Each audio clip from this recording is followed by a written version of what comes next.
morning, everyone. Sareen here. And we're going to be playing Myst 4 today. Let's get right into it. I'll recap the story as we go. We'll have plenty of time for that. It's starting to get really complicated. Alright, thank you, music.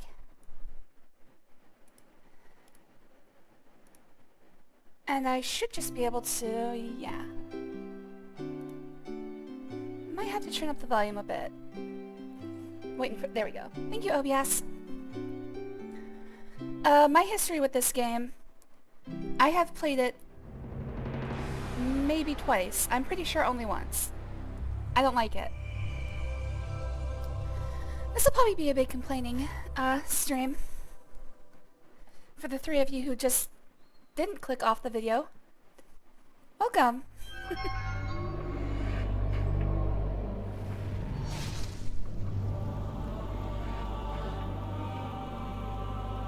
This is probably the worst miss in the series, and we'll get into why soon. For 20 years, I've harbored a secret. People talk about my sons and the evil things they did. Yet still I remain strangely mute. I do not discuss my own actions that day, or the rage I felt when I burned the 2 linking books that had snared them. Man, if this is Atris's rage, I'd hate to see if he actually ever loses his cool. Some people believe my sons died in those fires, but the Yeah, truth they is, did. They did not. Yes, they did. You're the only one I can confide in, my friend. So I'm asking you to come to Tomada. There are things I must tell you about my sons.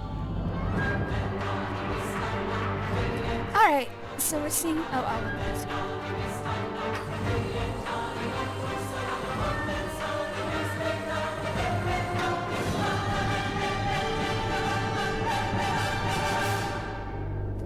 Music's probably the only good part of this game.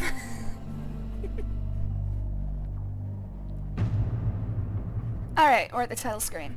Hello there, G-Man. Thanks for joining. Always good to see you, buddy. Ern's streaming. Better click off the video. Yeah, I would say this is a bad one to watch. I'm going to be very, very angry. Alright, first things first. As you can see, they retconned the death of the 2 sons. And not only that, but apparently Atris and Catherine have been visiting them. 2 impossibilities in the world of Myst, 2 major retcons. I would even go so far to say that this game is not canon. I think after this, the events of this game are never mentioned again. It really feels like Cyan Worlds is like, no, that game doesn't exist. So this is the master child of the Myst franchise. It's the worst story, the worst ages, the worst everything. Music's good though. And it makes significant changes to the entire world that do not make sense, do not give any sort of benefit to the game itself, to the overall story. So it's basically just worthless, much like myself. Like I said, I've played it maybe once, and I'm not looking forward to playing it again. So let's just make sure my options are set right.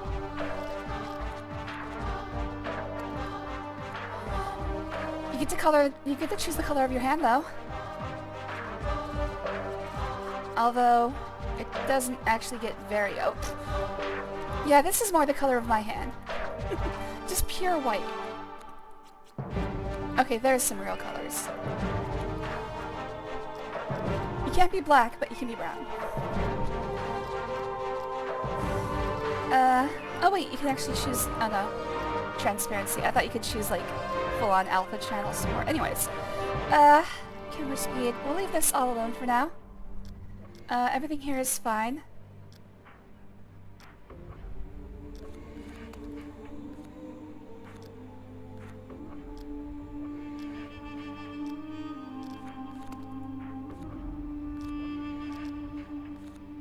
Alright, everything looks good, I think. I don't know what most of these things are. Immersive effects, water effects. Wait, turning off this option? Is it off or on right now?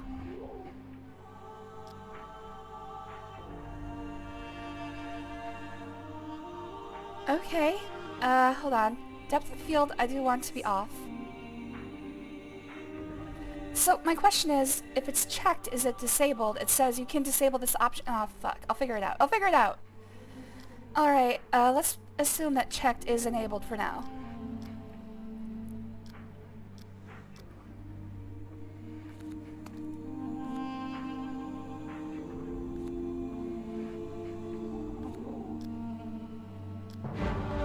We'll leave zip mode on. Unlike other games, I don't really want to be playing this one for a long time. Alright, that will do. Let's just leave it like that. Okay, let's get into it. Oh, hold on a second. Alright, now I can see chat.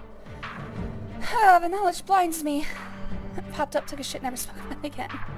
I always hate that dilemma with checkboxes. Yeah, they never... I assume that checked means enabled. And I'm just gonna go with that for now. Alright, let's start a new game and start our babysitting job.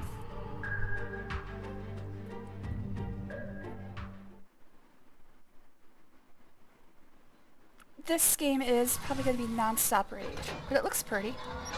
This part's really, really cool, if you're not afraid. Ah! Where'd you come from? Dad and me aren't, but sometimes... I'm afraid of tight spaces. ...her eyes when I'm driving. I think she's not home right now, because I never could have picked you up by myself if she were. Oh, by the way, we never see Catherine again. Also, what the hell? She's not really driving, she's just... Recorder you've got? How cool. And you know, I know the perfect spot to use it. Hang on. It's like this thing's on a track. You're not driving, you're just controlling the speed.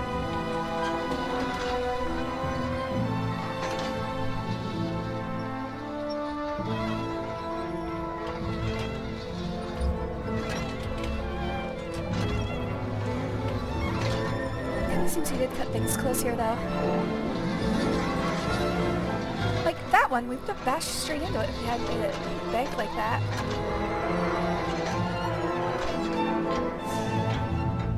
I think we have to blame Atris for this being so dangerous.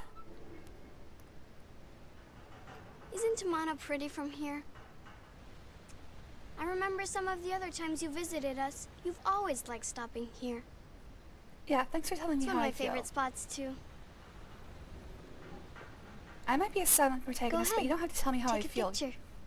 Oh, oh. Try to teach me how to Just take make sure your pictures. thumb's not in the shot. Dad always ruins his images that way. Alright.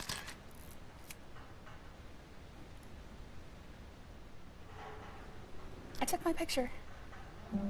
Did you get it? Yes. I think you should keep it in your journal. That way you can take it out and look at it whenever you miss us. Hello there, Extra. Thanks for joining. It was good to see you, buddy.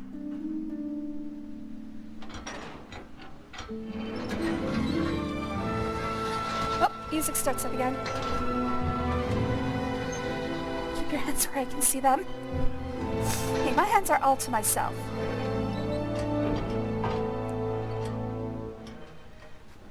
Also, come to think of it, how would Catherine even have, I'll tell Dad you're here.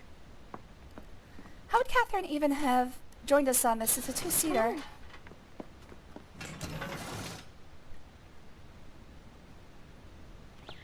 I can't move yet. There we go. Okay, welcome to Tamana. Hello there, G-Man. Hello there, Exter. Nothing new to read in chat. Hands on your lap. How would Catherine even have come with us? There's only 2 seats in this thing. I guess she would have sat on my lap. But yeah, we never see Catherine again. What is this? Okay, I'm not going to remember most of the puzzles in this game. This is obviously something because we can look at it. Alright, let's sit up straight. Again, every time I start a stream, I should just assume that... You guys should just assume that I just woke up. Alright, well, I'm not going to mess with anything right now. Let's just follow Yisha. Alright, so basically, in this entire game, we're going to be babysitting Yisha. It's, can I go... How do I move?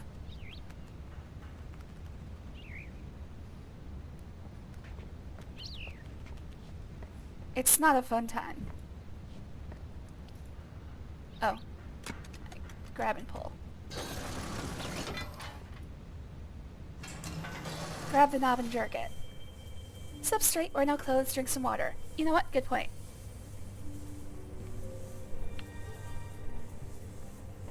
I always feel very froggy after I wake up, you know?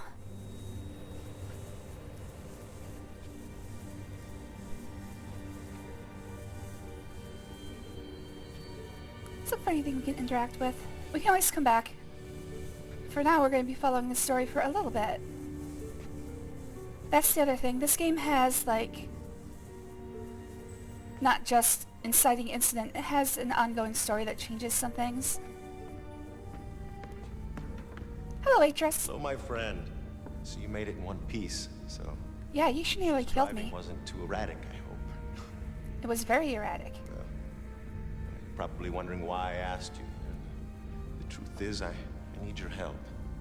It's weird, this doesn't sound like Rand. As you know, my sons, Cirrus and Achenar, were trapped 20 years ago after they destroyed many of the ages I'd written. At the time, Catherine and I decided to leave them imprisoned because we'd hoped it might reform them. And now Catherine believes our son should be released. But I need an objective opinion.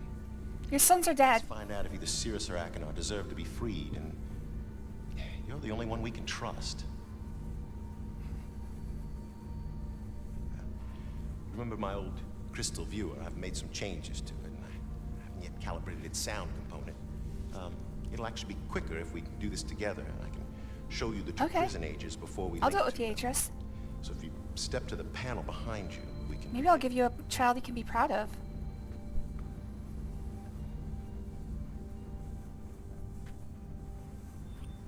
Alright, here's our Okay, I'm going to transmit a wave puzzle tutorial. generated by the first prison age. It will appear as a yellow line in your right-hand monitor. Here it comes. In order to hear Haven, we must manipulate the blue line until it exactly matches that waveform. The blue line is the result of two combined signals, which we'll manipulate separately using the 3 dials, amplitude, frequency, and phase. But first, we have to select a signal to manipulate, so move the slider left or right. Alright, I'll get to that in just a second. In fact, let me go ahead and pause. Can I pause? Yes. Same here. Last few days I haven't exactly been efficient in life. I didn't perform well in the heat. That's the thing. We got our energy bills like 2 days ago, and they're more than twice as much. So we're basically trying to live without AC now. And it's a little bit, I mean, for myself it's not a problem, but it's a little bit straining because now we're both hot and unpleasant.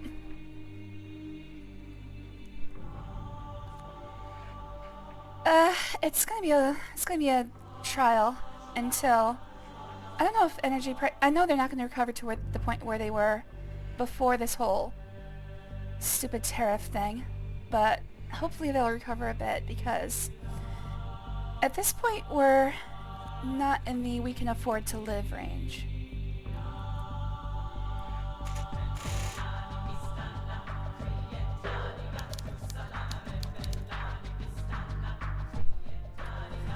Unfortunately, the same thing happened with water, which I don't see why. I mean, everything is just getting more expensive, but whatever.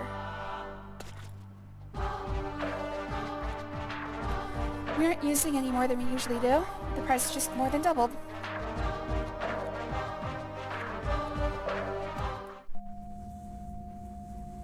Yeah, it's not just the AC that... Yeah, shut up, Atris. I'm doing it. It's not just the, wait, can I, he said move the slider. How do Try I do moving that? the slider.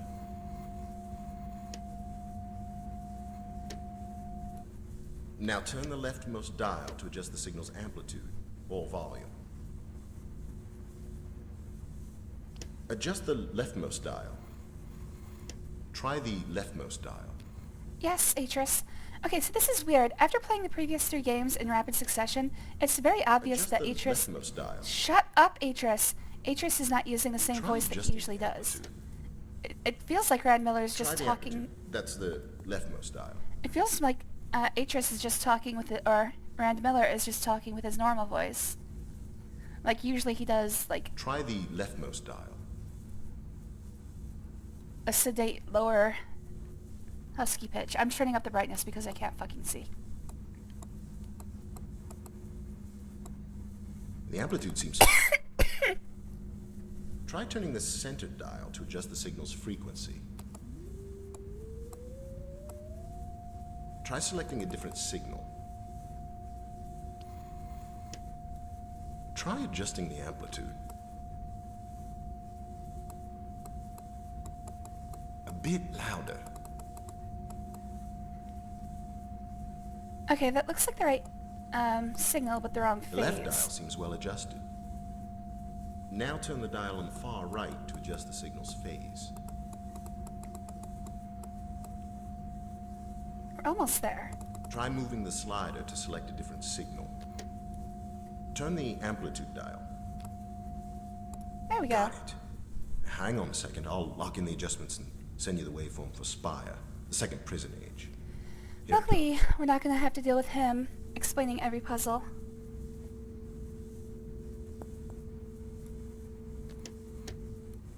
Adjust the leftmost dial. The volume sounds pretty good. Now adjust the center dial.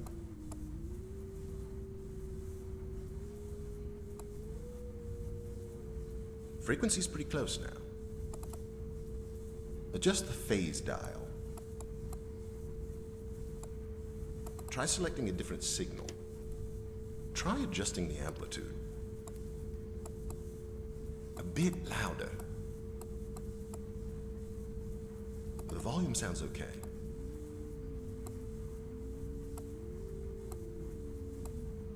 The I frequency feel seems like I was fine. close. Yeah, we're almost there. Try moving the slider to select a different signal. So this, Try moving the slider. Try selecting a different signal. Try moving the slider. wait, is there a center signal? Reposition the phase.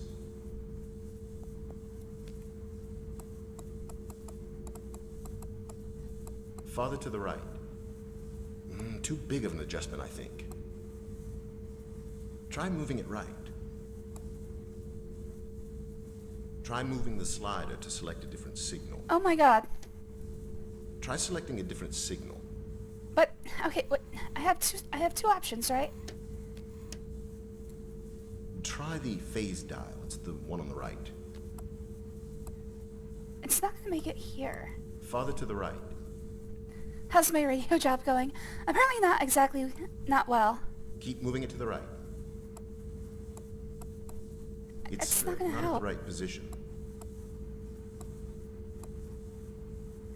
He's supposed to be giving me, Try moving it right.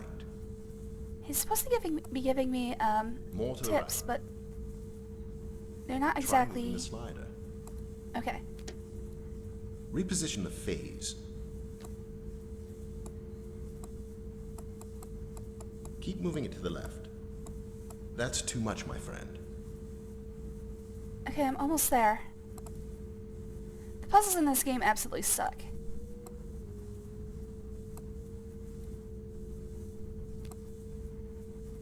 Even when Atris is trying to help you, it's awful.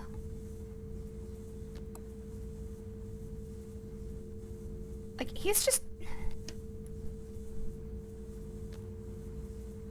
Come on, man. I need some help here, Atris.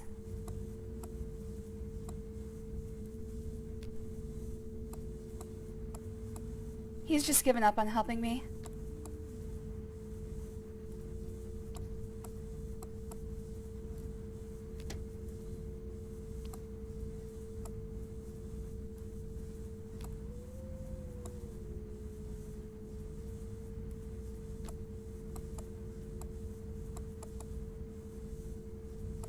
Like, if I could just... What if the entire puzzle is just him telling you lies and making you insecure? That seems to be the case. I think... Okay, so I've only got... Yes, I've only got 2 signals to work with.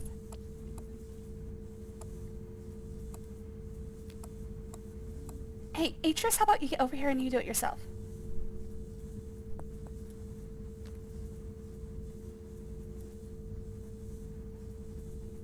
If I pause for a second while he start again, it doesn't seem like you will. All right.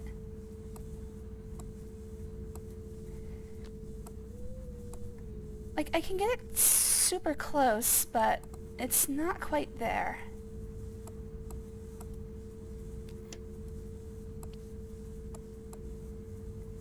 Seems like it's the phase that's slightly out of...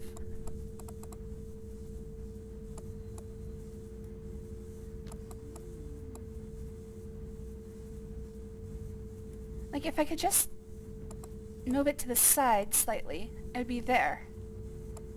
Which would normally be phase, but that doesn't seem to be the case.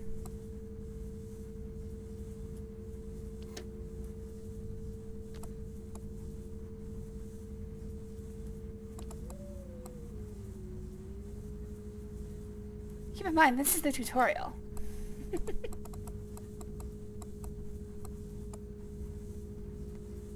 Can I just clear this?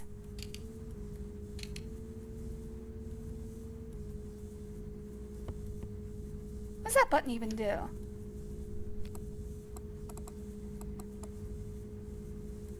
Oh my god, did I actually make this unwinnable? Something went wrong here. I can't move the phase, like, I just need to move it slightly over. Maybe if I do this one.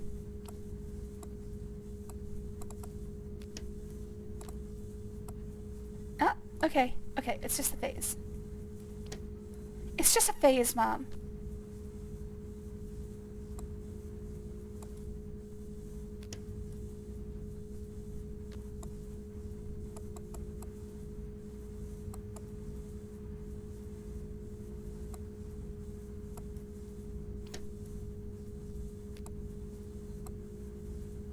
Oh my god.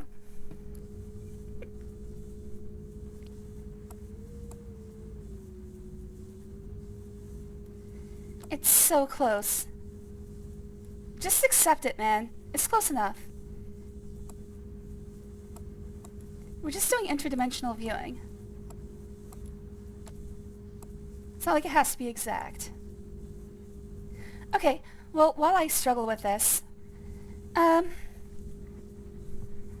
what Atris is... Okay, so what whoever wrote the story has done is they've changed fundamental principles about the world, which in and of itself is not always bad. Retcons are common, but what they've done is they've made the entire first game completely pointless. In the first game, if you remember, the brothers were stuck inside prison books, and those prison books did not have anything to them. It was just a blank void that they were trapped in. I don't mind so much that in this game they retcon and say that prison books actually have an age associated with them, but you have to also remember that we trapped again with a prison book in Riven, meaning that he is also somewhere and could also, well, spoilers, he could also escape. I think the only reason they didn't go back to having Gen as a villain is that they couldn't get the actor back.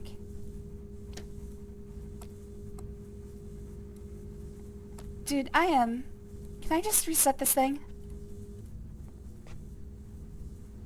Hey, you wanna do it yourself? Atris. Oh, go on. This shouldn't take long. Ah, fuck. Let's continue.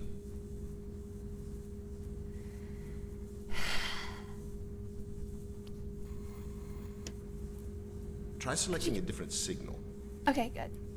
Try moving the slider to select a different signal. Dude, what the fuck? Try selecting a different signal. Okay, well, I think I broke him. Try moving the slider. Try selecting a different signal. Is that Try the only moving thing the you're gonna slider say? to select a different signal. Oh no, I think I broke him. Try the phase dial. It's Okay. the one on the right. Try moving the slider. Try selecting a different signal. Try the amplitude. That's the leftmost dial. The amplitude is wrong. Less volume. A bit quieter. Not so loud. Less amplitude. Oh my god! It was here to begin Try with. turning down the amplitude. Oh my god. Try moving the slider.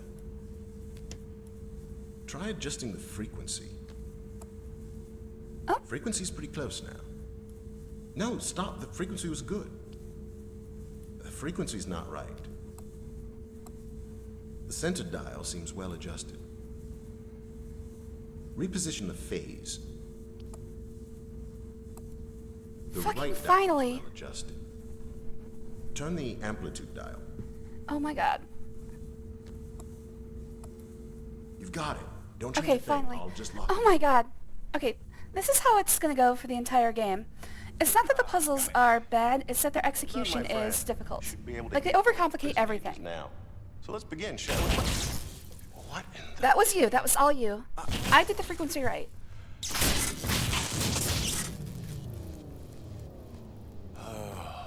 What a mess. The frequency was good. The image modulator short-circuited, wires are completely fused. Alright, so first things first, I should calm down. So maybe That really got my blood up. I link to rhyme. All right. Atris has got no Slight booty. change in plans, my friend. Explosion must have shut down the main power supply and damaged the viewer's external image modulator. There's another one on rhyme, so I'm gonna link there and retrieve it. Oh, I'll have to stop at the cleft for some tools first. Why don't you get full power restored while I'm gone? Go to the water wheel control room. Close both emergency release gates, then come back here and use the crystal viewer to contact me. The crystal combination to see rhyme is in my journal.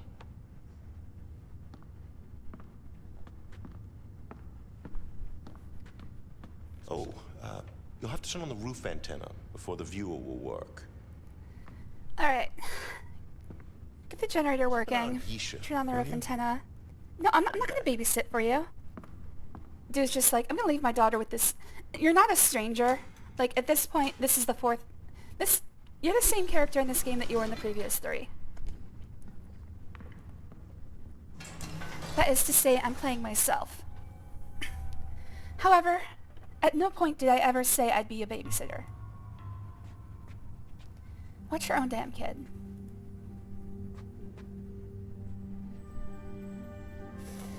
GE was right there. Why didn't he take over? Yeah, what was he actually doing while I was messing with that thing? Alright, one sec.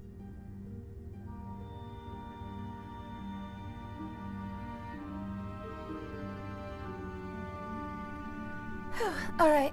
I had to clear my throat. I'm doing a little better now.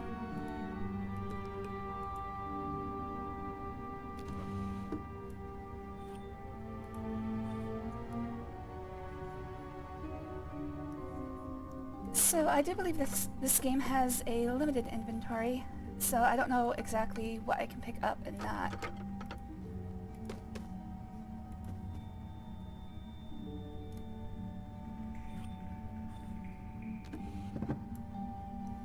You can, of course, look in a lot of the drawers. If you can interact with something, the hand does change. So there's at least that. Unlike Exile, you can figure out what places you can navigate to, because at least the hand tells you when you can move. Yeah, that's the thing. I took off my headphones and cleared my throat, and it was like, I'm already sweating.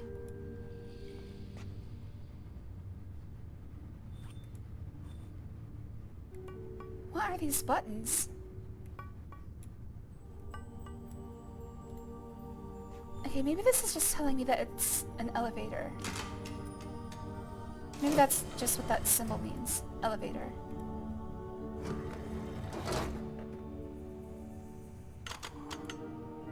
Anyways, as I was saying, it's not that the puzzles in this game are bad. It's that they've become very overcomplicated, and we'll see this several times throughout the entire game. Like, the concept of most puzzles is easy to grasp, but the way that you're supposed to do them is so ridiculously complex that they become just a pain in the ass. As you can see, just from the tutorial puzzle, all we had to do was put in a signal. But the fact that I had to do every little piece of work manually... Oh, these are flowers. The fact that I had to do every little piece of work manually made it just a impossible chore. Tedious, thank you. They're very tedious. Alright. And then there's Yisha, which child actors are fine, but she's extremely annoying. Don't worry, he'll come back. It's his favorite sleeping spot. My necklace showed it to me. Got it 2 weeks ago on an age called Serenia.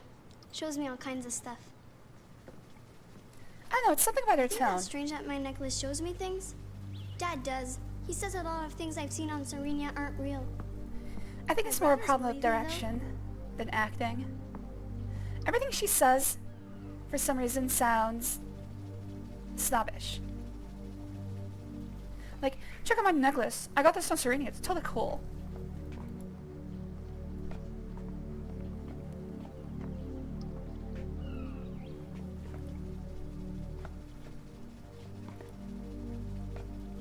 I don't think I can actually... Yeah, she's just gonna stay there. And I'm not allowed to walk over there while she's there. I know it's easier because they only need to have one angle for the FMV. Oh right, he told me to look at his journal to find the combination to rhyme. Oh, can I actually flip this? No, I can't flip this. By the way, what is this? Oh, it's a movie viewer. Oh no, no, it's just my camera. Is this one delete? Yes. No memories.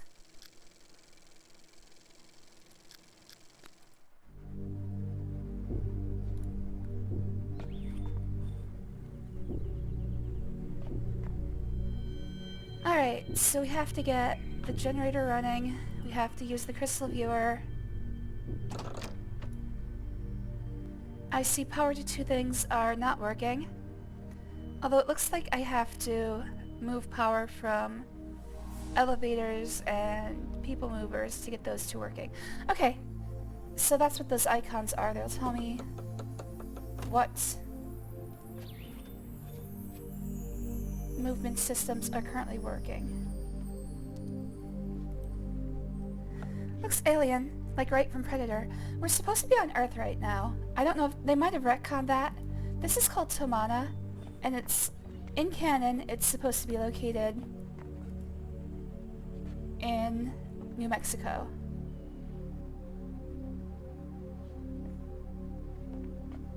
But at this point in the series, it might not be.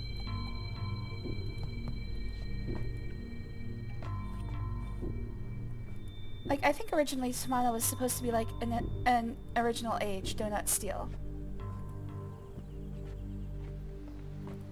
But it's been retconned to be located in New Mexico. If you're wondering about the reason for that, it's because when we get to Uru, which will be after this game, I'm hoping I can finish this game quickly and get to Uru because it's one of my favorites. Anyways, when we get to Uru, you'll see that Tomana, the Cleft, and Denis are actually on Earth. Okay, so this has power. This is the elevator I came in. I can't go any lower because I guess it would go underwater. I'm supposed to go to the generator hut. Let's see if I can find that. Oh, the movie thing. Right in your inventory. Yeah, I don't know. This is supposed to be a camera of a sort. It's called an imager.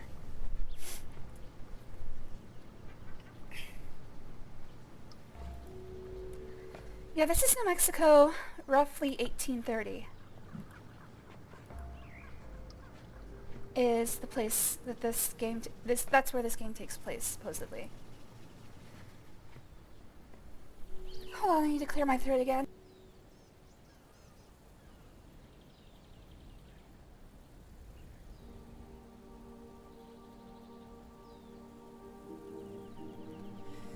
Oh man, it's not like we were even using AC that much. We had our AC set to 80, and it was barely running. Okay, so the emergency shutters are both shut down. In other words, I'm gonna have to actually... Okay, so that's what that cabinet was. I'm gonna have to transfer power to the emergency shutters.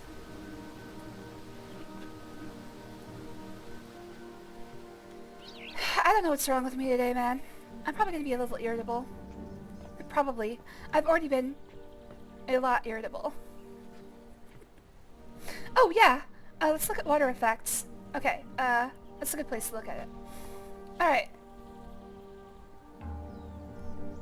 It looks like the water effects are enabled. Let's take a look at it with the check mark off.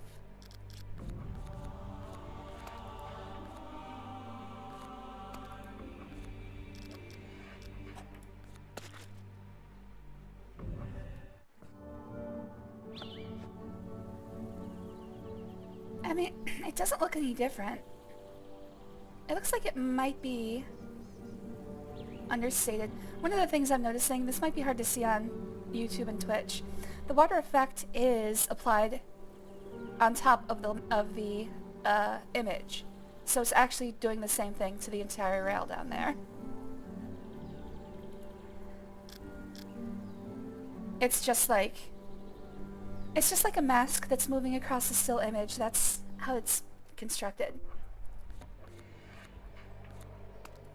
Oh man. Alright, water effects. Disable this option if the mouse movements are not fluid. Turning off this option will reduce the quality of the moving water effect. So it says reduce quality. It doesn't mean... It doesn't say complete... Oh, it doesn't say... turn off. It just says... Oh yeah, that's definitely a lot more quality. Okay. Oh, also, with the quality up, you can tell that the track is actually supposed to be underwater. Okay. Well, then that makes sense.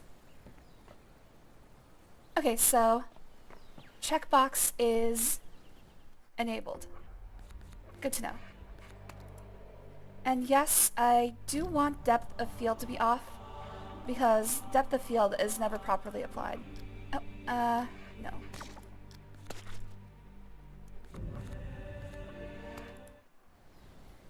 It's like, I'm looking at the screen. I know what I'm looking at. Actually, this game might actually have a good depth of field effect. I'm gonna give it a quick try, but I'll probably turn it right back off. Depth of field is one of those things I always turn off. But in most games, I guess, in most games, you're not like looking, you're not actually actively looking places. Alright, so depth of field means that it's going to be blurry towards the edges of my vision. Oh, does it change if it does change and move with my hand when I do this, but it doesn't react very quickly. Yeah, I'm going to turn that off. Yeah, depth of field is one of those things where it's like, no thank you, my eyes work already. You don't have to tell me what where my eyes are. I know where my eyes are looking. Not to mention for you guys, you're not going to have the same experience I am. Your eyes are probably going to be focused on different spots than mine are. So depth of field, especially for streaming, I don't think makes a lot of sense. Uh-oh, did I... Okay, I've got to get back to that room with the fuse box. this isn't it. So I've got to find... I think this was the greenhouse. Oh wait, there it is. Okay. I thought this was a broken bridge, but it's just... part of it is on the rocks.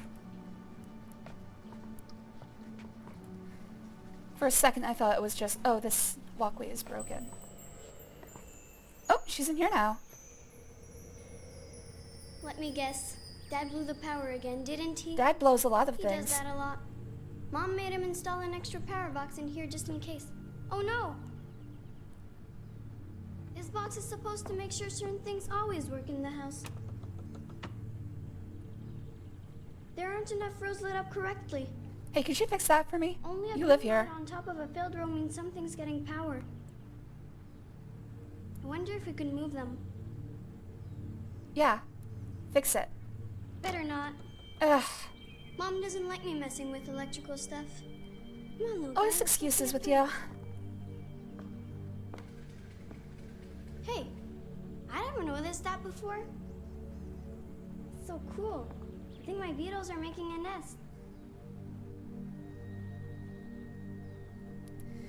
Yeah, like I said, I don't think it's bad acting. I mean, Oh, it might wow. partially be bad acting. I'll have to show but this to Dad soon as he gets home. He loves this kind of stuff.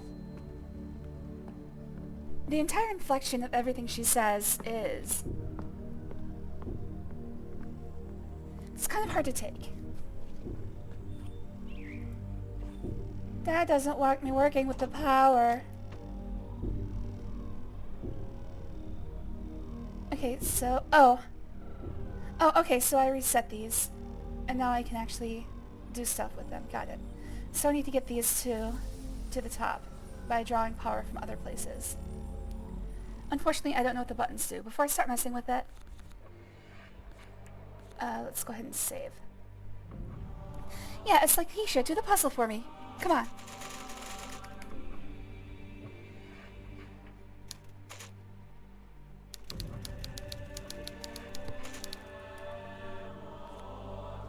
You live here. You ought to know how it works. I don't know how it works.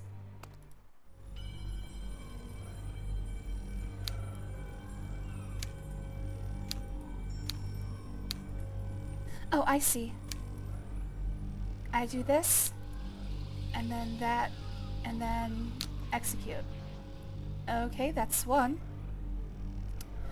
So the next problem is I need to reduce this one. I need to get rid of 3 of these so that it'll fit in here without breaking the circuit. So to do that, how exactly do I do that? Oh. Actually, I think it should be on green. Yeah, it should have been on green. Okay. Let's just move it back for now. That's the other thing. You can get the puzzles into a state where you have no idea how to fix them because they don't reset. Like, when you go away and come back, they don't reset. So, I need to have 1, 2, 3, 4, 5. I need to have 2 columns with 5. This is a lot like those puzzles where you are moving beakers back and forth. Like, if I move this one over here, it'll have 2 remaining. It'll go up to here, and then it'll have 2 remaining.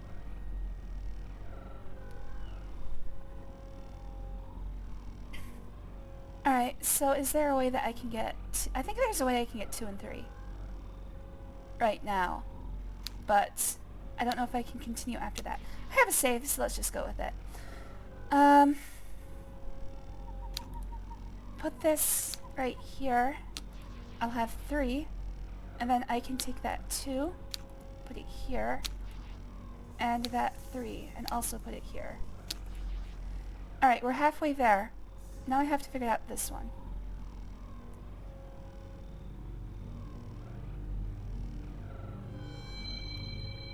Is there a way I can make a 5?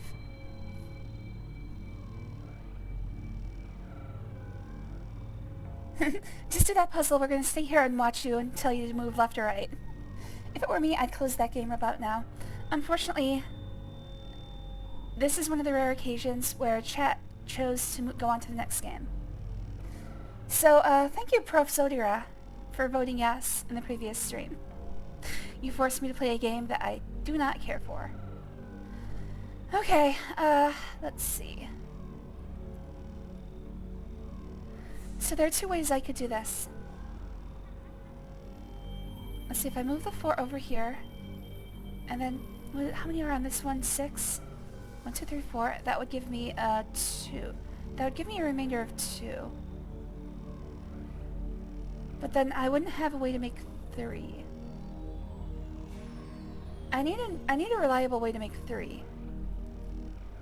Just blaming the taxpayer. This is everyone else's fault but mine.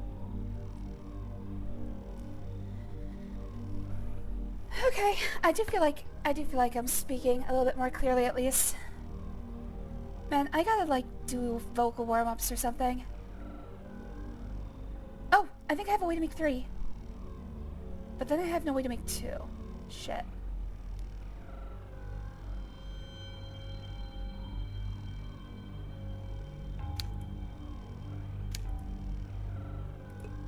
If I do this, and then this, I'll have a 3. But now I need a way to make a 2.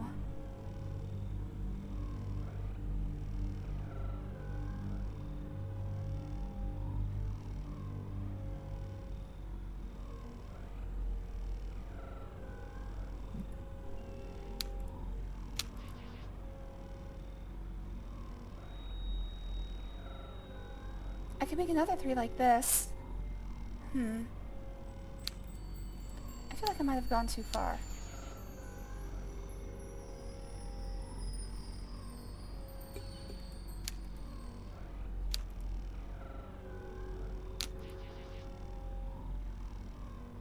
I need a way to make it 2.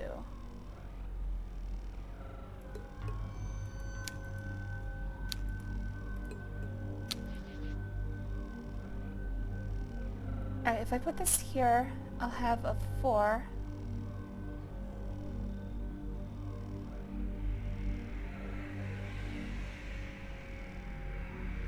Oh, what if I put this here?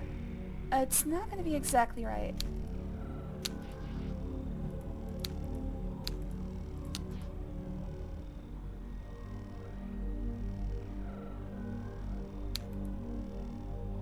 It's 1 too high.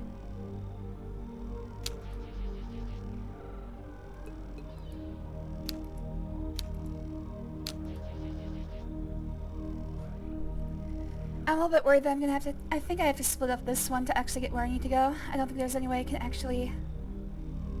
Well, what happens if I do this?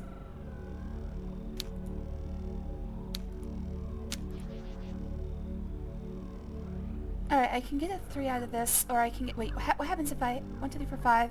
1, 2, 3, 4, 5, 6, 7, 8, 9, 10... Ah, damn it, it's still 6. Okay,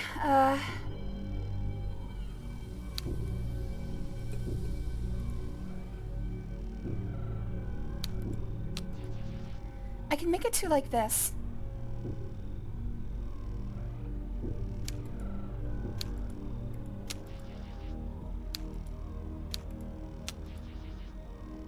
Okay, I can make it 2. Now the problem becomes, how do I make a 3? Oh, I think I know how to make a 3. Okay, put you here. Nope, you here. Here. And then you go here. And then you go here. I've got a 2 and a 3.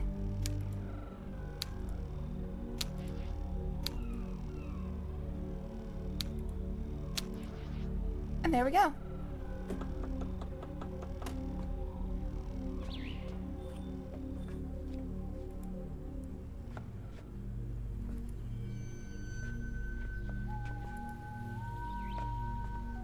Okay, that one wasn't exactly bad.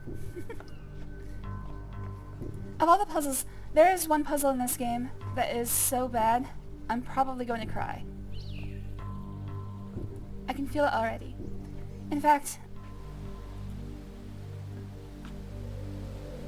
now that I think about it, the reason my voice might be torched right now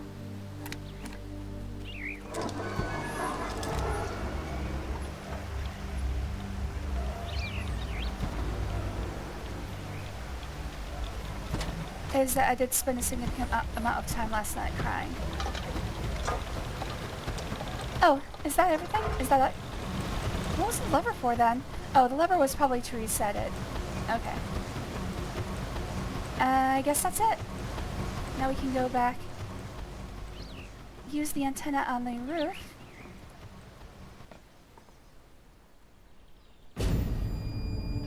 Oh, inciting incident?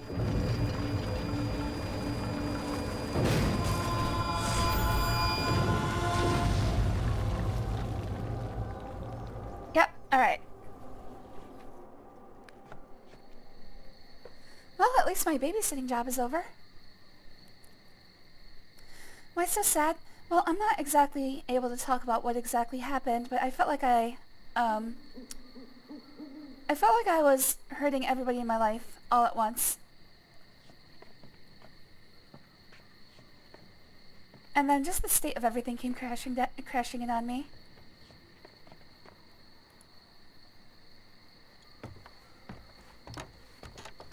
Of course, I had a long talk with Val, and they absolutely did not feel that way, but of course, it doesn't help my state of mind, you know?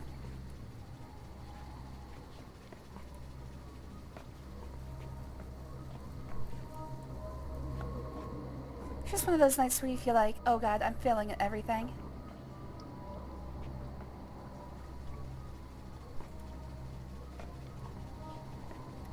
Can't really tell you exactly what happened, though, because it's not my business.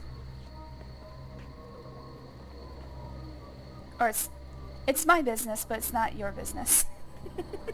Sorry. Sorry to be cryptic. As it is, though. Oh, I forgot to take my morning medicine. And no, this doesn't have anything to do with mood. I would wish I had antidepressants. This is for the esophageal spasms I've been having. I also have to take my pain medication. I'm getting old, y'all. I'm gonna need one of those pill cases soon.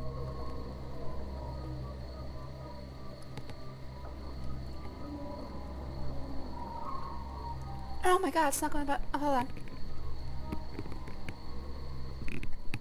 Man, that one's hard because it's a really tiny pill. I'm gonna have to go to the bathroom here in a little bit. I've gotta get my, I've gotta get the medicine that's supposed to manage my arthritis.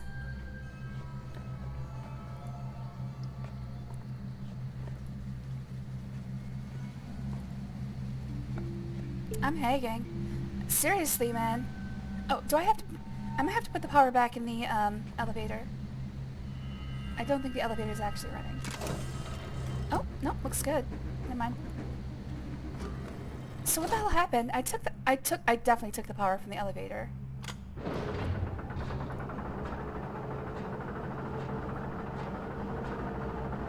I guess it doesn't matter.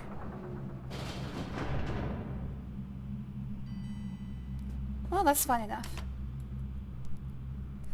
Hey there, Exeter. Thanks for joining again. Always good to have you, buddy. Yeah, I would say that for the first hour of all my streams, it's completely unwatchable. The first hour of every one of my streams, just don't watch it. Just skip straight to the, like, 1/3 of the way in. Back when YouTube was cool, there used to be you could add the Wadsworth, what they called the Wadsworth constant, to the end of every link. What it would do is it would skip to the 30% mark of the video, no matter how long it was. If you're unfamiliar, the Wadsworth constant was saying that the first third of every video is completely pointless. Like if you're watching a tutorial, that's the person like doing their little intro and they're explaining why they came to this thing. It works remarkably well, even to this day. A lot of videos are like, yeah, you can skip the first third if you're to get what you're looking for. Alright, well, I've got to get the imager set to rhyme, which he said I'll have to adjust the telescope on the roof. I don't know how to get there. Don't let your kids watch it. Exactly. But yeah, I'm gonna have to I've got 2 more medicines to take daily. Like, I have 3 different medicines I have to take twice a day, and one I have to take 3 times a day.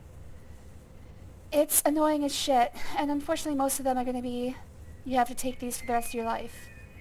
So yeah, I'm getting old, because I'm really stacking up the number of... Oh, the chair moves with me. I'm really stacking up the number of, lifelong medications. And I'm not even 40 yet, dude. Hello there, Gonyu. Thanks for joining. Always good to see you, buddy.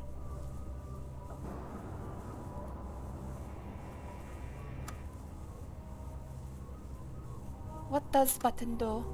What does button do? Button does nothing. What about little crank up here?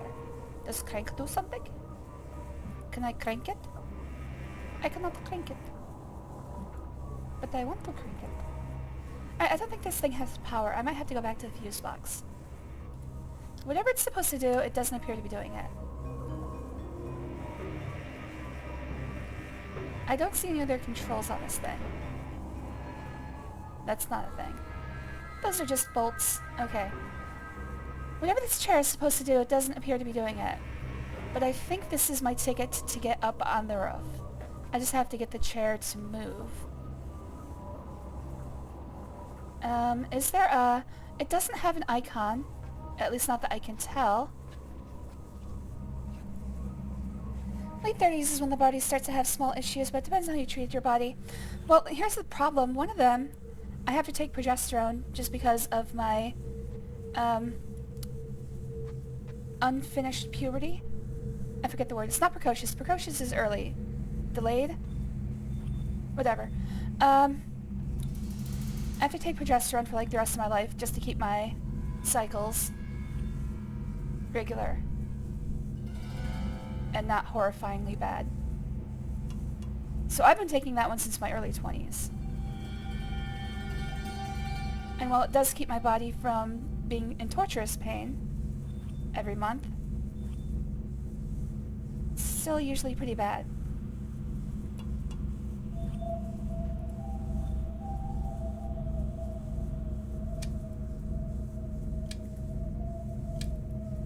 Okay, so I don't think this thing is going to work until I have the antenna working. Anyways, comparatively, the pain medications for arthritis I've only been taking for a few years.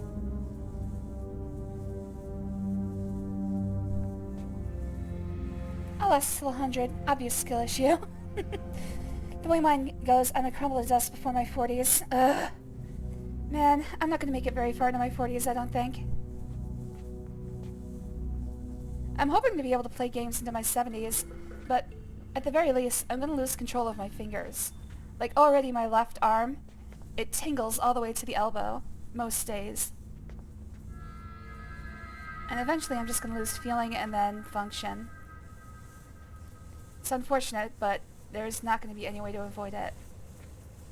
I'm sure by that time I'll have figured out, like, some accessibility for, like, using a controller. I'll probably have to use, like, a right-handed controller. Like, a one-handed right-hand controller. Can I actually ride the tram? I don't think I can.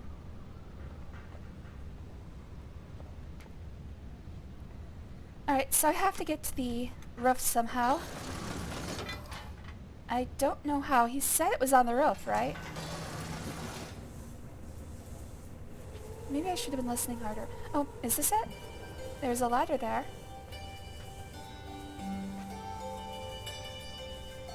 By the way, this game I'm not going to be as stringent on not using a guide as I have been for Myst so far. If I get stuck, the guides are going to be open pretty quickly.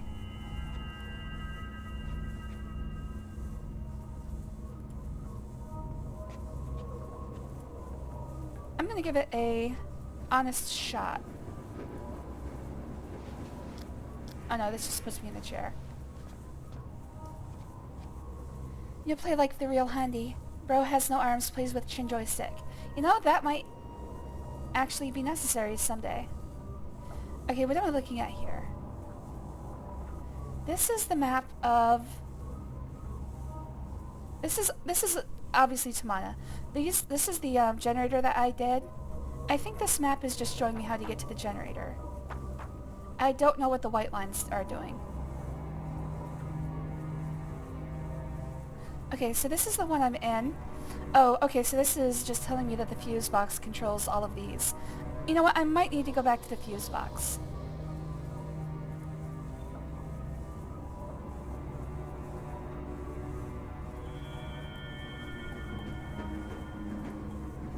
Can I actually do anything with these? I don't think I can. These are Atris's security cameras, although I guess he would call them security imagers. I can't seem to be able to change anything about them. And if I look at them, it takes me straight to the middle one. I don't know why.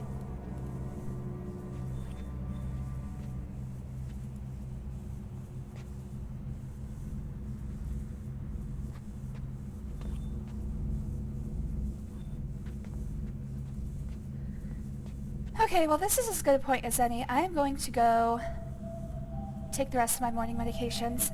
I will be back in a minute. And I'll go ahead and actually this starts music, doesn't it?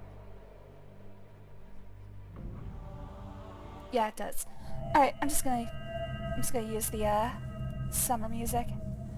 I will be right back.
Alright, I'm back.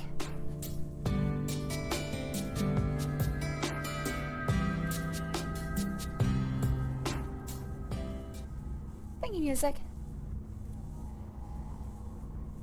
Alright, what do I need to do here? Okay, he said I need to reach this. I need to do something with the antenna. I thought he said it was on the roof of this building. Where exactly does this chair go? Alright, so there's the chair. It slides up to the telescope and back, and that's all it does. Maybe I can get... Is there like a door somewhere up here in this dome that I can't see? I feel like what I'll need to do is I'll need to use this chair to get up to the telescope, move the telescope to a place where I can actually reach the roof. But the problem is, I don't see... Oh wait, there. Ah! I need to open this. I need to open that somehow. So I can use the telescope to get out on the roof and adjust the telescope. You know, these are things he could have told me.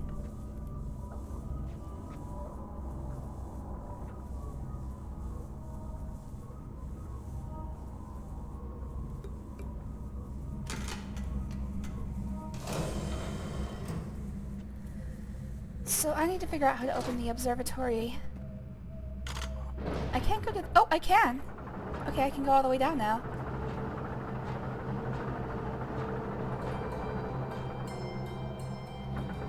After talking to Atris, I couldn't. Oh, down into the water. Oh.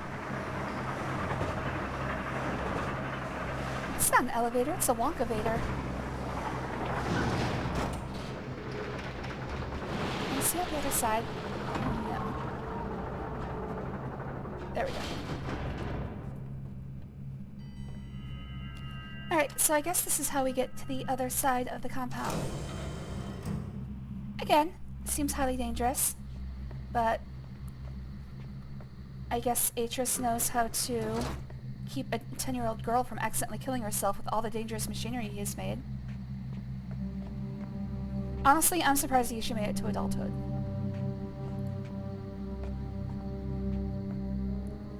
That's the elevator I just came from.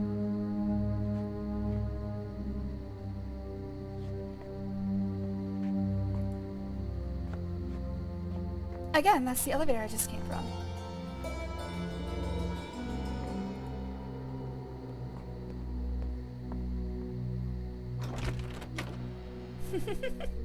It's like playing Resident Evil. Alright, I'm gonna assume this is Atris and Catherine's room. Also, he said that I'd find the code for rhyme in his journal, but I don't see his journal anywhere. Like, he pointed at his desk, but there was nothing there.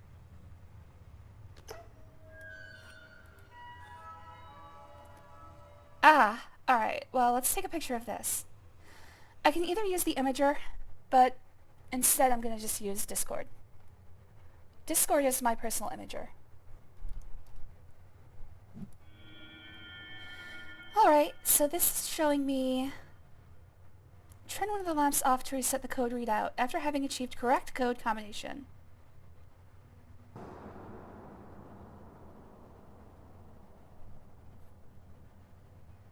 Turn both lamps on. You know what? I'll need this later. I'll check... I mean, I know I'll need this, but we'll come back to that once I find the fireplace.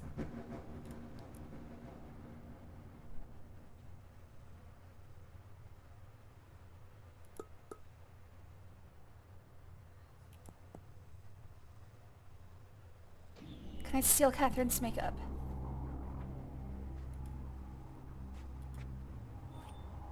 Hey, it's a picture of a happy family. Absolutely nothing gonna go wrong with this family. Those look like two bright young boys. I'm sure they'll be upstanding adults.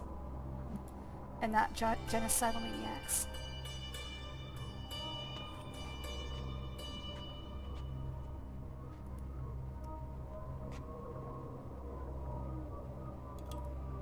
Oh!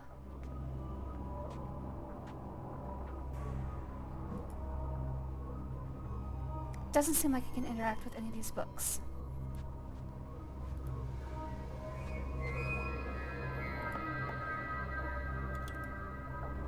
Alright, is that both labs? Oh! Yeah! Now I can go in here. Oh! Okay, so one of the conceits of this game is that you can get hints by using the necklace. Whenever the necklace has something to show you standing in a spot, it will be flashing. And I think what I'm going to do is I'm going to use those hints. They're never very specific, but they do show you how to do certain things. And it's weird.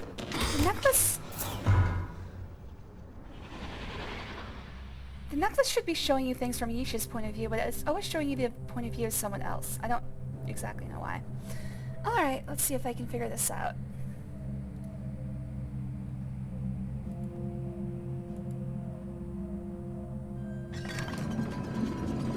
Oh, there we go. Okay, so I assume this is saying... Ah, yes. This is showing me...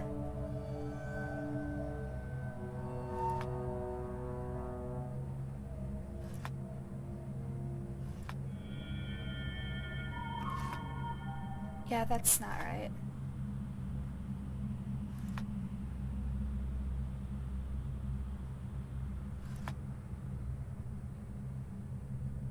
Shit. It said I can reset the puzzle, right? Well, I can just follow... Maybe I can just follow my clicks backwards.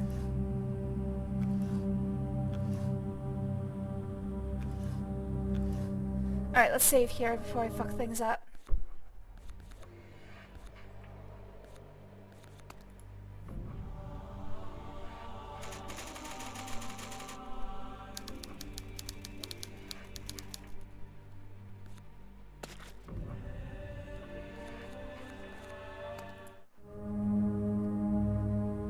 Okay, so some of these presses look obvious.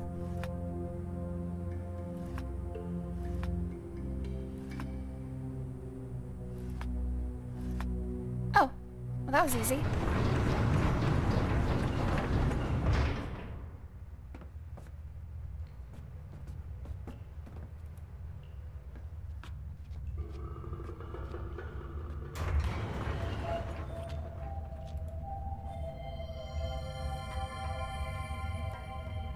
So this is this is a Nara shield. Supposedly unbreakable. Oh, has something for me. Patience, my love. We've almost finished the linking chamber. There's just the security seal to install. But we will see our sons again soon, I promise you. So the other retcon that this game makes is that Atris, after burning the linking books, Atris, in the first game, he burned the books that contained his sons. In this game, the retcon is that those books were not prison books, like they were in the first two games. They were actually fully, completely written ages. And the other problem with that is that in this game, they say that Atris rewrote books Atris rewrote the age books so that he could, again, see his sons. But in Exile, we learned that that's impossible. If you rewrite an age book, you end up in a different age than the one you had originally. So really, even if he exactly wrote the same age book over again, he shouldn't be able to find his sons. It would be a completely different universe that didn't contain his sons. But in this game, they're just like, whatever. This is why I don't think I don't think this is considered canon anymore. Cyan Worlds just sort of ignores the existence of this entire game. I came across an interesting channel. Some girl uploads nothing but videos of her making sandwiches for the viewer. That's actually ingenious. Okay, so it looks like I can actually go on to the next set of adventures. I guess do I have to call Atris? I might not have to call Atris. That might be optional. Give me just a second. I'm gonna find out.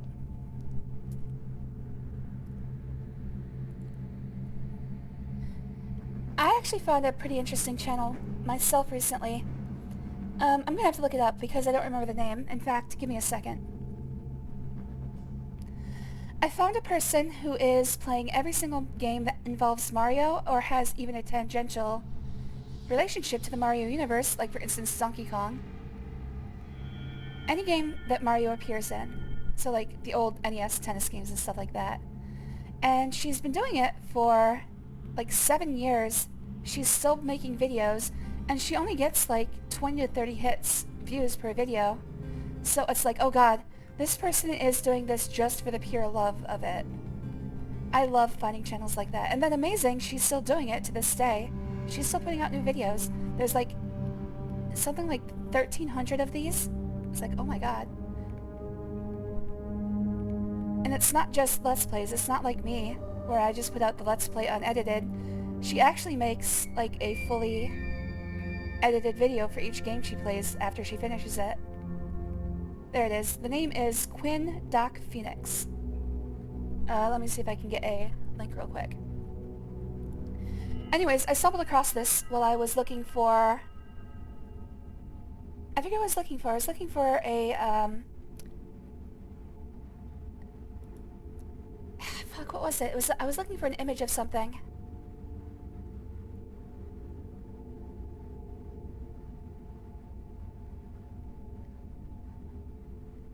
I can't remember. Anyways, I was looking for an image from a Mario game, and the Google image result actually was a hit on one of her channel thumbnails. And as I looked deeper, it was like, holy crap, this person is just doing this for the pure love of it. And it's Mario, which is one of my favorite topics.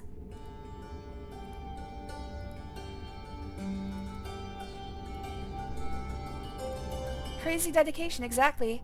I think she's done like 500 games by now. Anyways, she's up to almost 1,800 VODs. I'll put it in the Discord as well. I forget what I was looking for. It was some obscure character from a very old Mario game. And the only hit on Google Images was one of her channel thumbnails. Anyway. Who's this person who makes sandwiches for people? Do you have a link? And also, real quick, I'm gonna see if contacting Atris is necessary, real quick. Because what we're seeing here, these books, actually let's go a little bit further. These books are the linking books to the brothers' ages. What we've got here, this pod was how Catherine and Atris were safely seeing Cirrus and Aknar. So Cirrus is in this book, and Aknar is in this book. So you can see that this pod is buried, it's hidden, and it's also fully protected by a Nara vault. However, the vault's door has been blown clean off. Should be impossible. Apparently Nara is supposed to be unbreakable by any means.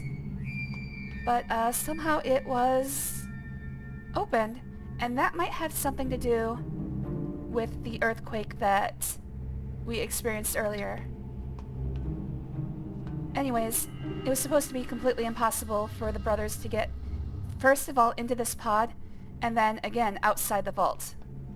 So maybe, even if they escaped their age into Tomana, it should have been impossible for them to get out of the vault. Now, do I need to actually talk to Atris? It might be optional.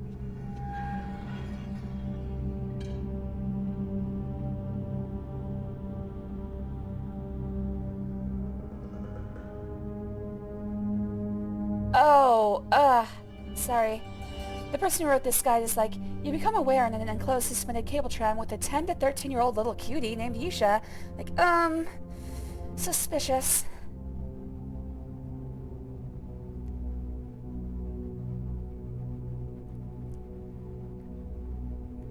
So we're gonna have to ask you to rephrase that.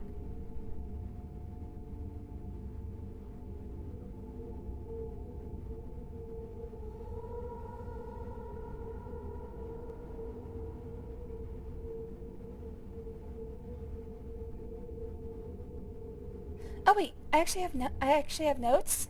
I have notes. Hold on. It says I should have a to-do list. Oh! I can quick zip to places. Interesting. No, where does it say it? It says I have a to-do list. Where is this?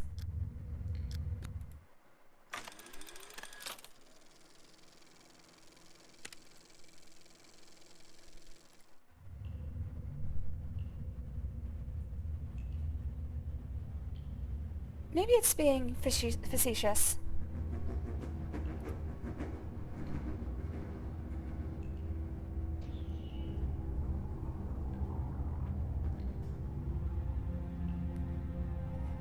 For a channel, it's an ingenious way to promote her OnlyFans. Oh, well, I mean, that's fine too.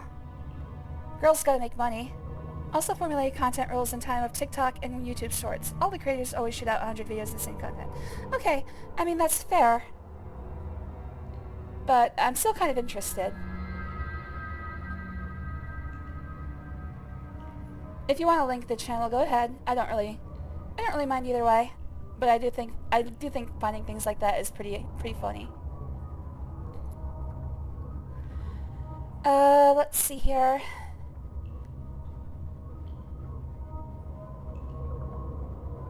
I'm looking at the guide real quick.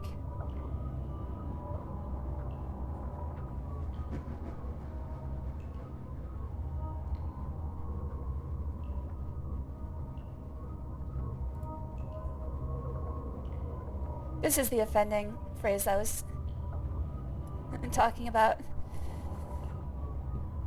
I don't know, maybe the word cutie has just changed a little bit since that movie.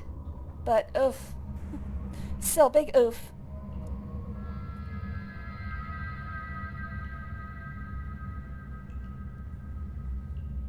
Let's see.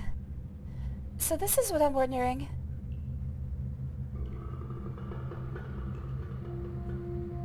there's the explosion and earthquake. So this is what it says. Once back in the observatory, check your notes. Next on the to-do list, do I actually have notes in game, or are they being facetious? I think they're being facetious.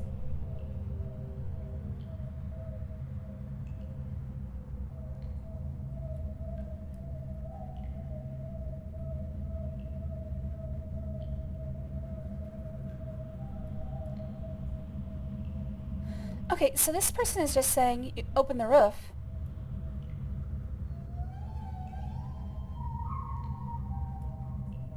But they don't say exactly how to do that. So yeah, I was right. I need to figure out how to open the roof. Maybe there was a button I didn't see. Anyway, I'm gonna close this for now. I'll come back to it if I need it. I just wanted to find out if if contacting Atris was an optional step.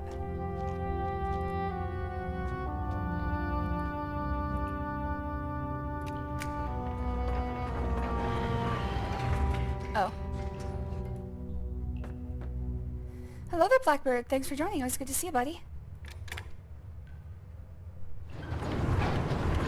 Today we're playing Myst 4. And, I am, of course, complaining about it quite a bit. What was that? Wait, what was that? There was like a button on the... Is that a button?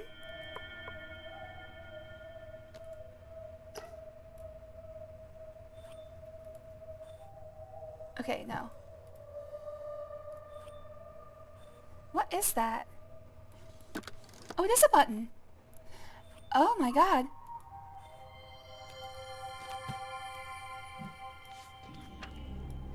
Ah, okay, so this describes the ages that the suns are stuck in. We'll come back to that. I'll make a decision later on which one of those ages to actually explore. I'll tell you one thing. The jungle age is much worse than the spire age. Is that something I can pick up? Oh, what is it? The ending has not yet been written. Tamana. That is, of course, the arc words for the entire series. I'm afraid the ending for the series might be written, though. Oh, okay, so that's... Now it's broken. Now I can't get back there. I knew this bridge was broken at some point. Let's see if I can zip back to the observatory. The answer is no. Okay, so if you can't zip to a place, it's grayed out. I'm doing okay. I had a bit of a rough night, but I'm doing okay. Hope you're doing good. How do I open this? There should be... there it is.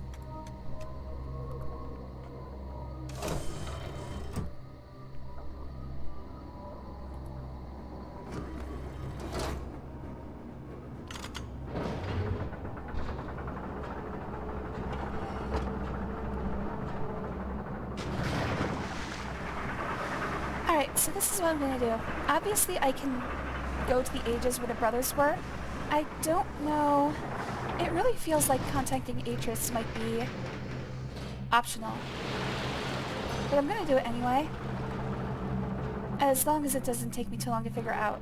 Because if I can already reach the ages where the brothers are, or were, then there's really no reason for me to even talk to Atris. All he's gonna tell me is, go to the fireplace, or something like that.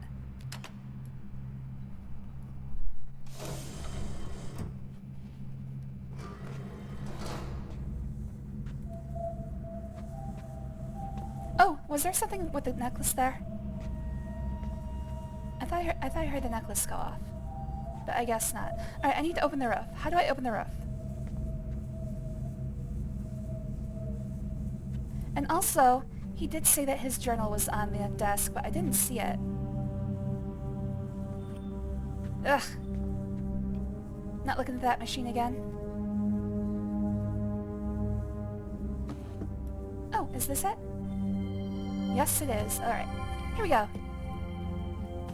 A little bit annoying, but I have to turn every page manually. 97-915. I'm always surprised by how good it feels to return home after one of my journeys. In the day, heat shimmers off the cliffs, bathing me in unexpected warmth. At night, gentle breezes stir the lake, and I often hear Catherine singing to Yusha. The sound of their voices fills me with such joy. I find myself wondering why I ever left. Perhaps I'm more aware of this tonight, having spent so much time alone in Rhyme. The trip was unavoidable. It has been weeks since I viewed Cirrus and Akonar's prison ages, and I needed to be assured of their safety. The crystal viewer did not show much, so I began considering how I might improve it. I am now fairly certain I can achieve a tighter image if I redesign the mechanism itself. I have yet to tell Catherine of these plans. I do not wish to raise her hopes prematurely. 7 days later. After far too brief a visit with my family, I have returned to Rhyme to conduct preliminary tests. The frigid temperatures in this age are vital for the crystal's function, yet I find it increasingly difficult to work in the cold. Perhaps I can find a way to simulate extreme temperatures inside the viewer itself, so that I can install it in Tomata when ready. Alright, so this shows me the crystal viewer.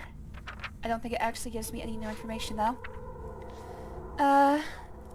Like 9 days later, however long a month is to the Dunny. About a week later. Tonight I was aside experimentation for a few hours to watch the lights illuminate Rhyme's sky. Their beauty has not dimmed since first I saw them. I could not fully enjoy the show, however, for it put me in mind of Cirrus and Akonar, and the months we spent here constructing the towers. Soon, what had been a happy memory for me was mired in regrets. Wow, too real. I doubt I will ever know what caused my sons to become greedy. I only know that when they looked at the ages described in my library, fantastic worlds one could travel to easily, simply by touching a book's linking panel, they saw only dreams of wealth and power. They devised a plan, an evil plan. When my back was turned, they linked to my ages, plundered and destroyed them. I know Cirrus and Akonar must pay a price for these crimes, yet it brings me no joy to picture them stranded on the two uninhabited ages I wrote to protect my library from thieves. See, that's a major retcon. In the original continuity, the books were just slightly damaged linking books, so that when you tried to use them, you got caught halfway. Like, there was never any fully constructed age, but whatever. I only hope that my sons will someday reject their wicked yearnings and find it in their hearts to reform. 4 weeks later, after experimenting with several liquid gases, I found a pressure variable that should allow the crystal viewer to function in Tomana. Tomorrow I link to release Shen to enlist help from the Guild of Machinists. 3 months later, actually I don't know how many months are in a Dunny year. The Dunny calendar system is actually different from ours. Like, I think a month is like 40 days, but at this point I don't think they'd actually set that in stone. I think, first of all, this was not made by Cyan Worlds, so a lot of the developments that Cyan was doing in the lore of the Dunny Society had not yet been set in stone. So we'll just say like 3 months later. Catherine was unusually subdued when I showed her the new blueprints. She trusts that the viewer will work, but wishes we could visit our sons in person. I would like that as well, but until I'm convinced of remorse, I cannot risk their escaping. Another 3 months. I was fairly certain that the evaporator coils would work, and indeed, it was able to achieve a blurry image of Spire within the new viewer's blank book. Unfortunately, a more powerful suppressor is needed to stabilize the image. Guildmaster Androdus suggested that I install several geodes inside the roof of the observatory, then use an antenna to focus them. This should amplify the clean frequency enough so that the crystal viewer can work. Alright, so this is showing me how to open the observatory, I think.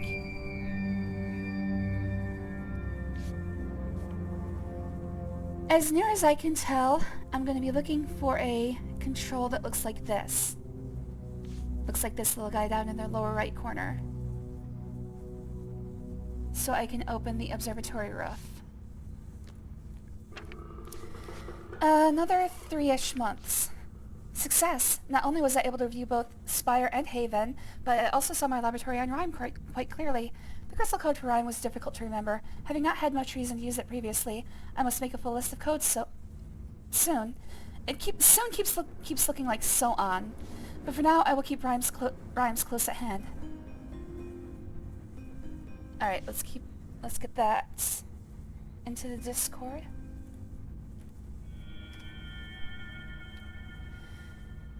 Another 3-ish months. I always knew my sons had great potential, but today I saw something that truly amazed me. Cirrus is harnessing electricity. At least that is what I assumed. Man, it's been like 40 years. Of course he is. And at least that is what I assumed, for the viewer caught a brief glimpse of something I've never before seen in his age. It had to be a man-made construction.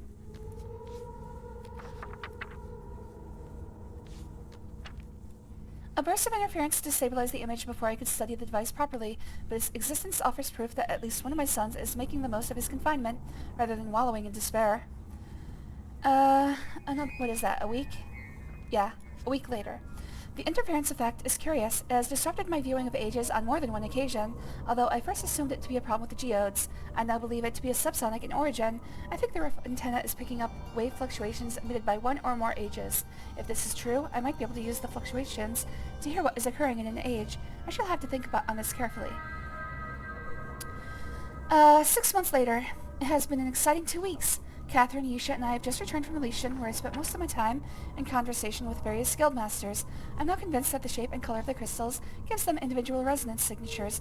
By combining the resonances of 5 crystals together, I can discover a global pattern of emissions, a sound signature, as it were, that is unique to the age being viewed. Guildmaster Andreas assisted me in drawing up plans for a filtration panel that will enable the antenna to hone in on whatever wave fluctuations I want. I truly will be able to listen in on an age. Tomorrow I begin building the panel. I have decided to use Rhyme as its preset configuration, since that is the age which first enabled me to construct a crystal viewer. What is this? 426. So 3 months later. The panel is finished. I am too tired to test it tonight. Another 5-ish months?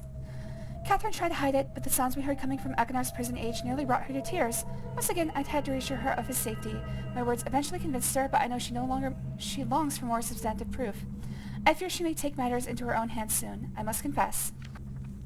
I too long for more information than the viewer is currently providing. Tomorrow I shall link to Rhyme. I have an idea for an attachment. Something akin to a moving eye that will allow me to change points of view while using the crystal viewer.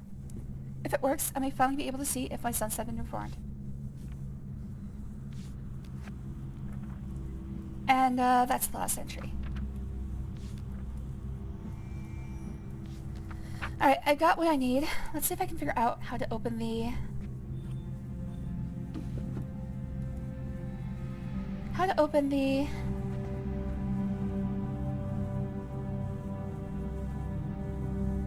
roof access.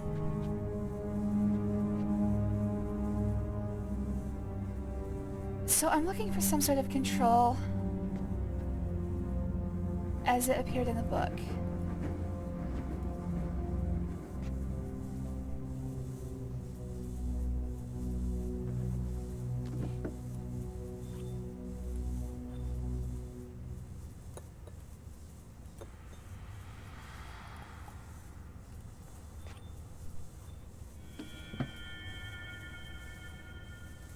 For the most part, I think I can only open top drawers.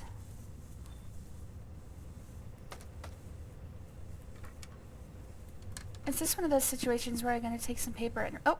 What is that back there? That looks like a hidden control panel. Or like a secondary... Oh, is that just a... Oh, it might be a smaller drawer above this drawer. A drawer and a drawer. But I can't actually do anything with it. Maybe there's a way to make it open.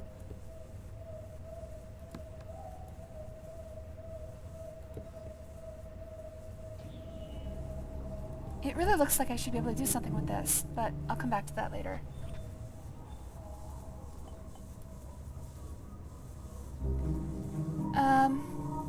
Either I can't open this drawer or I have to close this one first. Nope, can't open this drawer. So yeah, look, all of the smaller drawers have that same dual colored handle. Oh, there's something I can open.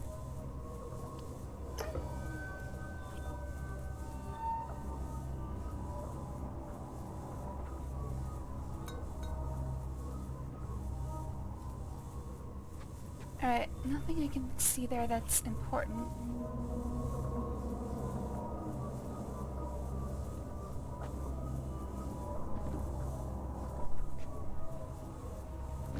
I already looked in this drawer, right? There really isn't anything here.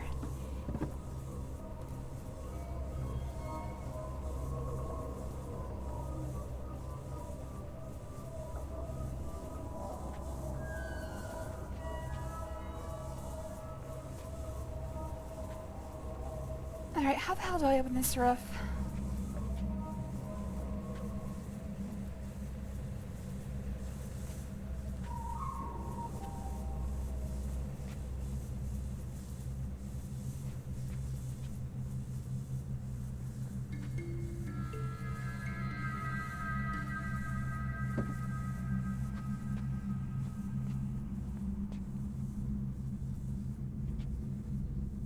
I don't see anything that looks like the drawing in the book.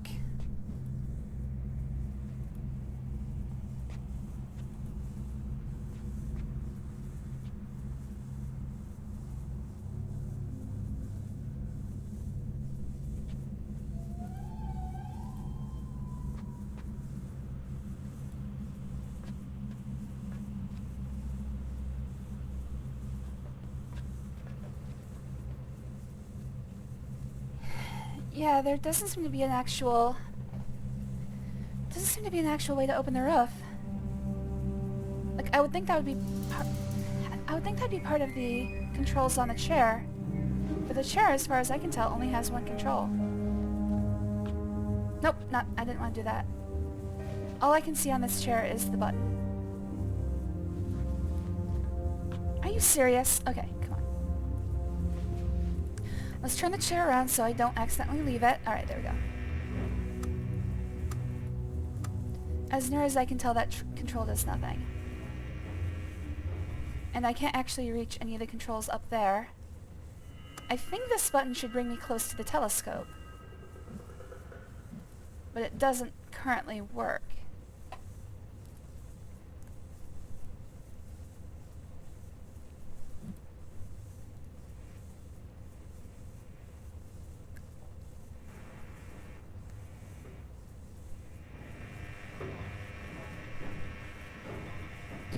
Sorry, I hit the microphone. Sorry. I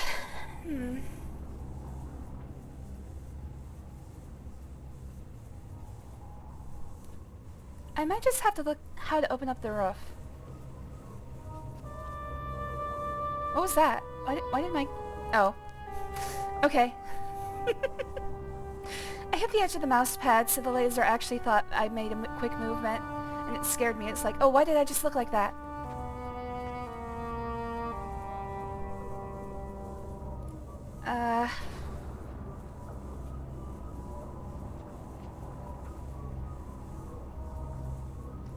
Oh, what's this? Oh, is this it? Oh, thank goodness. It's going crazy there.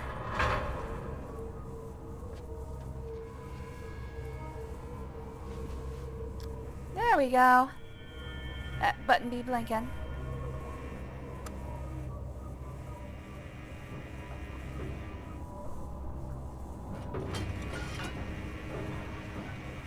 Alright, I don't actually have to do anything here. All I have to do is move the antenna or telescope till I can reach the observatory exit. In fact, let's put a save here because this feels like another thing that I can mess up completely.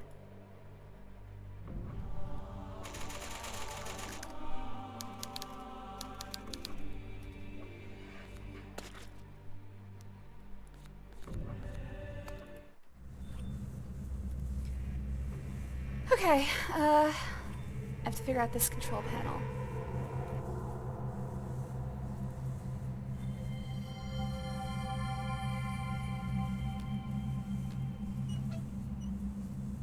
Okay, so this controls tilt.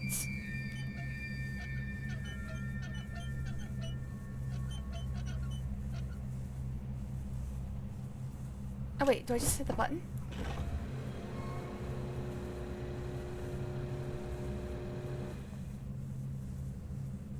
Oh, I have a hint here. See the really bright one? Uh-huh.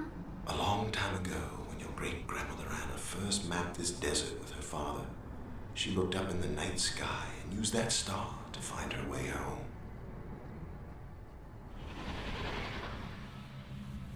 Alright, another cryptic hint. Find the bright star.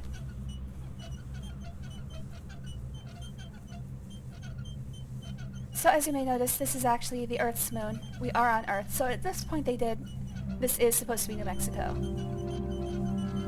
Like, am I actually moving the... Oh, hey, that was a meteor.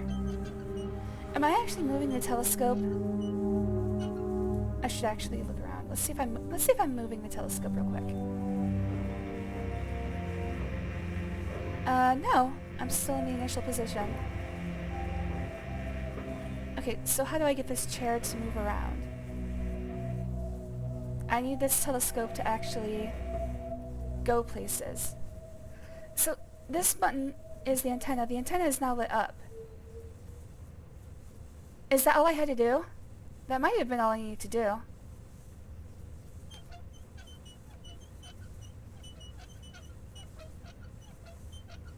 So sometimes these clues are necessary, sometimes, a lot of the times they're not, though. I don't think I actually have to. I don't think I actually have to find a bright star. Let's see if that started the antenna. That might have been all I needed to do.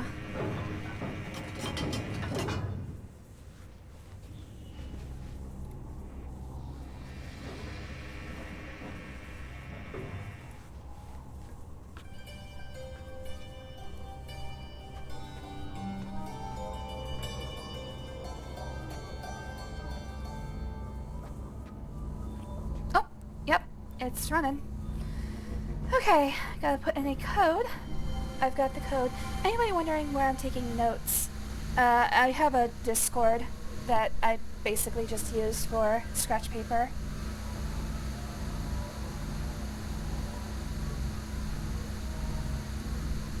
Alright, again, before I fuck this up, I'm gonna be saving before pretty much every puzzle. I remember getting myself into such impossible situations the last time I played this that I am extremely scared. I'm going to put myself not in a soft lock situation, but in a situation where I've screwed up so bad that I'm never going to be able to figure out how to fix it. A dumbass soft lock. The new design means we won't have to go to Rhyme anymore. We'll be able to view our son's ages from right here. Alright, well that was an unnecessary hint. How does this work? I've got 5 crystals of different shapes and colors. Do I actually have to physically put the crystals in these slots? Like, there were crystals in a drawer behind me, but I don't think I can actually, like, carry anything. What happens if I press here again? It just closes.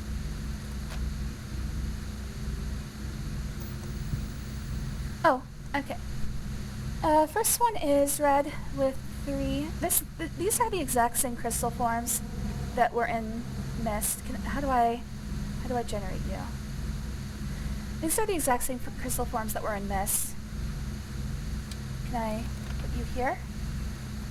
Yes, okay.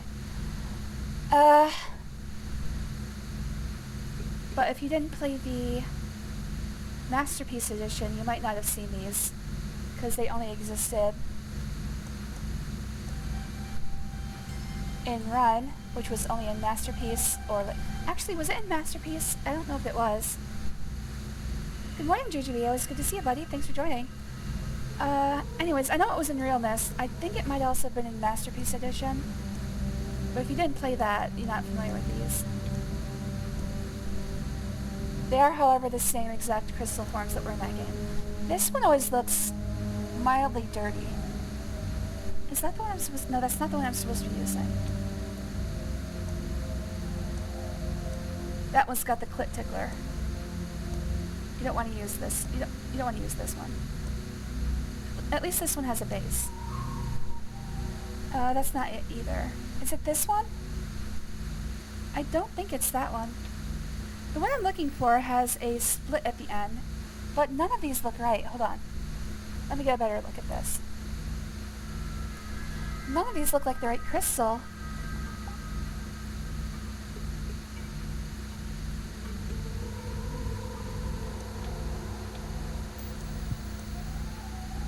This one is the closest. This one does not look right. Okay, well let's just go with the one that is the closest. Seeing you brings immeasurable joy. Ah, same.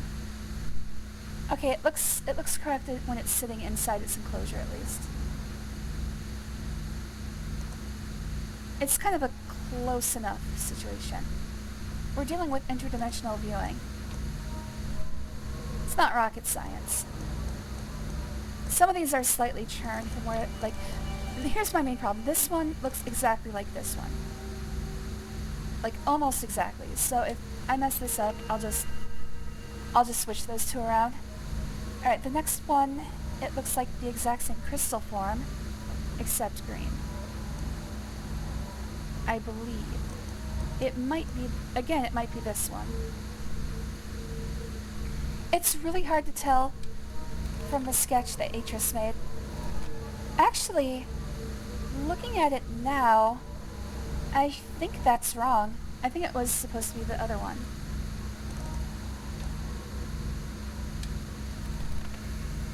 And then the blue one is supposed to be the other version. Okay, I think this is it. Atris's sketch in this regard is really bad. My friend, are you there? Hey, I did it. Hope you're getting this.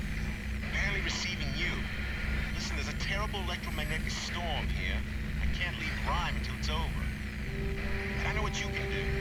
What? You just put your hand on the book, dude. Below the top drawer, you'll see a symbol. Press on it to open 2 compartments. Okay, so this was entirely... Commentaries I wrote on Haven and Spire are inside. Oh, and tell Isha not to forget her homework. I'm not babysitting. You forced me into this. You didn't hire me. I'm not going to be your babysitter.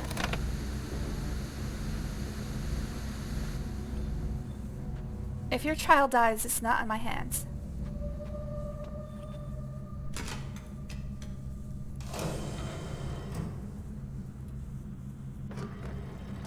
By the way, in zip mode, what do I have available? Nothing. Alright, I have to go back to the bedroom.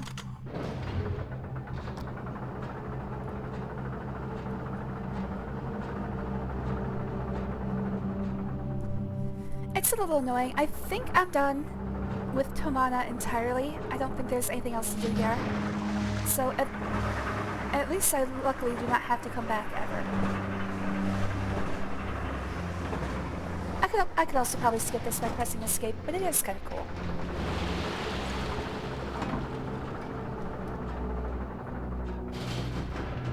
It doesn't take that long. Alright. So now we have to choose Spire or Haven. Wait, why exactly... Hold on.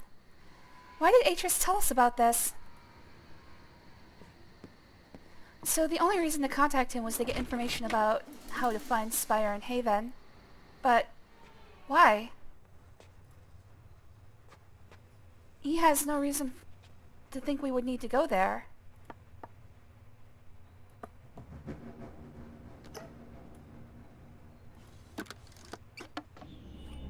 Alright, let's do Haven first. Spire's not great, but at least it's better than Haven. If I'm going to rage, let's have it all in one stream. I might be able to finish Haven by the end of the stream. It's definitely going to take more than one. Never be discouraged by a mistake, Atris. My grandmother Anna used to always say, strive to learn from it instead, and you will achieve great things. Today on Haven, I saw my grandmother's words come true. The broken ship merged into the causeway near Haven's coastline is exactly what I'd hoped it would be. A promise of intrigue and adventure so palatable, it made my own heart race with excitement to see it. I thought of how much fun the boys I'd met in the stone ship age, Emmett and Branch and Will, would have had playing in it, and almost wished I could bring their children here to do so. But Haven must remain off limits to all, for it is to become the prison world I wrote it to be. My sole foray to the age has proved it to be capable of supporting human life. Though of course none exists there at this time, much of Haven's interior is comprised of a dense tropical rainforest, which is obviously teeming with beasts. I saw several as I explored, though they usually kept their distance. I'm gonna have to be paying attention for anything you take pictures of.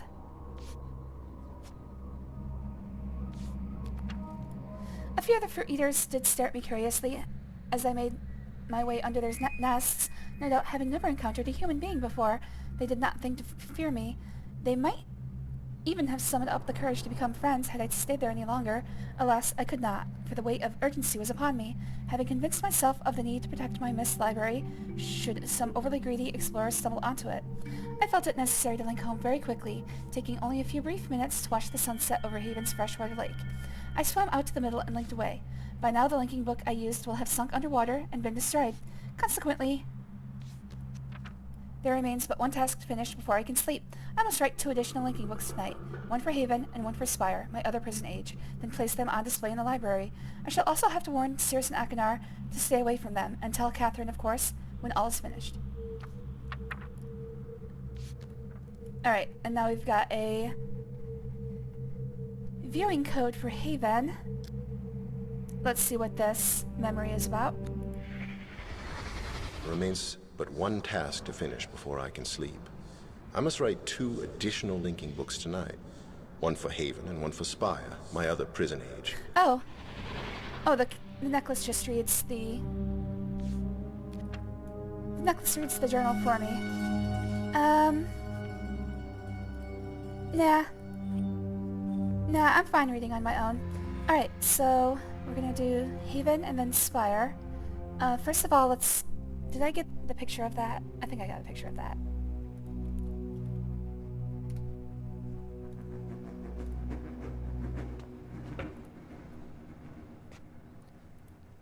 Oh man, I just realized. You know what? Let's do both. Let's do both codes for Spire and Haven. Actually... Nah, if we're gonna... I'm pretty sure we're not gonna be able to get to Spire by the end of this stream. I'll just eat it. You know what? Let's just start skipping our way there.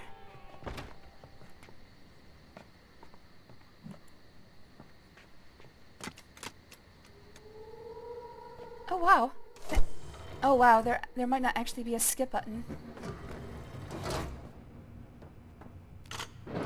I was playing on Scum VM, which probably had... Oh! Can I skip? I actually don't think there's a skip button. Oh man. Alright, well... Never mind then. I thought hitting escape would actually skip the cinematics, but I was wrong.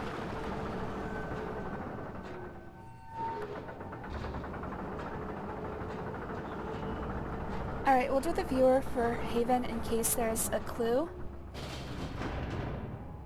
Because I don't want to get there and be like, I have no idea what to do. I do know there's a puzzle in Haven that's probably going to make me cry. I'm going to have a full-on mental breakdown tonight.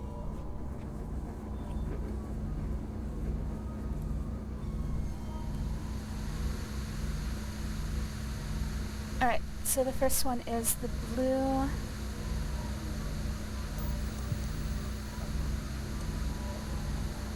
Blue dildo. It'll be okay, Gunyu, don't worry about it. Next up is that red or orange? It looks orange, but I don't think orange is... No, it's not a color that's available. I guess it's red. Actually, the next two look... Well, hold on. Oh, the one after that is purple. Okay. There actually is a color that's between red and purple, but the human eye can't perceive it.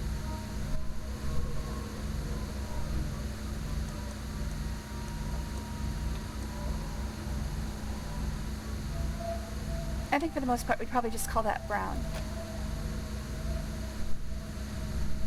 Is that right? I guess so. Atris's sketches in this game are so freaking horrible.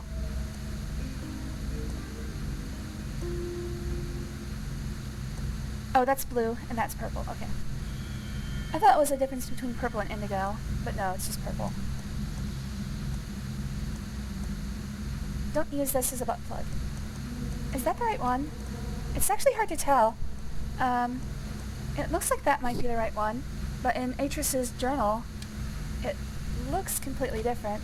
Like, it has sharp sides in Atris's journal. I don't know. Maybe he's just, like, partially blind or something. I don't know. It looks nothing like it does in reality. And the last one is a yellow 3-pronged one.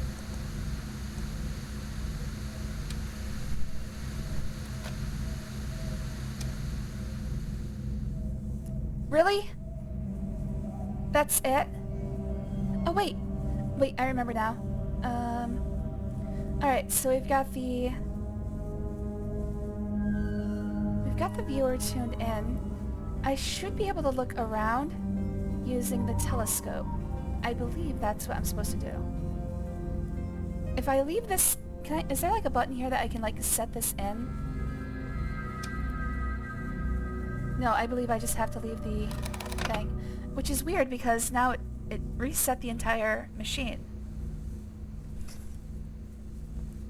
I think at this point I should be able to look around Haven using the telescope. But I'm not sure on this one.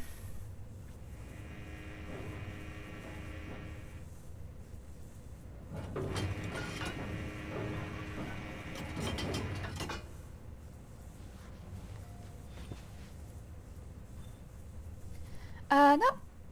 Still looking at Earth's moon.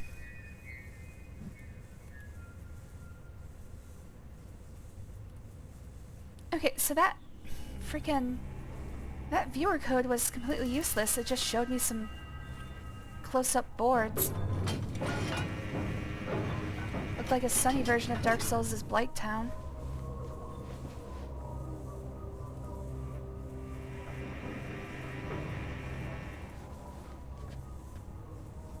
It'd be really convenient if the chair could turn around on the way back, but I guess that's too much to hope for. Can I zip to the bedroom? No, I can't zip anywhere, actually. Man, that zip mode feels pretty useless. It would be a lot more useful if you could actually skip this long elevator sequence.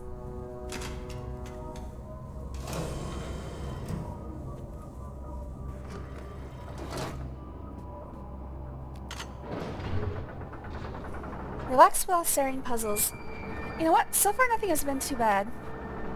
But I do remember at least 2 things that are going to make me lose my freaking mind. One of them's in Haven, and it's probably the worst puzzle in any of these games. The other one is in Spire. And it's not so bad, but it's definitely not something I'm looking forward to.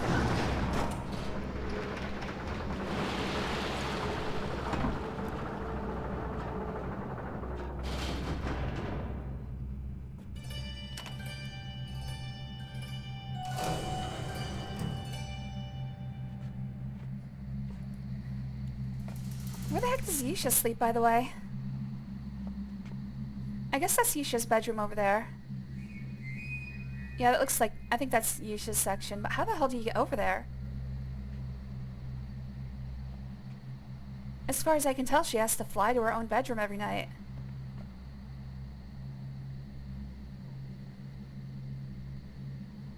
I'm just curious, because there doesn't actually appear to be a way to go to it. Like, the elevator doesn't stop there, the track bypasses it entirely. How the hell does she get to her own bedroom? There's no way. Oh, actually maybe there's a broken no, there isn't. Oh, I think I see. Oh, okay. So this gangway actually rotates.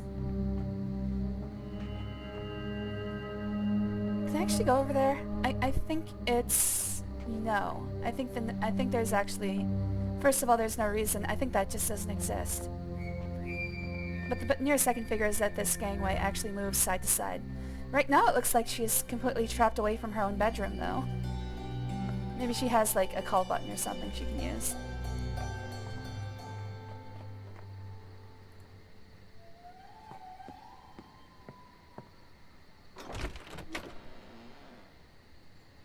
Alright, let's go explore Haven. So the flow of this game is basically complete both of the prison ages, and then there's one age after that, and then there's a finale back here on Tamana. So really all we're doing here is going through the prison age. Hold on a second. I'm gonna have to go have to check something. I hear something very loud going on in the bathroom. I'll be right back.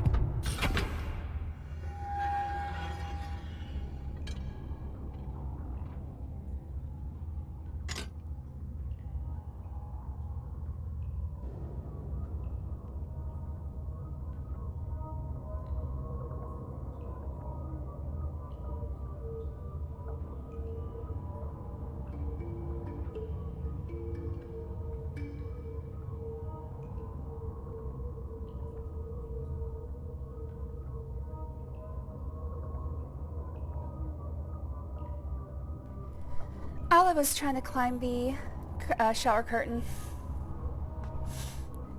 So every time he like jumped up and sunk his claws into it, it made, of course, a loud plastic sound.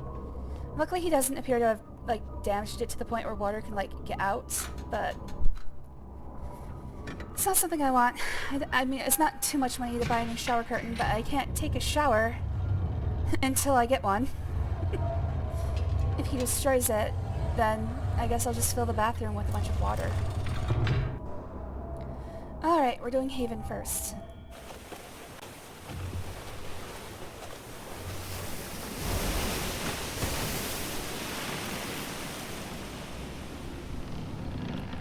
Set sail for adventure! Yo-ho! Okay, he's climbing the freaking thing again. Maybe I should lock him out of the bathroom.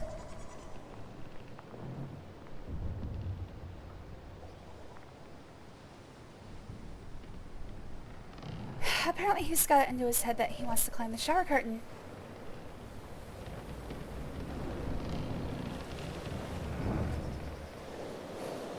Okay, never mind. He's out here now.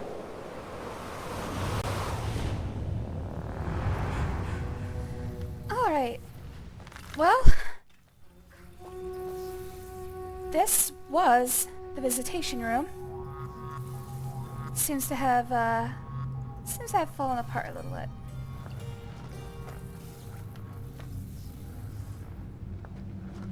So initially this is just where Catherine and Atris could sit and talk to Akinar.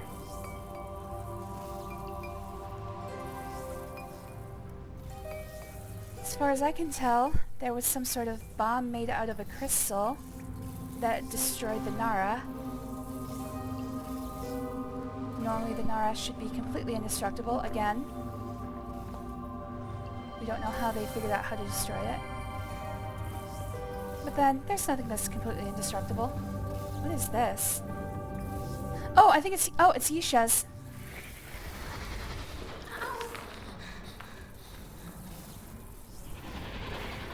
Wow, that was important, thank you. They had Yisha for like 5 minutes in the studio. They had to get a bunch of shots. They used the first take every single time. Okay, so I can freely go back to Tomana. That seems like a bad idea.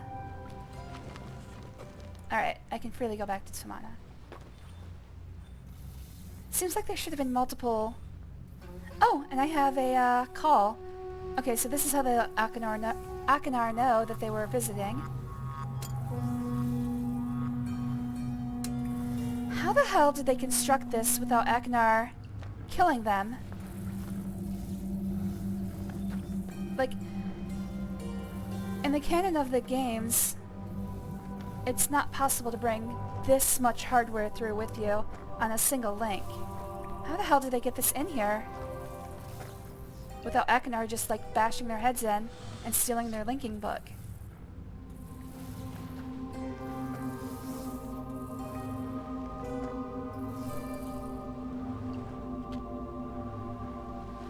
Haven looks a little different than I remember. I remember the sky being blue for some reason. Hey, it's a Quab! Hey, Quab! It's not a crab, it's a Quab. Q-U-A-B. Hey, here's more of that crystal bomb. So I guess I should follow the...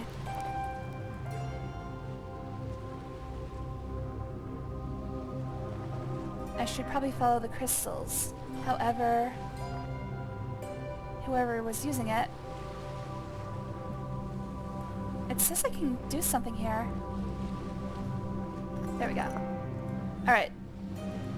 So again, more of the crystal bomb, and it appears to be actually carved like a woman. I don't know why that's important. I don't remember most of this game. Like, I know the overall plot. I don't remember why this is carved as a woman. Did that make the bomb more powerful? I don't know. Maybe it was just like something to do with your time.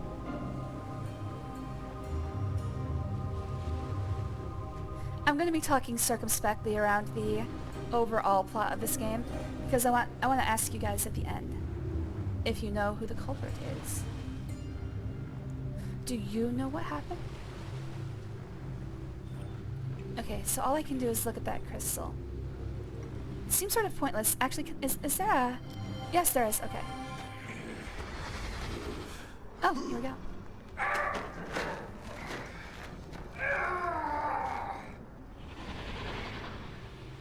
We don't do more than one take. Alright, so we see Akinar overpowering Cirrus.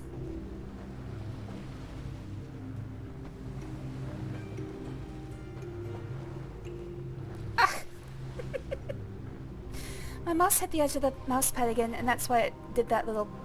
Ah, stop that! Why are you doing that to me? Wait, is the game actually doing that? Is it actually bringing my attention to something? I thought I hit the edge of the mouse pad again. No, it wasn't bringing my attention to anything.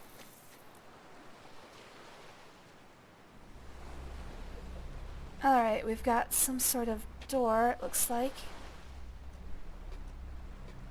Probably need to figure out how to open this. Actually, no, it's not a door, it's just... What is this?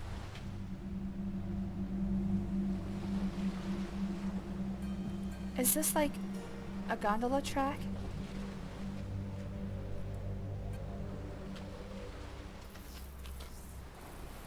There's not a lot of places I can explore yet. Can I use that crystal bomb?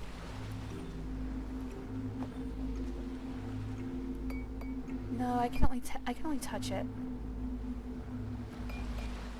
only give it a little tap.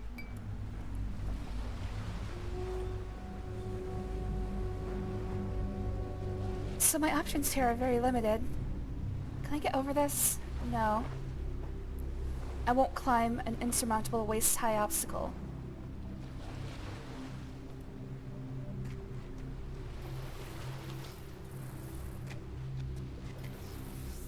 Even though it looks like I could even walk over this log to get over that obstacle, I refuse. Climbing is not allowed in this game, unless it's an obvious ladder.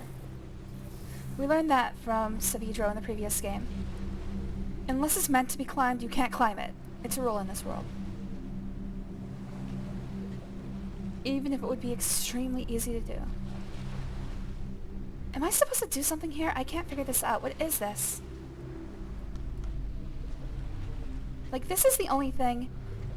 Okay, see, when my camera swings around like that, I think I'm hitting the edge of the mouse pad. I don't think the game is, like, forcing me to look at something.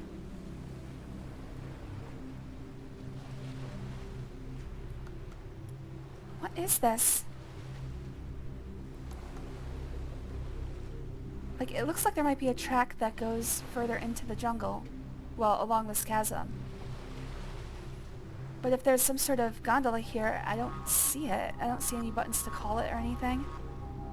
Not to mention the fact that Akinar is building this out of bamboo, so I think electricity is probably right out. He somehow managed to make a bamboo... Oh wait, there it is. Duh, there's this freaking... Never mind. He somehow managed to make a bamboo central processing unit.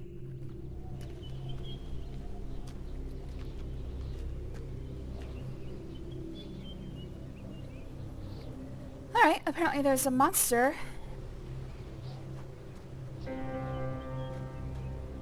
It might just be that Akinar is trying to keep people away from the ship by saying, hey, there's a monster there, don't go there. So I'm gonna go there. If there's a monster, I'd like to meet him. I thought it was a noose for a second. I mean, technically it is a noose. But it's meant to be a stirrup for feet.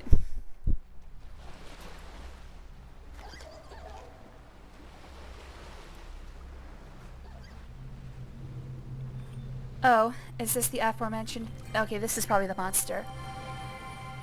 Most likely he is just trying to keep the monkeys away from the shipwreck. I believe this is where Eknar lived. Intelligence. Premeditation. Stealth. Patience. Can't forget his patience. Oh, he's talking about Atris.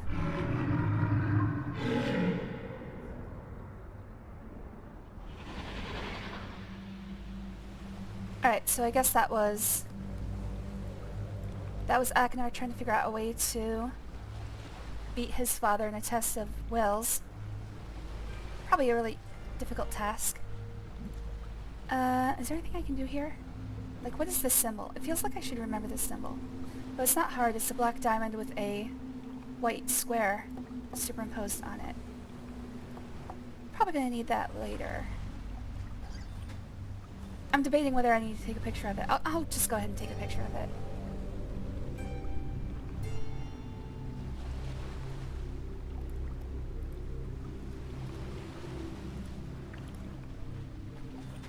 I mean, Atris at this point is somewhere in his mid-200s, so it's probably hard to beat him in a test of patience.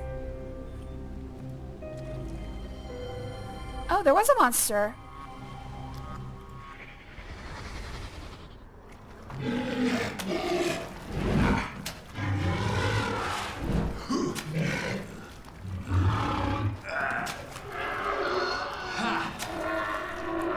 These are the same sounds I would make if meeting a monster.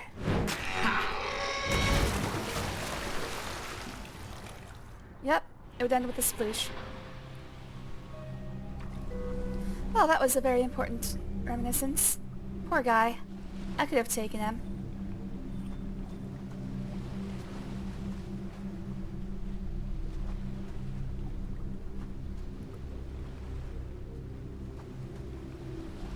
Can I get any closer to the wreck? Ah. Whoa. Shit's just fallen from the sky. What was that? Whoa. Oh, are those like kingfishers? I don't see them come back out. I'm gonna keep an eye on this one real quick. I think those are some diving birds. Oh, right there.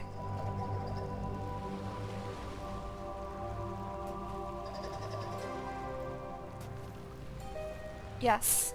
Those are like kingfishers. Okay.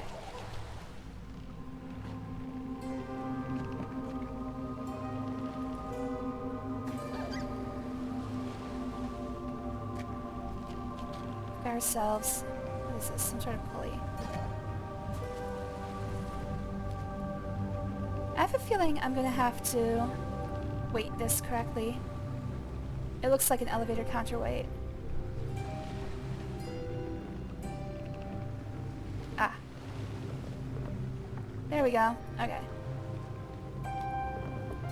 I'm not gonna play with this yet. I'm gonna figure out. I'm gonna leave it in a default state because I don't want to ruin things accidentally. That one seems like it's pretty hard to make impossible, but I know I can manage. Oh, finally one comes back out. Hello, friend. I wonder if I can interact with him. Oh shit, I just realized he was pretty big. That cannon's a lot further away. I thought that was just a perch. Oh man, that thing's huge. Ah, alright, so here's another one of these.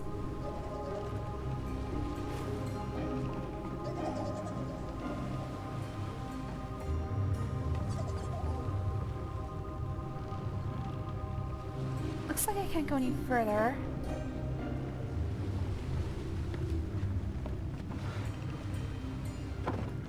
Alright, so that'll lighten the load. Oh wait, I see. Alright, so now I can counterbalance the elevator, but I mean, if there's enough weight on the counterweight, shouldn't I be good? I don't know, let's get the shot.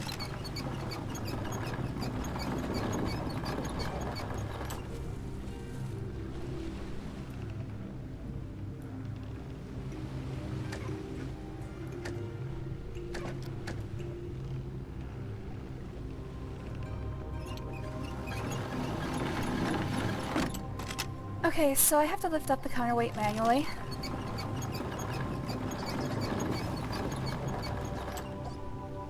Hello there, Casey. Thanks for joining. It was good to see you, buddy. I can do something... Okay. That is the counterweight release. Is that all it does? Yes. Okay. So it should just be raise the counterweight, lock it in place, and then release it. Is this the... I would think this is the counterweight lock, but it doesn't appear to do anything.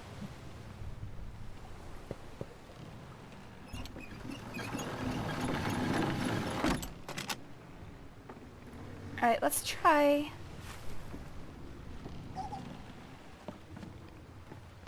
Let's try loading up the counterbalance. Alright, here I can put in... For some reason, I can weight down the elevator as well.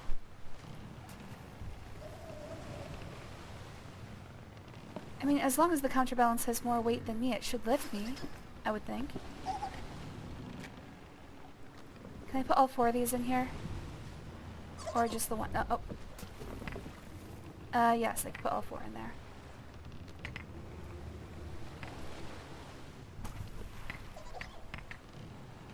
Alright, that's as heavy as the counterweight can get.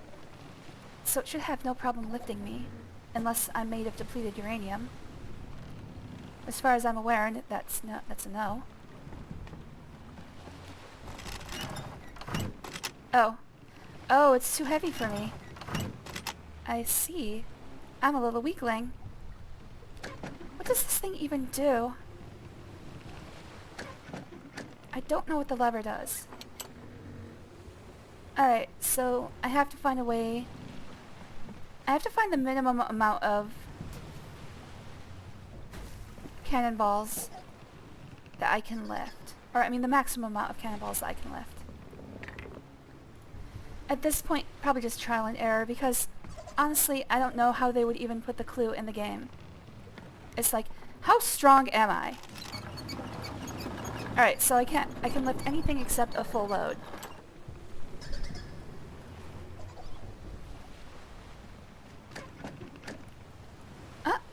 Okay. I'm guessing that I'm gonna have to bring up a certain number of cannonballs. But again, I can just use trial and error.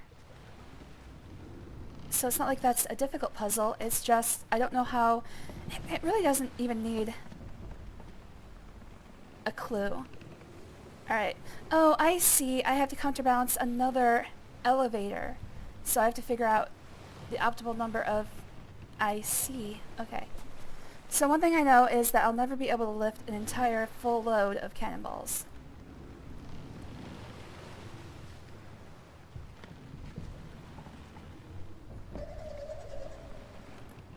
But what I can do is I can test.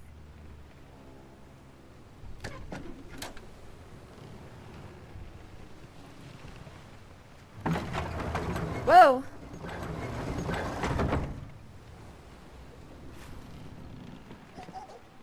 It's not the drop that kills you, it's the sudden stop at the end. So I can just put all of the cannonballs in and then test until it works.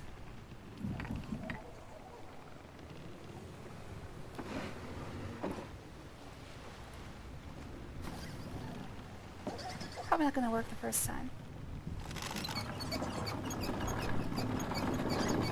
Howdy, Hippo Centaur. Oh, it's good to see you, buddy. Actually, were you here earlier? Alright, so that's too heavy. I feel like I already said hi to you. No, I didn't. Alright, so I've got to get rid of at least one cannonball. I have a feeling the proper number of cannonballs is going to be 2. I don't know why. It just feels like the correct answer. Oh. Shit. Oh, I see. It just dropped the counterweight. Okay. That's no big deal.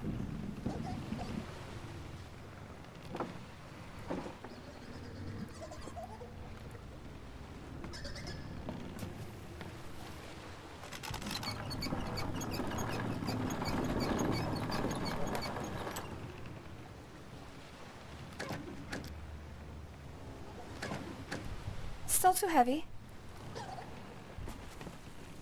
I have a strong feeling that that 2 cannonballs is still gonna work.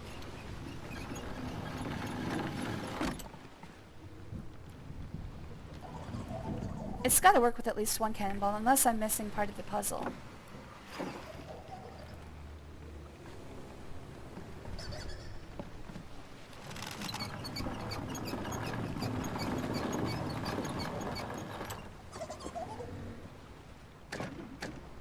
Alright, there we go. I don't know why I felt like 2 was correct, but maybe I'm remembering more of this game than I thought.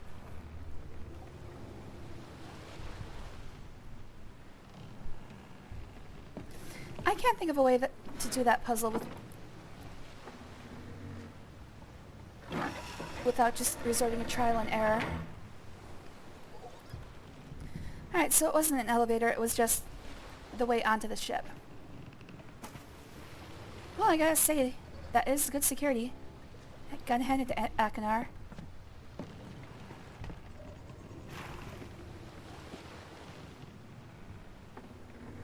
Sounds like... Oh, come on. Come on! Where is that? There we go. It seems like it would be a bitch to reset every day. Every time you left the ship, you'd have to reset it to its default state, but it would keep the monkeys out, at least. We'll meet them later. They're the bane of my existence. Oh, alright, I'm rich!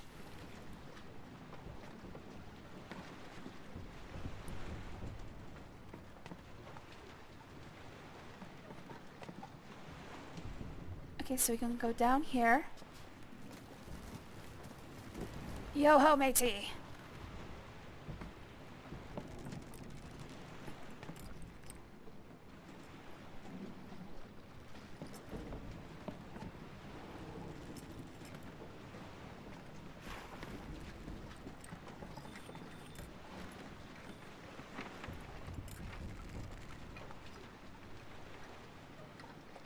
I'm trying to figure out what this is for.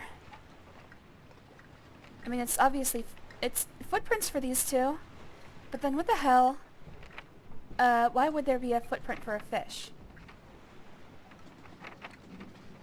I guess I'll take a picture of this. I'm sure I'll need it.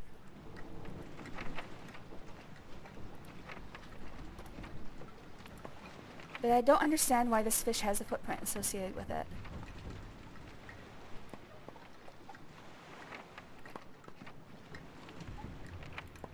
Can't seem to do anything else here, so... All I needed was the picture. Oh! Oh, hey, whoa, things are... Whoa, what's going on? What's going on with all those pages? Okay, so, never mind, they're just fluttering around on a cycle.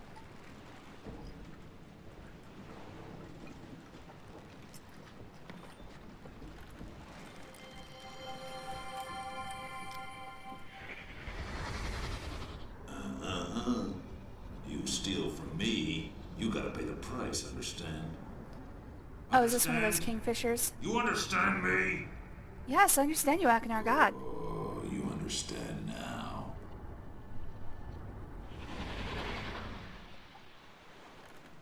Yeah, this is one of those kingfishers. I don't know if I can actually do anything with this. There's like... It's got like something in its crotch here. What is that? Let's tap that crotch ring. I guess that's just the display stand.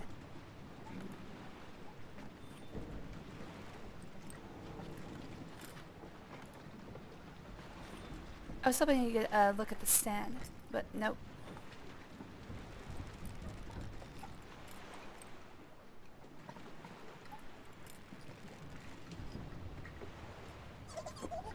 Nothing else looks interactable here. Can I open this drawer? I don't think there's a drawer there.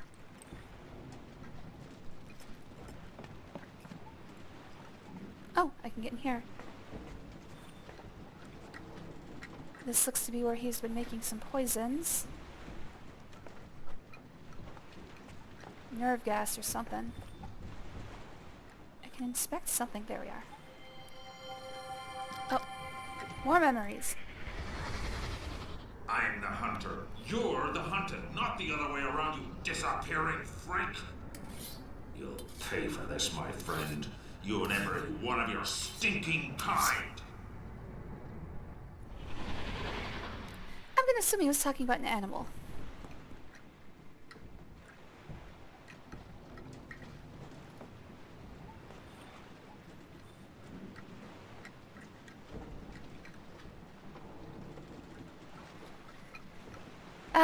I love a good old wind chime made of bones.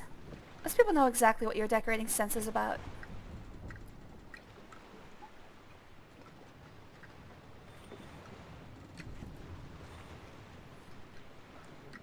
Alright, can I actually interact with any of this? I think this is just... a lot of this stuff is just for flavor. What I'm looking for...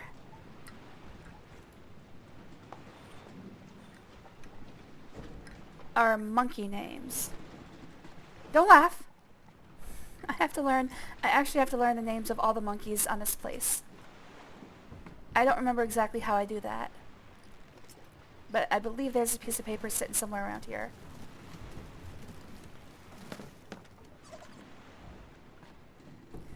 The puzzle I say is going to make me cry involves talking to monkeys and calling them by name.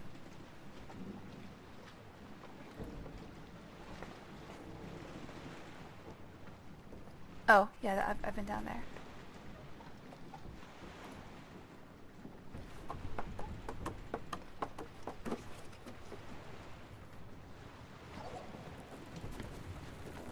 Now, if I were Akinar, I would put my bedroom as high up in this place as possible, so as not to accidentally fall into the water while I sleep. Whoa! Hello, friend. I guess that's what he meant by stealing from me. Looks like his brethren didn't learn their lesson.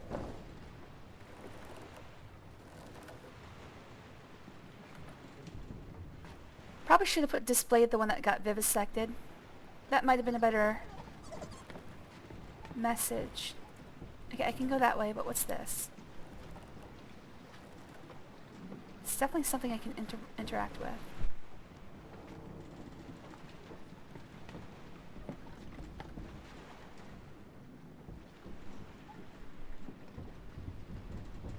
Akinar, king of the monkeys. Oh, what do we got here? Where's the blaster? Oh.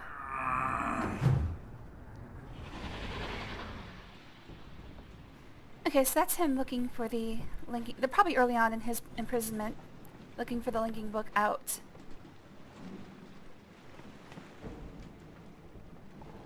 So I guess the retcon is basically that the prison ages were no different than a regular age. Atreus just destroyed the linking book on the way back. Which would work. But also, that's not how it functioned in the first two games. That's not how prison ages were made. But whatever, it doesn't matter. Alright, we've got his journal. I cannot believe I resisted linking here for so long. Father's warning kept me away. He said Haven was an age of great wealth, but visiting it would be dangerous without him. Lying serpent. Should have known he would say anything to keep Sarah and me under his control. I despise him. But look, Father. Look who's under whose control now. Stinking... What the fuck? Stinking... What the hell does that say? Oh, stinking rain has not let up much since I arrived. It gets almost too quiet when... It does, except for the distant screams of animals. Wonder what exists beyond those cliffs. Too wet to find out tonight, but there should be plenty of time for treasure hunting tomorrow. Judging by the chests in this wreck, I will not be disappointed. Oh, but won't Cirrus be enraged when he sees I got all the emeralds first? Been slashing through the jungle all week and have yet to run into any people. What did you do, Father? Get them to turn this island into some kind of wild animal park? It would be just like you to convince the stupid idiots to do that. Have to hand it to you, though. The heads on some of these beasts will look really good on my walls. A Camodile, a predator, Zephyr, and an herbivore. So these are some of the animals we saw downstairs. I'm guessing I should follow these Zephyr tracks. This might be important. Let's take a picture. Weird looking monkey. Yeah, they are. It's a Mangri, an omnivore. Oh, I'm probably going to have to follow the Mangri footprints. Anyway. Where was I? Okay, so that was a complete sentence. Got my first taste of primate today. I was cutting a path through the jungle when one of the stupid buggers clonked me from behind with a piece of fruit. Scared the hell out of me. I whipped around ready to slice and dice, but it let out this ear-piercing shriek. Must have been a signal to its buddies, because they all took off into their nests. Too bad Mr. Shrieker wasn't fast enough. Mangry, an omnivore. Alright. Oh, and it also shows me the picture of the fruits that they throw. Man, it is hot! Actually starting to like these infernal thunderstorms. They ruin a good day of hunting, but at least they cool things down for a while. Surprised my greedy brother hasn't shown up yet. He's got to know I skipped out on him in Serenia after we called that little truce. He's insane if he thinks his plan there will work. We should just kill Father and be done with it. Then again, maybe I should link back to Myst and convince Cirrus to set the old man free here in Haven. After all these weeks of practice, my hunting and tracking skills have really improved. And then there's a bit of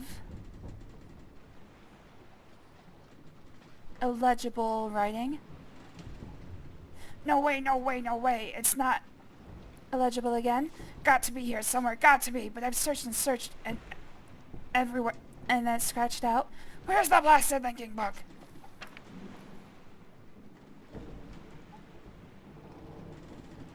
I've got to pull myself together. Come up with a plan. That's what Cirrus would do, isn't it? Where the hell is Cirrus? Doesn't matter. Need a base, someplace to hole up, in some stinker. Stop it! Think.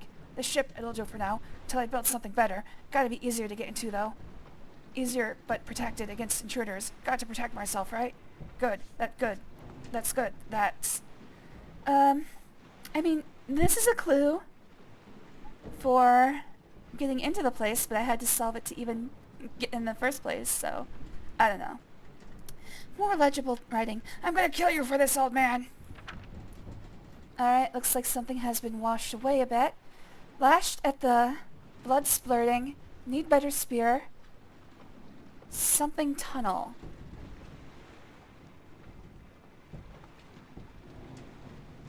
Need better spear. Something tunnel. Successful day today. Most Karnaks figuring out how to use their fishing habits against them was sheer genius. So I guess the Kingfisher ones are called Karnaks. For him, at least. Can't escape. I must... Wrongful imprisonment. Where is Cirrus? Past 3 days. Too much. Can't remember killing. Is something else here? Big. Second predator. Hunting. Why haven't I seen it yet?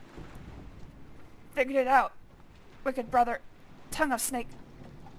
Tricked me with the truest uncertainty. Cirrus is trapped too. While he was busy building the machines, he linked to Spire in search of plunder. Spire! Father's other dangerous age! Miserable Camodile. Nearly ripped my leg off. Pulled Vanishing Act and just wait till the hunting post is finished. Alright, so this is the diagram of his hunting post. We'll be using that extensively later. No tracks. Brainwashed most. Found them. Definitely tracks. Sneaky bastard. Waits. Alright, so... Is it saying ignore tracks? Oh no, it's probably saying more tracks. 5th kill site. Looked fresh. Only smelled me coming and took off. What is this thing? My god, the size! Impossible! Hands still shaking. Didn't expect attack. Didn't realize. Magnificent! Yeah, I think so too.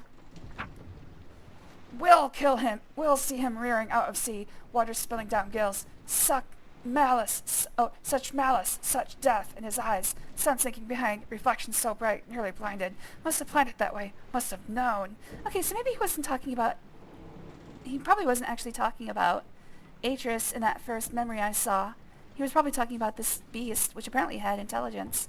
But I'm alive, sea spawn, still alive, and I will defeat you. As death is my witness, I shall decorate my kingdom with your bones. And that's the end of the journal. Oh. Oh yeah, he just reads it for me. No, I want to read. I read. I do voices, I read. I do voices badly. But I still read. Akinar initially was played by Rand Miller. I think they got a new actor for him because Rand also plays Atreus. So I think because Akinar has a much larger role in this game that they used a different actor than they did in the first game.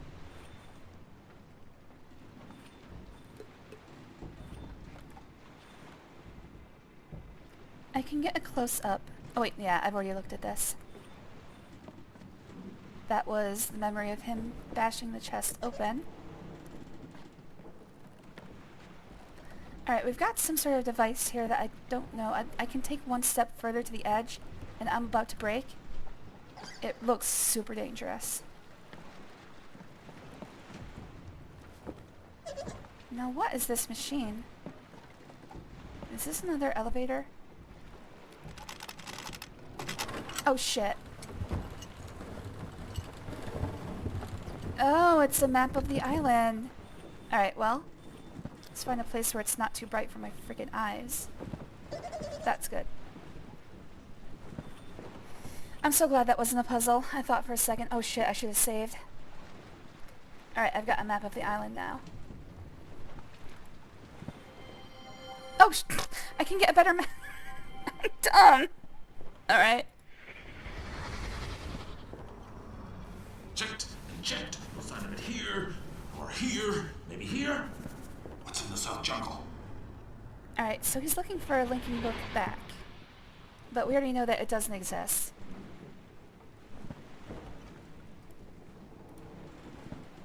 I'm gonna get rid of the previous image I took and get this clear one into the chat. Alright, so I've got a map of the jungle at least, so I don't get lost. I'm guessing this closes it. The question is there any purpose to actually having it closed? Probably not. But I don't think there's... I think I've gotten all my purpose out of it to begin... Oh, actually, I can reach that. Let's see. Let's see if I can actually do something with that sack of stones. Because when the map is open, it should be... Yep, it's accessible. But I think it actually, I think it blocks my way back. It does. Okay. So I do have to have it closed to leave. I can't interact with it in any meaningful way. Alright. Away you go.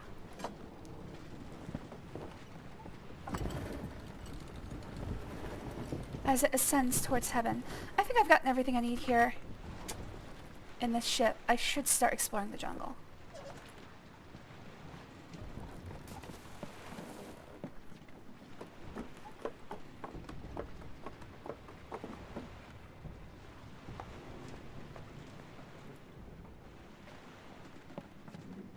Oh. It's safe with Syrian here. I would hope so. Of course, there was that monster that apparently gave Akinar some trouble. Wish I could have met him. Oh, fuck! Oh, it resets itself. How does it do that? Alright, we're going to chalk that one up to magic.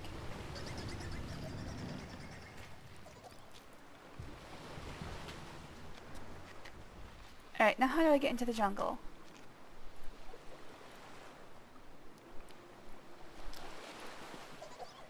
Real quick, I'll share the map.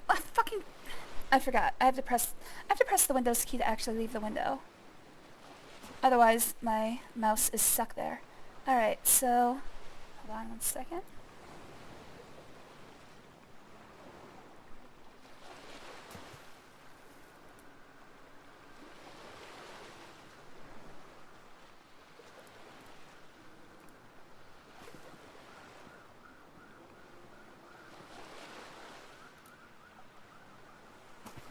Oh, yeah, I should just open this in the browser. What's wrong with me? I'm stupid.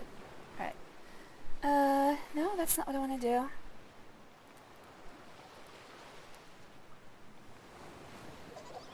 I had it set up correctly, then I fucked it up. There we go. So the map that I just got a picture of...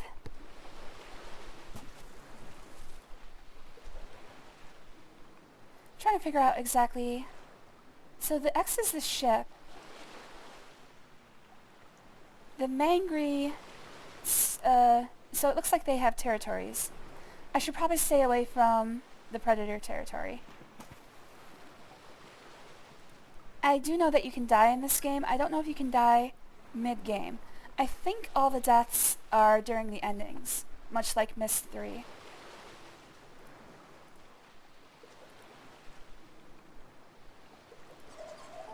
This is showing us that north is deeper into the jungle. I don't know if that's going to be important. There will be monsters here. Now wait a second, is that the ship? Because the monster was outside the ship, right? Maybe the X isn't the ship. Looking at it, it might be the location of the visitation pod.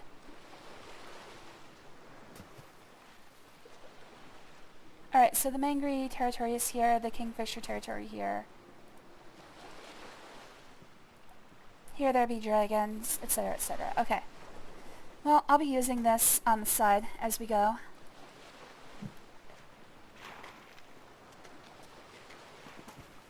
I don't think there's any other way away from the ship, so I'll just get going. Gotta find a way into the jungle. Which I think is straight ahead.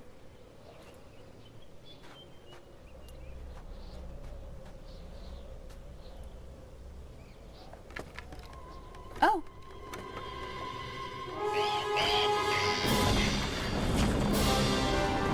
What the fuck?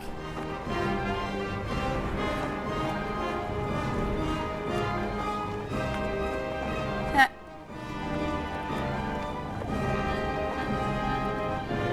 Alright, I somehow made an impromptu hang glider.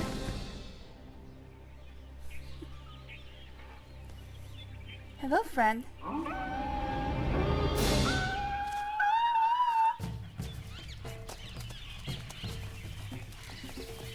You know where you are? You're in the jungle, baby. You gonna die. Welcome to the jungle. Welcome to the jungle. Alright, looks like I got two paths. Don't quite know where I am on the island map. I'm gonna have to explore a bit. Hopefully there's my hang glider. Can I do anything with that? It looks like it was I think it was a tent. Somehow I managed to make it a workable hang glider for a few seconds. I am gonna get so lost. Let's go ahead and let's save first. I am gonna get lost.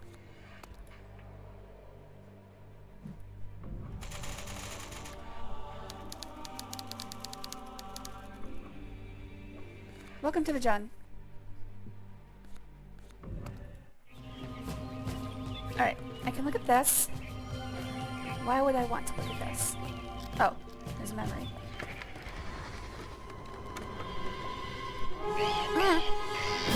This is my memory. You can't just show me my memory. Alright, okay.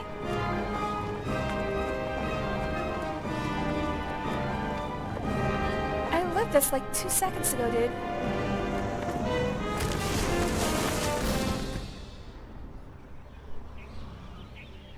That's the entire thing.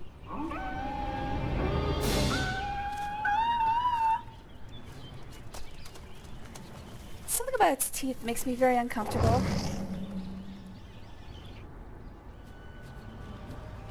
Like they're not set inside the skull correctly. Oh! Alright, is that the only reason to look at this? So, gaining that memory was the only reason to actually look at that, I think. You know what? There's some stuff hanging down. Let's see if I can grab it. No, I can't grab any of it. Okay. That was just for the memories. Alright, I've got 1, 2, Three ways to go. So I'm obviously at one of these intersections. I think the safest bet would be to go to the left, because that is most likely, that's either going to lead me to the mangries or the herbivores. I forget the name of the herbivores. Can I see the tracks yet? No. Oh hey, trap. What do we got here? Oh, memory.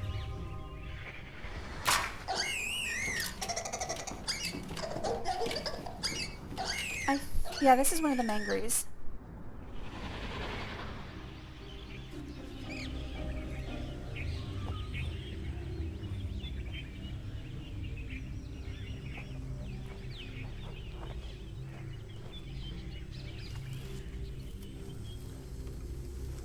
Oh, yep, this is the herbivore section.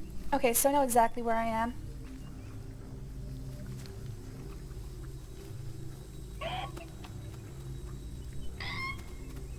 I am in... Oh. Wait. Well, that predator's running around wild. I should probably do something about that. Okay, so I am in this section of the map down here in the far southeast. Specifically right at this split in the path.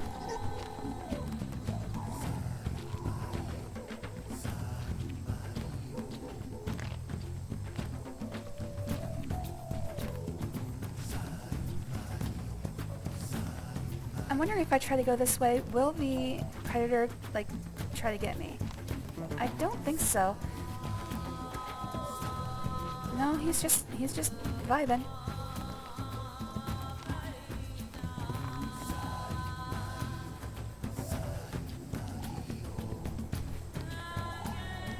I know the one thing I have to do is actually trap that predator. What is that thing called again? Hold on.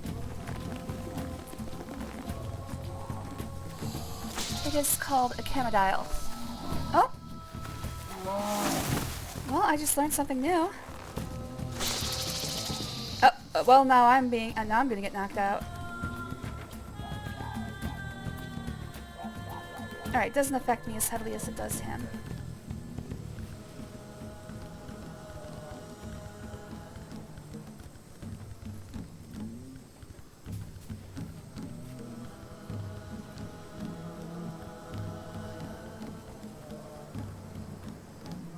Can I set these off? Oh.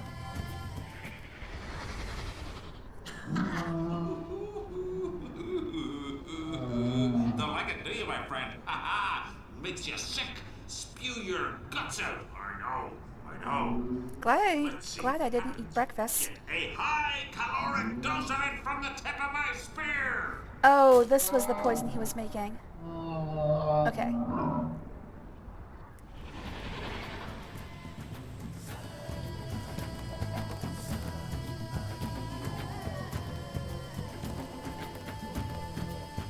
Alright, so the poison he was making back on the ship came from these plants.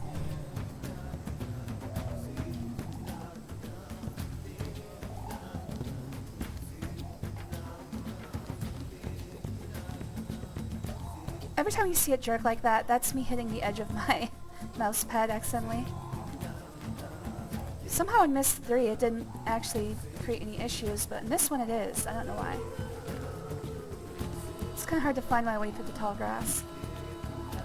Oh, that was the second camodile. Alright, so there's a bunch of camodiles out here.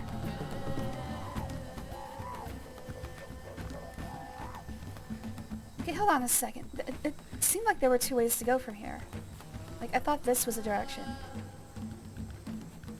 Then no, and then yes. Okay. So there are definitely two ways to go here.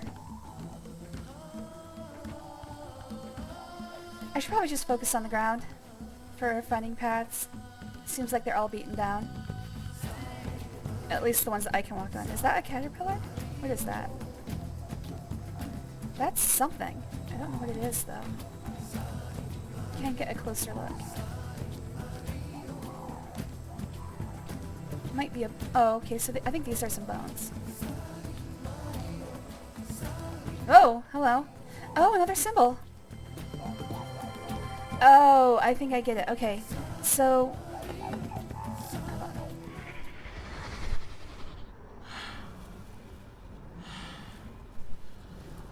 Last one. You can do this. Strength. Dexterity. Courage. 110% power of will.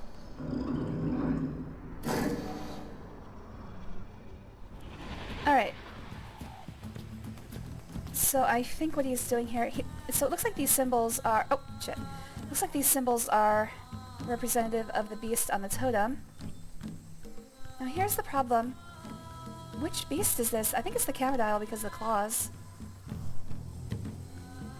So actually looking at this... Oh, okay. Aha! I was wrong about my location.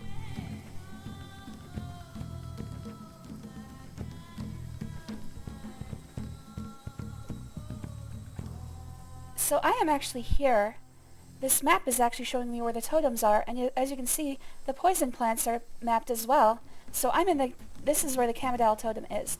So what I should be doing is, for each of these totems, is I should be marking which creature it is. So yes, this was the ship up here, and this totem was of the... I forget what he called this thing. Malice. We'll just call him Malice. So the Malice totem is the black diamond with a white square on top. And then the Camodile totem, and I think that one represents probably intelligence, is what he said. And then this one represents the Camodile and strength. So I'm going to make these notes.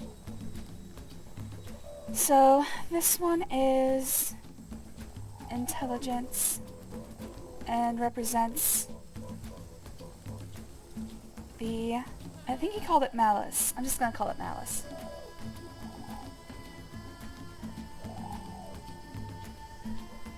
I didn't get a picture of it. Hold on.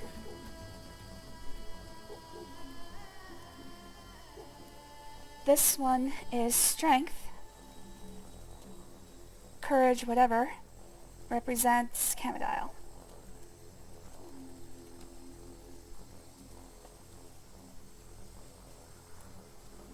Good morning, Sauce. Thanks for joining. It was good to see you, buddy.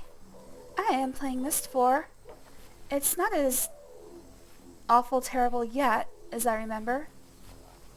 It will get there soon, though. Alright, so I should find all the totems and figure out their animal. Figure out what they represent and get the symbol associated with them. So that's my main concern right now.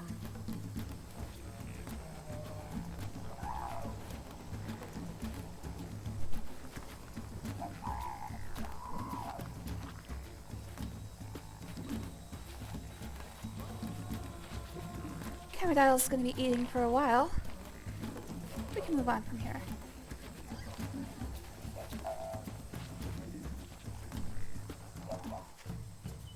Alright, so I should be looking for a way to go to the left. I should stick to the left-hand wall.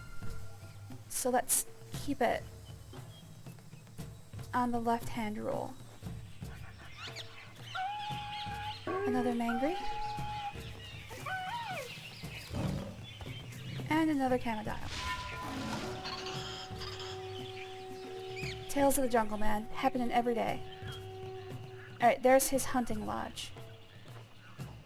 We'll get there soon.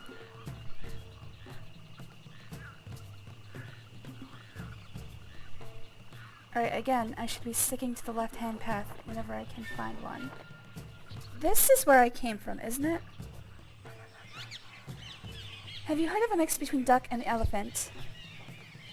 No. I'm trying to think of what that would be.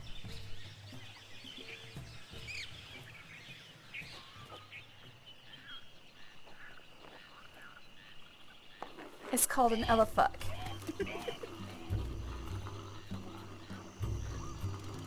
What was the thing I heard? What's the difference between an elephant and rhino? Elephino.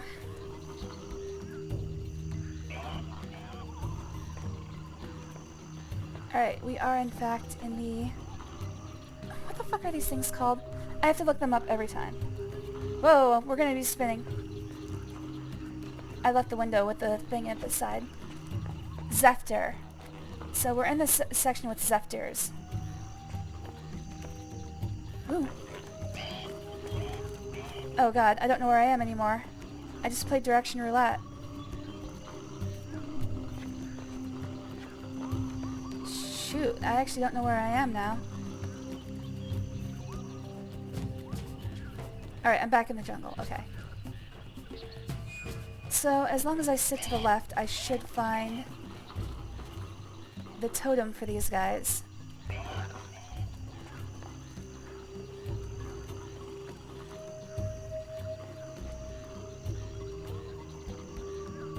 Oh, okay, so this is the split in the path.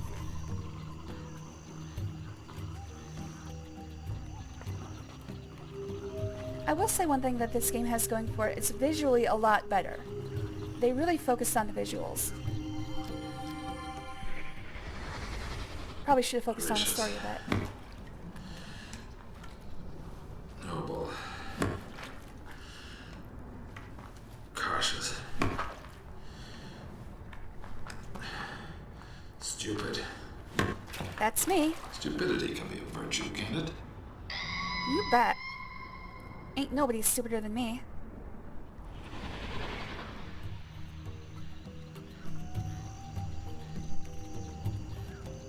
Alright, this is the symbol for the Zephyr. Grace and stupidity. Represents Zephyr.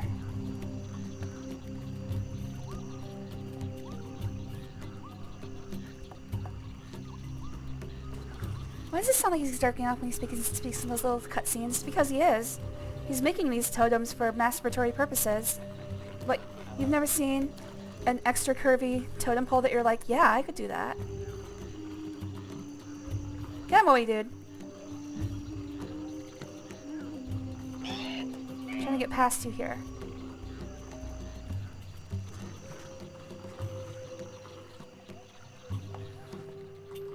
Alright, so this is the left-hand split, and apparently... Okay, what is this?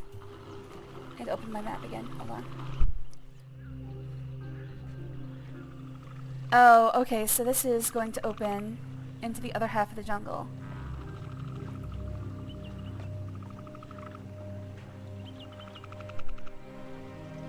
I'm actually not sure. I think I missed a turn off.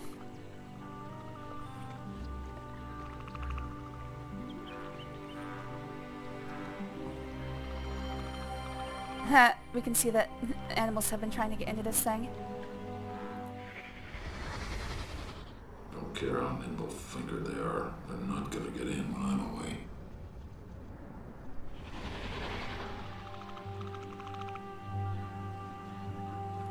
Alright, so...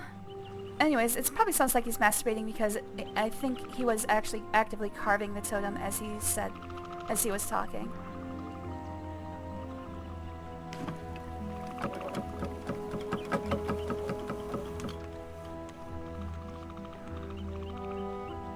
Alright, don't know what that did.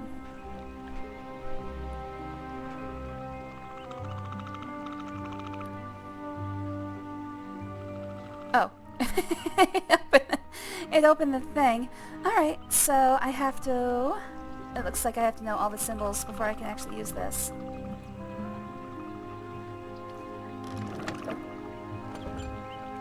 It basically says, nuh-uh, nope, not gonna lower for you, nope, bad code.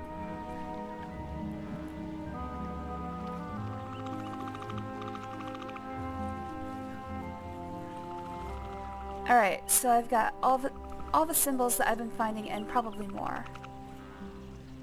That one is that, yes, this is the one for Zephyr. This is the one for Malice. and this is the one for camera dial. So, two things I need to do. I need to figure out what the code is, like what is the proper order, and then I also have to find the remaining symbols for animals.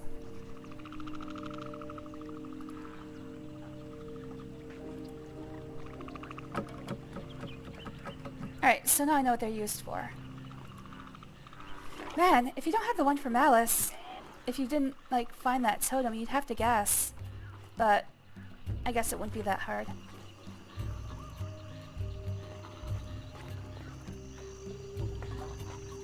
Alright, so the left hand, or the right hand path out of the Zephyrs lair goes to a bridge.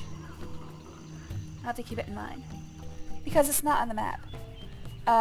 He hasn't finished drawing the map yet. In fact, that entire section is a giant question mark on the map.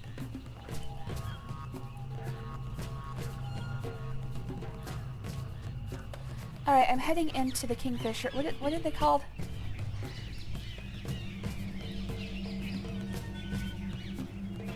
Oh, I actually didn't get a picture of the page that their name is on. It's something with a K. I'm just gonna say Kingfisher.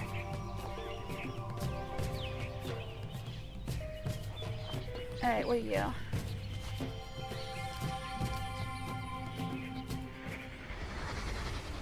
Hear this? You hear it?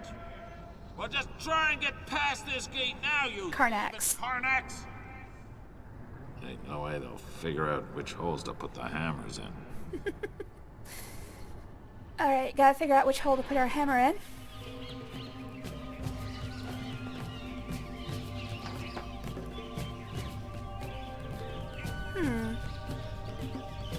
Is it just the ones that have... Can I drag them side to side? No. It looks like I just have to hit the hole that has a post in it. Oh, I definitely should save before I do this. This feels like one of those puzzles I can mess up to a point where I can't figure it out anymore. See, my backup plan is, if I can't figure out a puzzle, I'm going to look up the solution, but that only works if I haven't touched the puzzle yet, because otherwise it's in a state that the guide writer could never have figured out. So I'm absolutely sure I have to save. If it's a puzzle that looks overly complex, I have to save before I start messing with it. Alright. I can put the hammer up or down.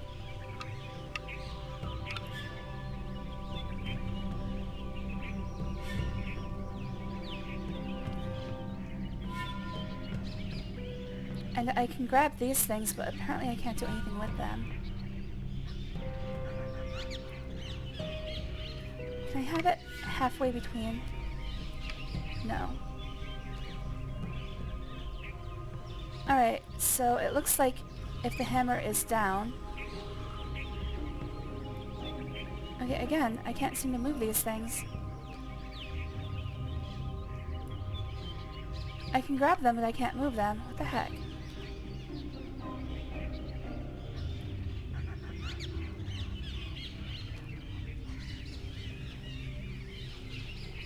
What the hell?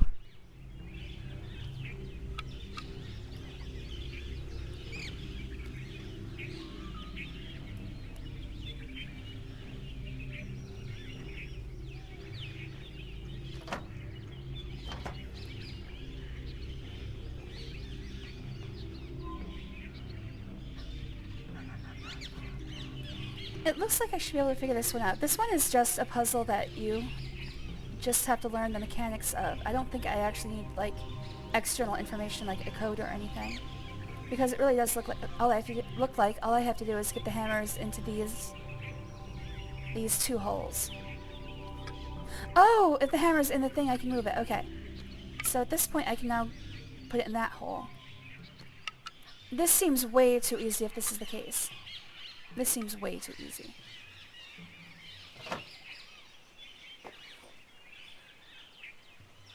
That can't be all it is.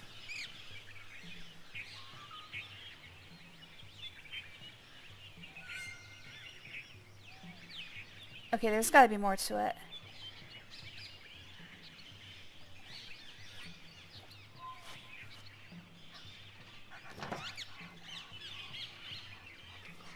Okay, the hammers are in the right holes, but I think I actually also have to have the holes cleared. Like, I don't think I can have the movement system on the holes.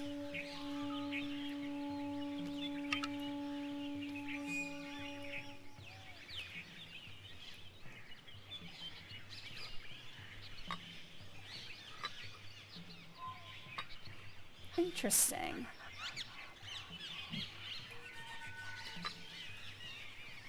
Alright, I'm gonna start from the beginning again.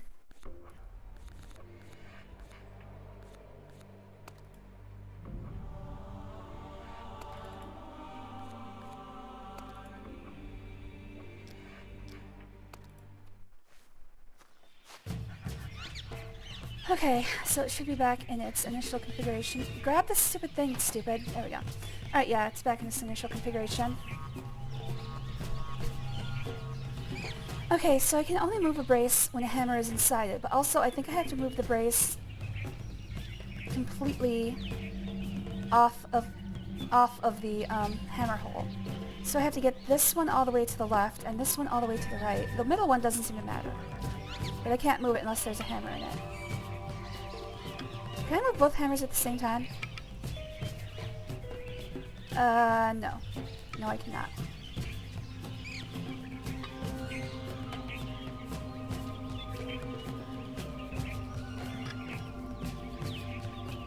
So I need to get this to the point where it's off of the...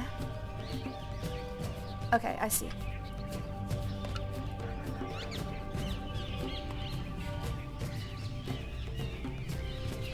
Or do I? Can I move this? No, I can't move it when the hammer's not in the cradle. Okay. So this is a lot weirder than I thought.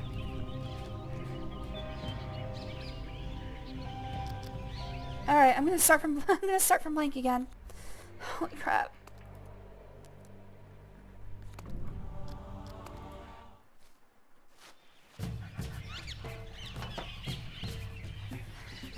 Okay, let's try this again.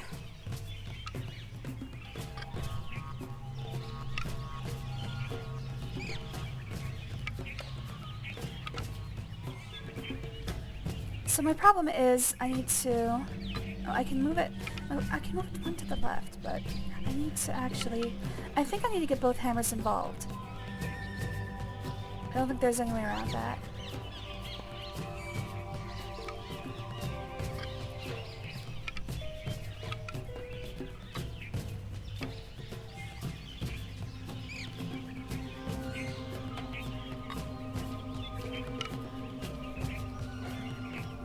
Wait, can I move both hammers at the same time? No, I absolutely 100% cannot move both hammers at the same time.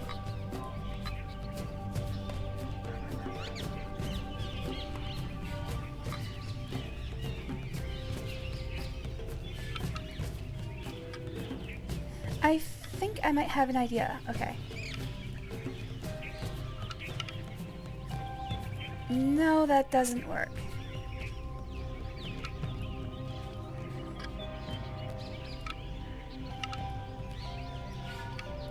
That one does. Okay.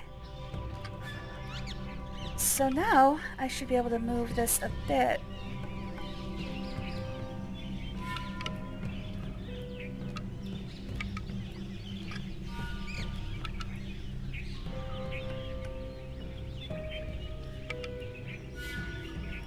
Okay, one thing I'm noticing is that I'm going to have to... Alright, there's one. One is open.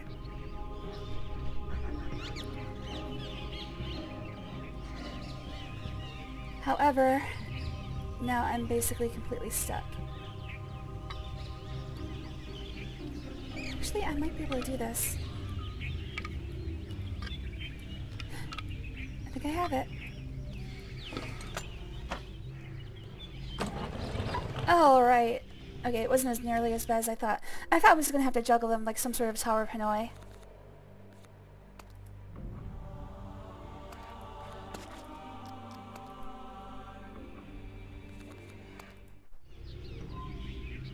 Alright, I think this actually gets me back to... Yeah, no, nope, just the lake. Okay. Why can I look at it? Ah, memories. Seriously, how hard's it gonna be?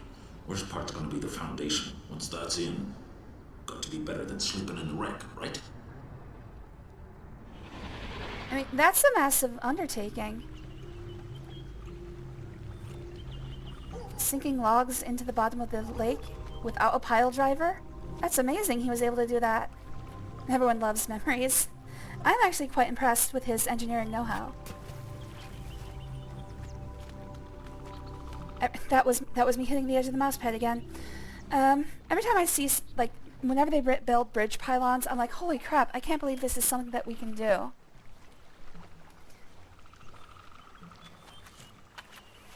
A lot of the time what you'll see is they'll build, like, an entire concrete, like, wall in the middle of a river, pump out all the water, like a house without a roof. They'll build one of those on the river bottom until it reaches the surface, then pump out all the water, and then start constructing the bridge pylon.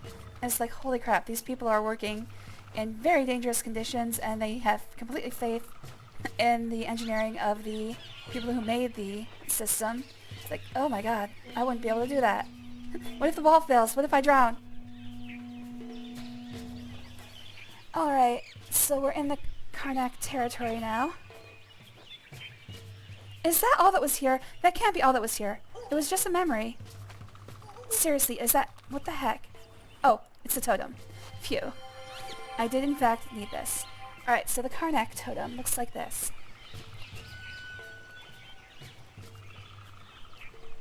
And let's see what he has to say about them.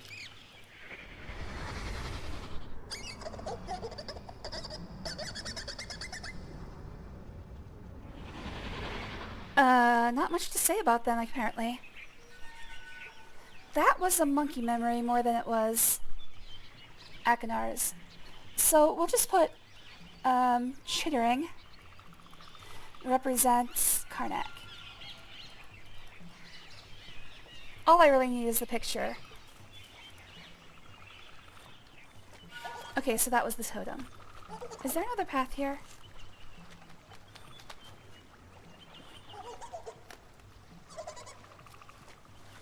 Nope, it was just the totem. The only reason we needed to solve that puzzle was for a totem. Okay. Just missing the Mangry totem. If I have to brute force the order of totems, how bad would it be? Wait, what is he holding? What are you holding?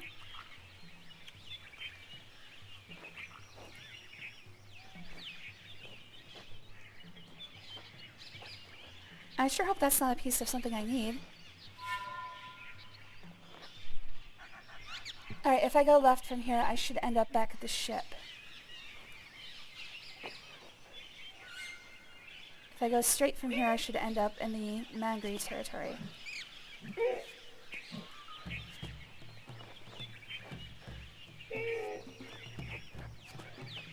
It looks like I should be able to go through there, but no.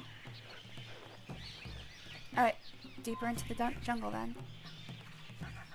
There should be a path back to the ship through here somewhere.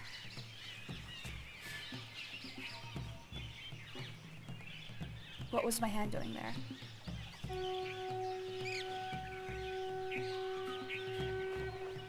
Am I in some sort of elevator chair? What the hell am I in?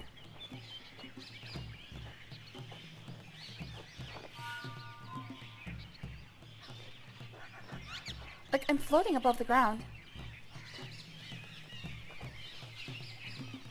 What was that?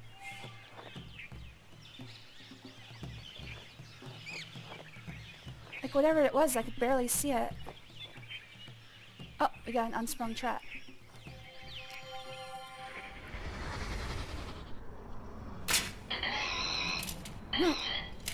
I just realized he's using forks from the ship. Screaming, baby. Akinar has a couple problems. Can we actually set it off? No, it's broken. I was hoping I could lose an arm. I believe I'm headed for Mangry territory. I somehow seem to have... Oh, wait. Oh.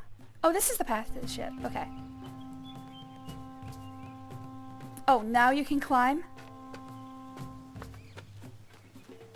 Alright, I'm back. So at least I'm not lost in the jungle forever.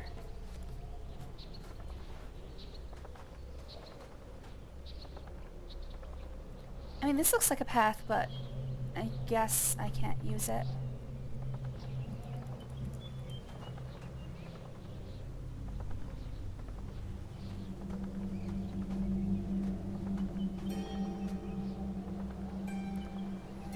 Alright, I was hoping there'd be something here, but no. Well, there's his axe. Oh, here. Nice, finally. Now, no, I want to get a closer look. I want to get a closer look. Nope, okay. Is this actually going to be useful? I'll take a picture of it anyway. Oops, sorry. I did it again. Oops, I did it again. It's gotta be important somehow. Just the fact that I have to interact with it means there's probably something there that will help me. It's a picture of his hunting blind. I don't know exactly how that's going to help me. Anyway, this is the way back to the ship, so back into the jungle.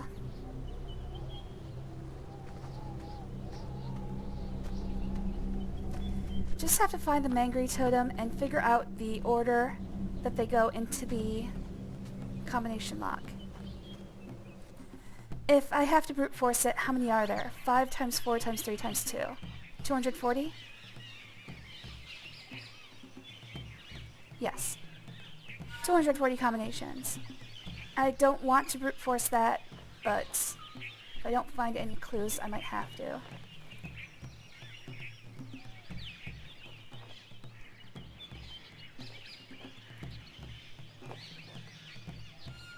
$240 combinations, all in all, is not that bad. I'm looking for a path to the left, and also I'm trying to figure out what that freaking swing I went into was. What was that thing?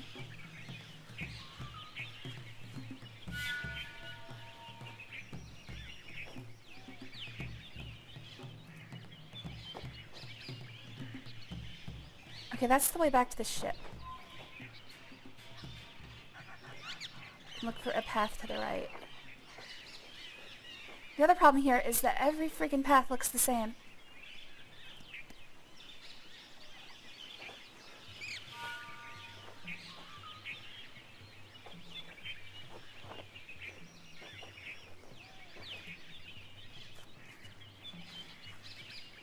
Alright, I think I'm nearly back. Oh, okay. Alright, it was just a weird trick of perspective. I was not floating above the floor. Above the ground. I wasn't floating above the ground. The path goes down. Okay. So I just followed this path. I wasn't... It felt like I was in like some sort of tree swing or something. I don't know. Are there 2 paths here? Yes, that one goes back to the ship. This one goes into Mangry territory. Where I believe the worst puzzle in the game is, although it might be after the bridge.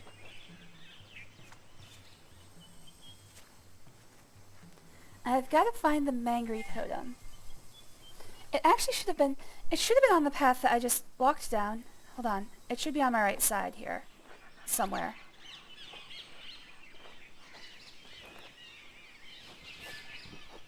Oh, this is where I crashed. Alright. If I look at the map... Fuck, I keep doing the same stupid thing. Ha, that's what I said, sauce. Saying a bit of it, too. Alright, if I'm looking at the map, I should be on this path right here. The path back to the ship is here. I went to the left. There's the broken trap. I'm in Mangry territory. The totem should be here, although I guess it could possibly be at the end of this path. It looks like it's closer to this side, but I guess it could be over here. Maybe Akinar's hand is none too steady when he was painting this. I'm gonna assume it's at the end of the path to the left. I just have to find that path. Oh my god, how did I get lost? Mom, can you pick me up? I'm scared. Oh, there we go. There's a path there, believe it or not. Okay, this is where I crash landed.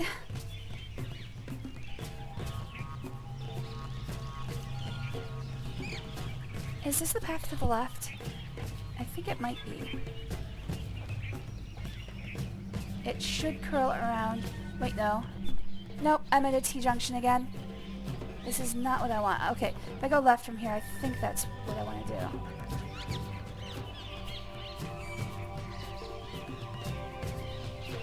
So glad I found the jungle map first.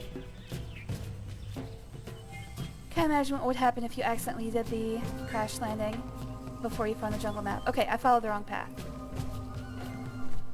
But I do know where I am. Gotta find the next T-junction and go right. The most disorienting part is that you don't seem to actually... There it is. You don't seem to actually be facing the same way as how you entered a screen sometimes. So sometimes it's hard to figure out exactly which way you're looking. This should be a one-way path all the way to the Mangri territory. And here they are. Gotta find that totem. Oh hey, it's his blind. Can I get up there?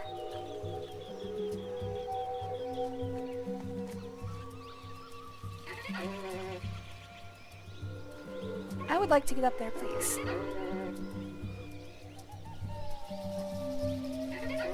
It kind of looks like maybe I took a side path.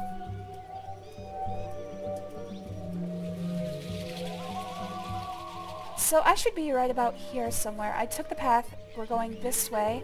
It looks like there might be a side... Oh, looks like there might be a side path right here that got partially washed away by rain.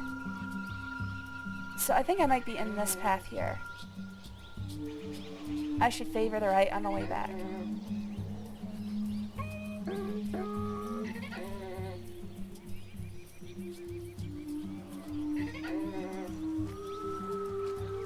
Can I get into his hunting blind? I think I want to, but I can't seem to approach it.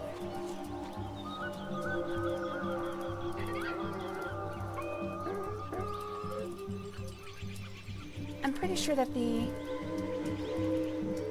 combination for the bridge is going to be in his hunting blind.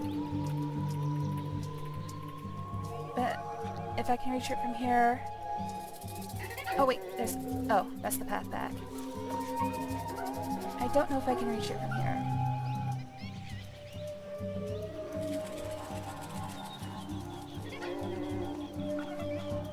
And I still need to find that Mangri totem.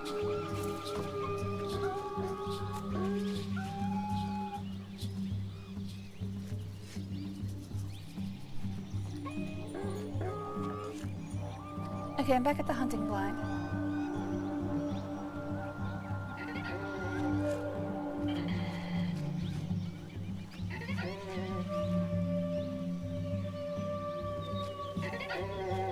It appears that this is a one-way dead end. And I can't actually get near enough to the hunting blind to climb it.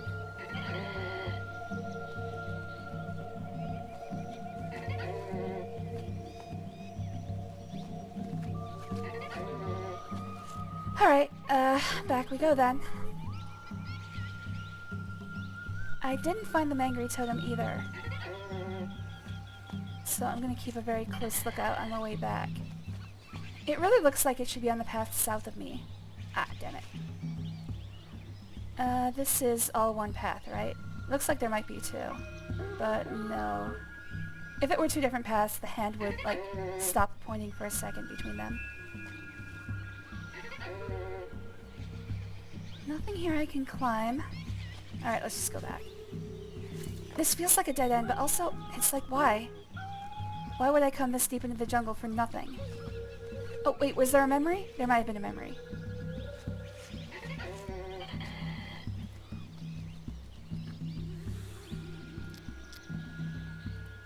No memory.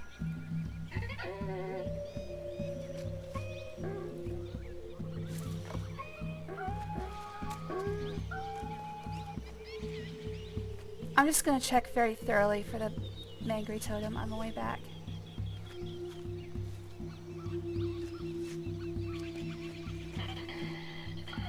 And also any other paths.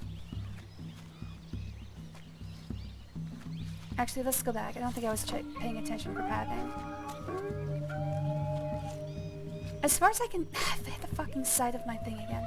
As far as I can tell, this is just a long one-way path. But for there to be nothing at the end of it is very disappointing.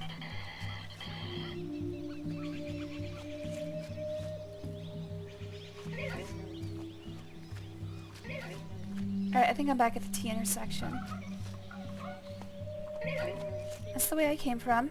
Oh! Is that the totem? That's the totem! How do I get up there?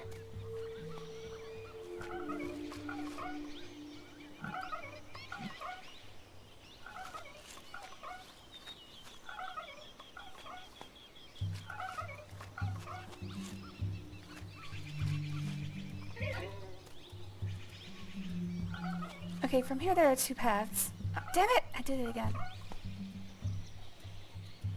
So I'm back at the T-junction, I think. There should be a third path somewhere around here. Or maybe not.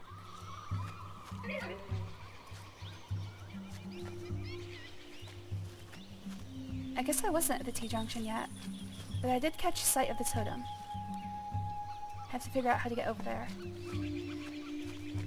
Is this another dead end? Oh, this might be that split I thought was on the map. It feels like a dead end. Hold up. Again, why would I come here if there's nothing to enter? Oh, no, it's not a dead end. Never mind.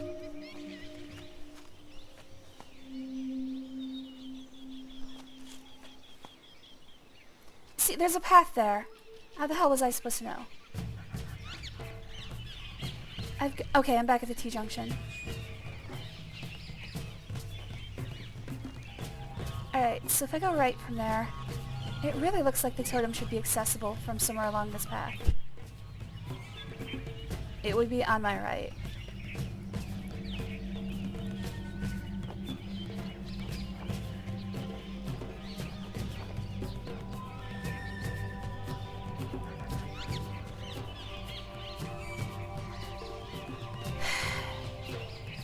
Really, I wish I know there's a lot of visual differences between each jungle screen. A lot of the time it's not enough. Like, I can't figure out where I am sometimes. Or if I even moved or went backwards.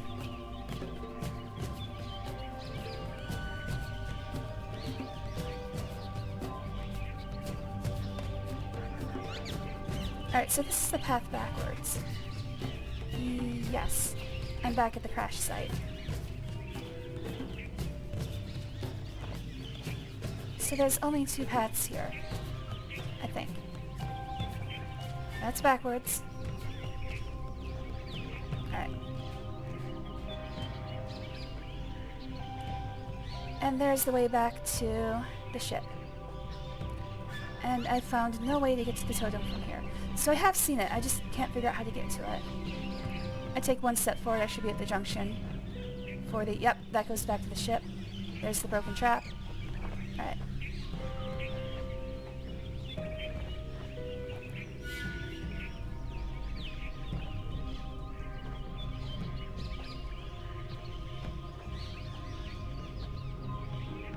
Trying to find the path back to the Mangry territory. Alright, let's sit up straight. Let's have a drink of water. What time is it? Oh, I actually have to open my work computer.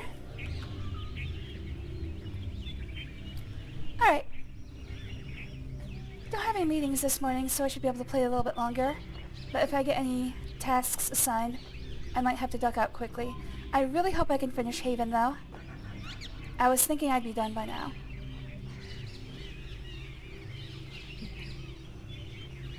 But I know there's at least one more major puzzle to go.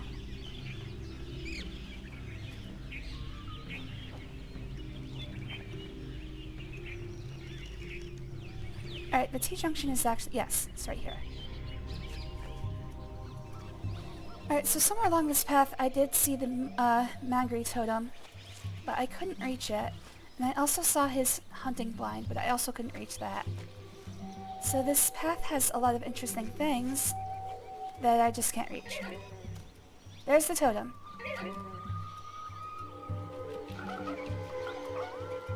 How do I get up there?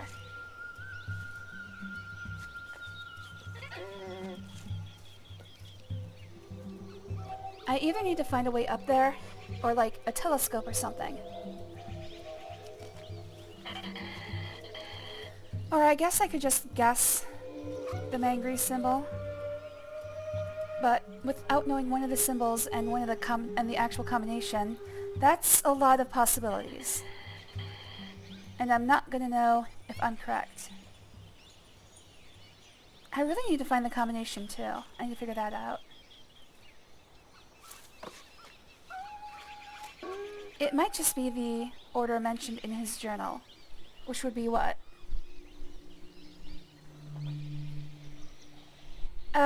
I think that would be Zephyr, Camodile, Mangri, Karnak, Malice. Would be the order. Although Zephyr and Camodile might be switched around. God damn it. Hello there, Aspie. Hope you enjoy your lurk, buddy. I'm at a bit of an impasse here. I need to find a way to look at the totem pole.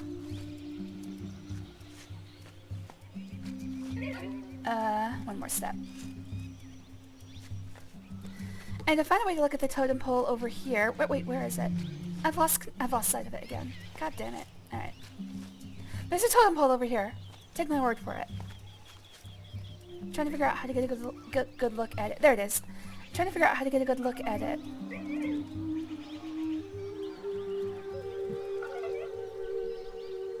But I can't get through the jungle to get there. This is the only place where I can actually see it right now. There has to be a way to get to it.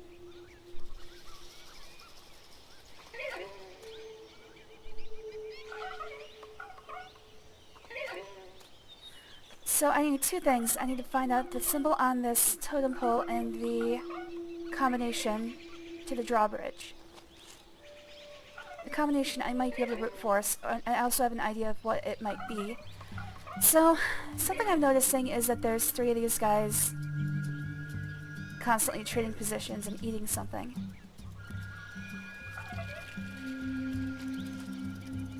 Maybe I can tempt them down here? Oh, maybe I can use the Imager. Does the Imager actually have zoom?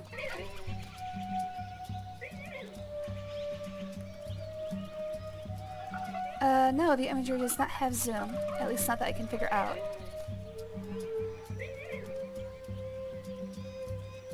I'm also not looking at the right side of it. But I can't for the life of me figure out which side is the face. Alright, how many paths can I go down here? I've got one. I've got two. I've got two. Alright, so this is just a one-way street. Alright, so the totem is to my left. See if I can find a way through the jungle to my left at any point. I'm shrimping up again. I just told myself to sit up straight and I'm not listening to myself.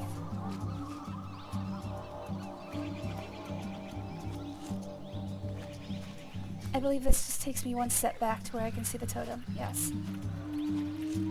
Oh, actually, come to think of it. That is interesting. I just had a flash of remembrance. I think I do have to look at this from afar. I have a distinct memory of looking through a telescope and these three monkeys constantly changing positions and blocking my view.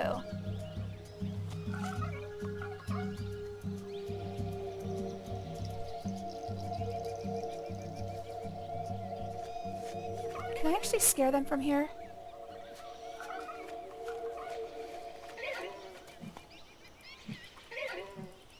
No. So as far as I remember, there's always a monkey covering the symbol. As you can see, they trade positions over the symbol quite effectively. So I'm looking for a telescope that's on the other side of the totem.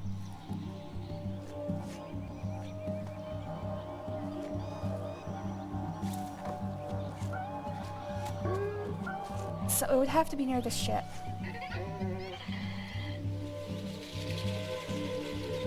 I think. It's either in the hunting blind or near the ship. Those are the only two possibilities, I think. I don't remember seeing a telescope in the ship, though.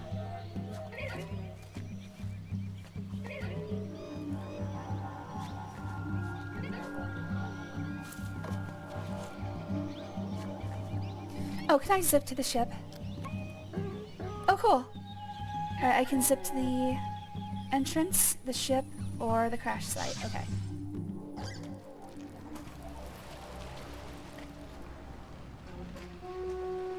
Alright, that simplifies things.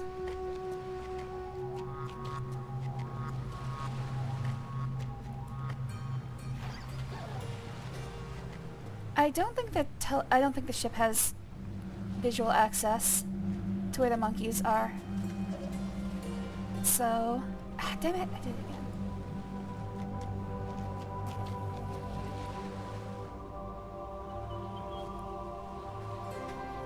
This would be my best bet. Is there a telescope I can use here?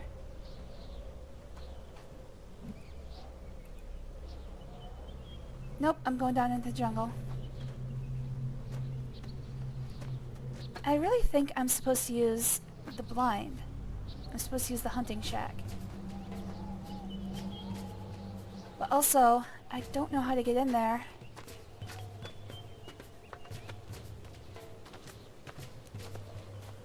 I think it's a safe bet that the ship does not have visual... Oh wait! Was that a ladder? No. It's a pretty safe bet that the ship does not have visual access to the totem pole because of these cliffs.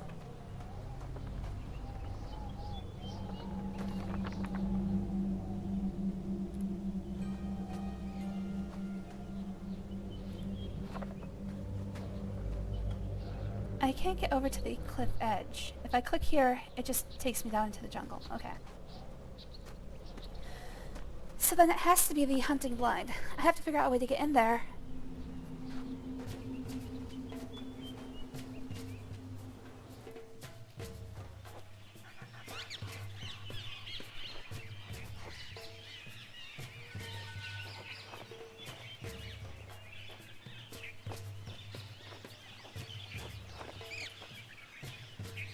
Oh, if I zip to the crash site, this will be easier. I fully explored the jungle, at least I believe so.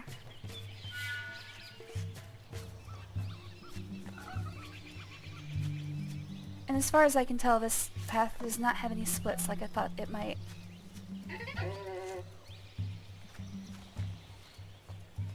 Where's the hunting blind? Oh, there it is! Wait. I definitely can't get any closer. I think I do see a telescope in there, though.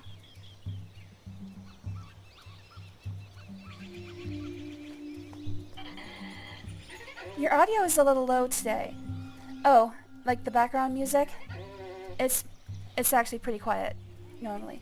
Or are you talking about my voice?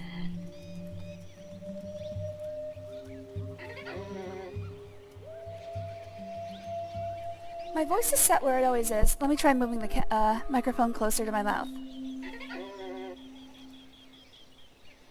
My audio is set where it always is, and it does look like stream audio. That's weird. Like, the levels are set where they've always been. I don't know. Audio is a pain in the ass. Do not return to... I am familiar with the Zork series. I've never played it.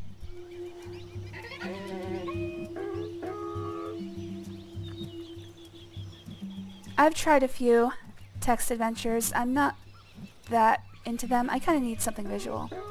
How the hell do I get into the blind? I need to get up there. This is the only way to approach it that I can figure out.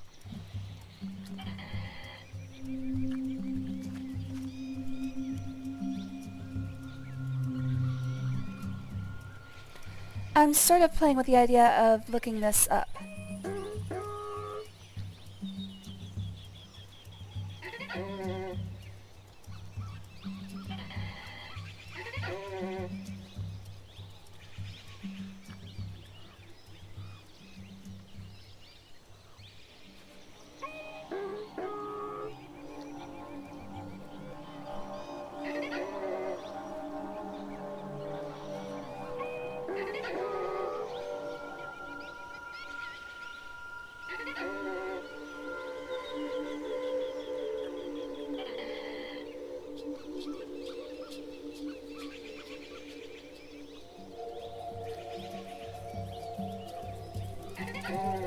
Alright, so this freaking thing... Oh! Fuck, man. There it is. Ugh! And now I can go to it. Okay. I looked it up in a guide, and it just said, make your way through the brush. I'm like, how? Ugh. Alright. Well, finally did it.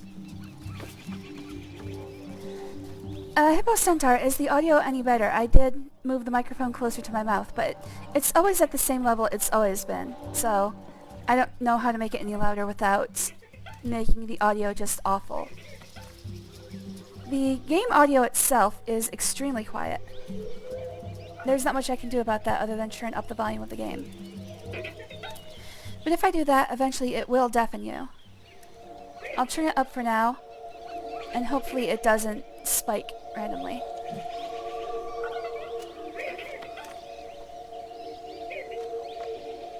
Alright, there's the 3 guys covering the totem.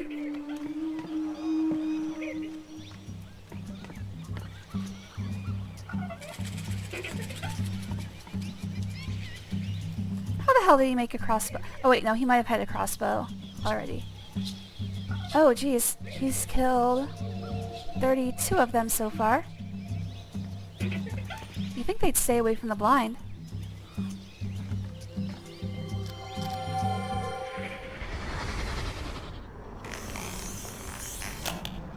That's it. That's it. You know you want the fruit. Come on, little guy. That's it!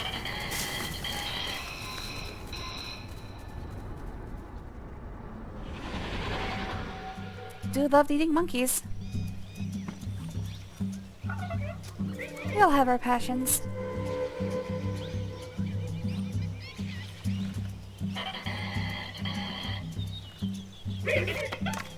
Oh, I don't even have to use a telescope. Apparently I have zoom vision. I might actually be able to get a clear shot on this thing without needing to do anything. Nope, as soon as I'm looking, he just stops moving. Okay.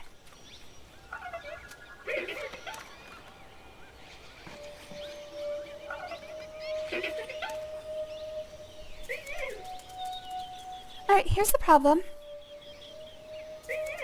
I don't know what these are.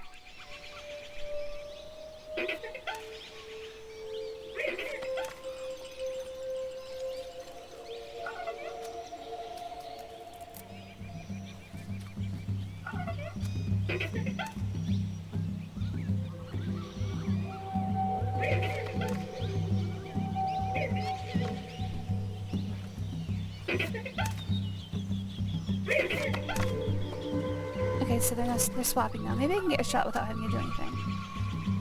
He's gonna stop moving now, isn't he? Oh!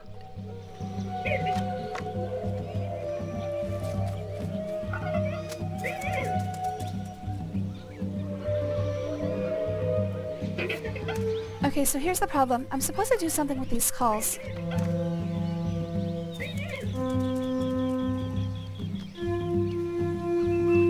So I have 3 pitches, but here is not the worst puzzle yet, but part of the worst puzzle yet. What you have to do is you have to do the mangry alarm call.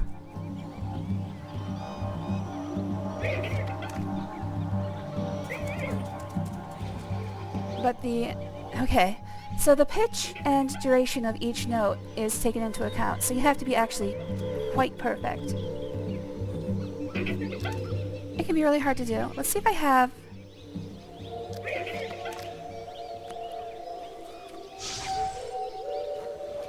Wait, was there more on the zip schedule? Oh, I can... Oh, nice. Okay, so I do have more zip places. Alright. So, I think I know how to make a alarm call that will make them move away. Fuck. Did I just get lost? I just got lost right away. Let's zip back to the crash site. Alright, so I should be able to see the alarm call if I relive my memory here. My biggest problem is I don't know how to save it. I'm just gonna have to try to remember. So I need to know pitch and duration. Unfortunately, I need to watch this whole thing again.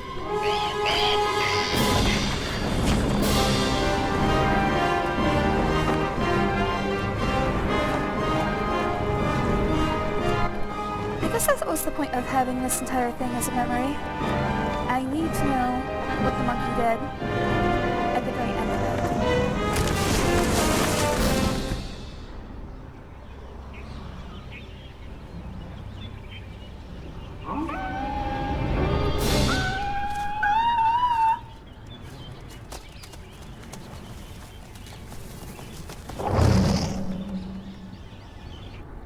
It sounds like medium pitch and then high pitch twice as long. That's what I think. If not, I'm just gonna look it up because seriously, screw this. I think one of these zips should be the line. What is this? Where even am I? Oh, I think this is the Zephyr Swamp. Yes, this is the Zephyr Swamp. Why would that be a zip location? That's just weird. Okay, back to the crash site.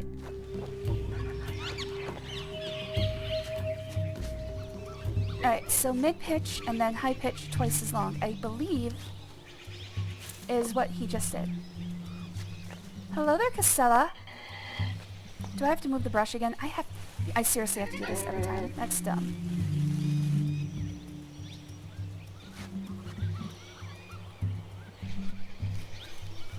You already have breakfast, baby. Go eat.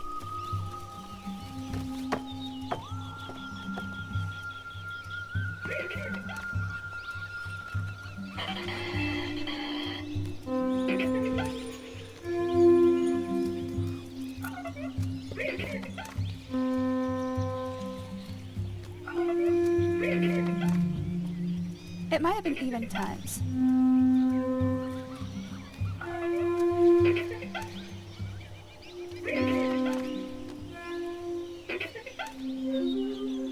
It sounds like what I heard.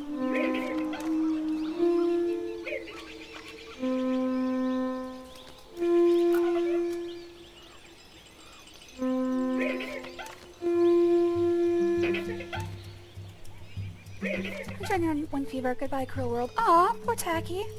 Sorry to hear that, buddy. Hold on.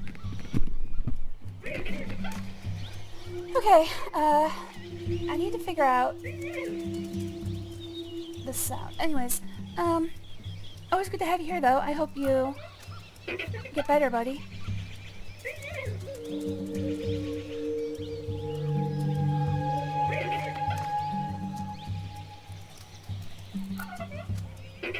Alright, I think I have to look this up. Because It definitely wasn't a low note. It was definitely mid then high. At least that's what I heard.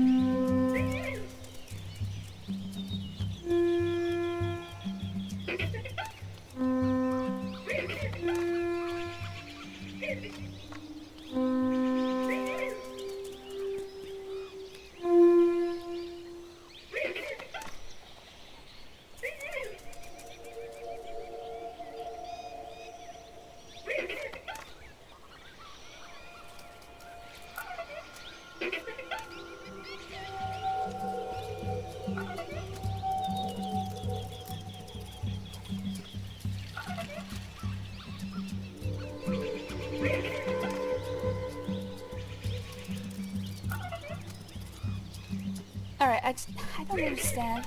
Okay, hold on.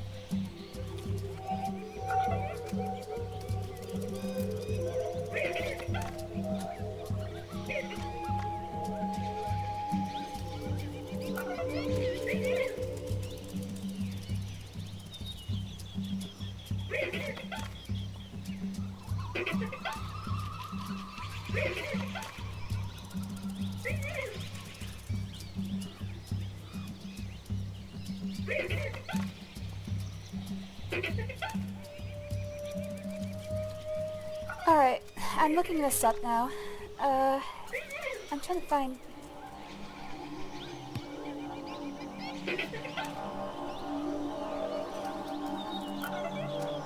the specific part of the guide that would help me. I knew I wasn't going to get past this part without a guide. I knew it. There's just no way. Oh, it's high, low, high. I did not hear the high at the beginning.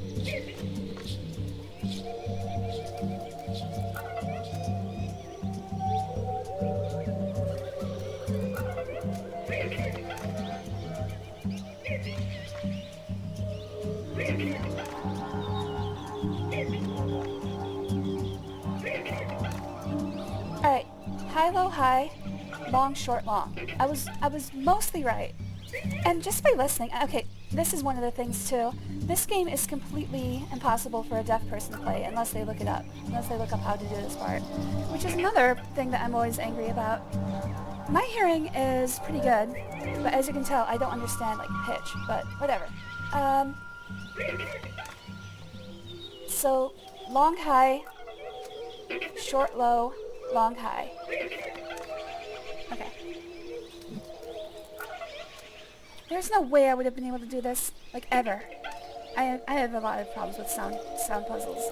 I don't think they should really exist, but fine, whatever.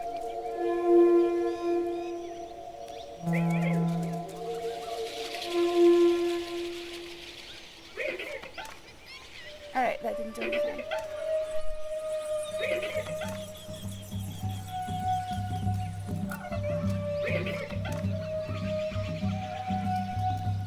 Okay, so for a long I should do a turn and a half. For a short I should do about 3/4 of a turn.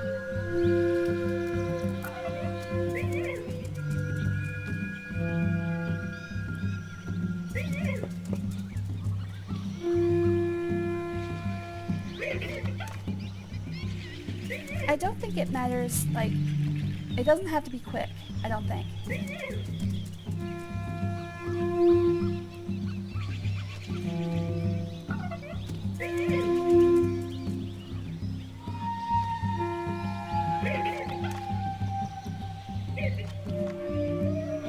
Mainly because it's also very hard to grab these things.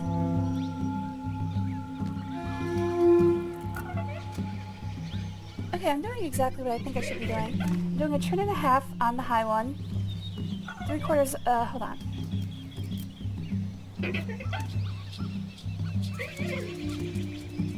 Long needs to be about 3 times what you use for short. Okay, so maybe it's just a half turn. Like, how the hell are you supposed to figure this out? I mean, really. Finally! Oh my god. And, oh, do I have a memory? Don't get a memory for this one. But this is the monkey statue, symbol, etc. Good God, that was painful. It's not the most painful it's not the most pain that we have to go through, though. Oh no, that was just an appetizer.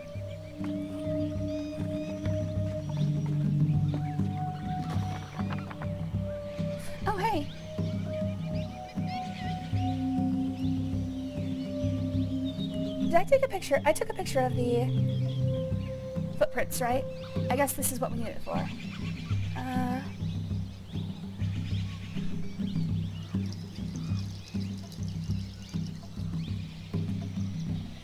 Oh man, there's a bunch of clues here.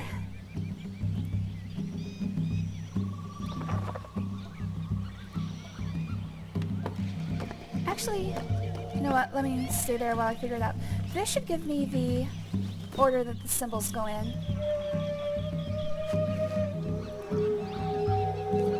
On the drawbridge puzzle. And I believe it's just top to bottom. 1, 2, 3, 4, 5. I just have to figure out which prints go with which animal. Alright. So I'm going to keep this open, and then I'm also going to use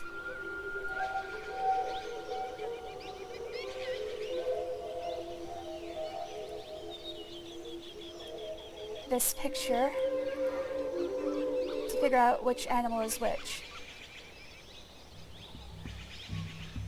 Some of them, I might not have all the footprints that I need looking at this, actually.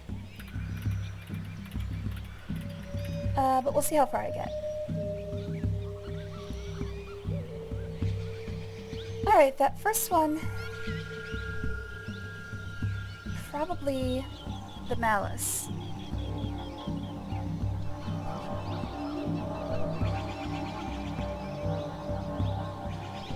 I think that first one is the malice, that second one is the Camodile.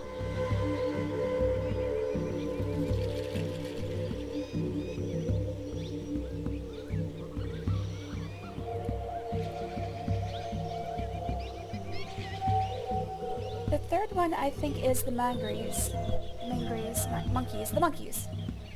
The fourth one's harder because it shows me fish, but I believe that the Karnak is mainly a fisher, so I think that's what they're saying.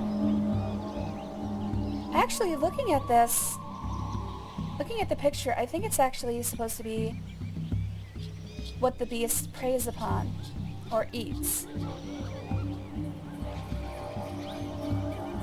So this one on the upper right, is that actually Camodile? I think that's...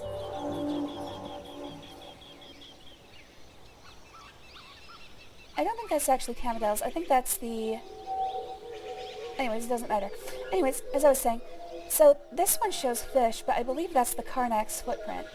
So I think it's just showing you footprint and what they eat. Because again, if you look at the mangries, it's fruit. So I think that's how I'm supposed to figure this out. It's not the picture of the animal that's on here, it's the picture of what they eat.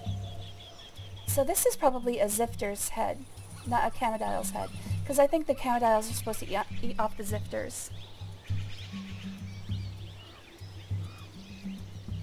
I'm hoping, at least.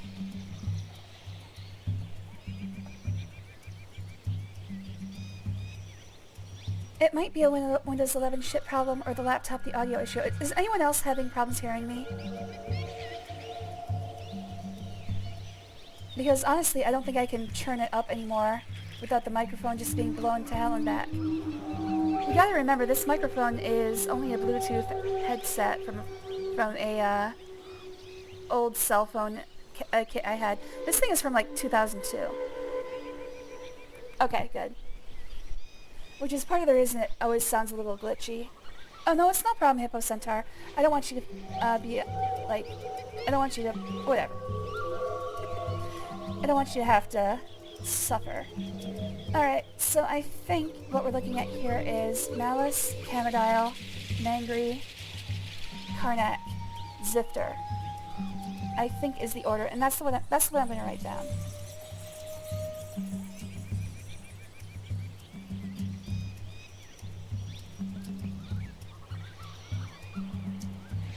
Malice, Camodile, Mangry, Karnak, Zifter.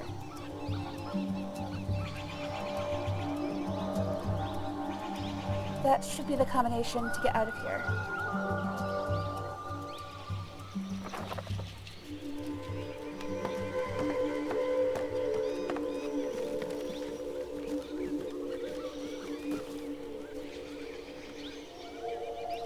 I actually used to use this Bluetooth headset with my old Razor phone.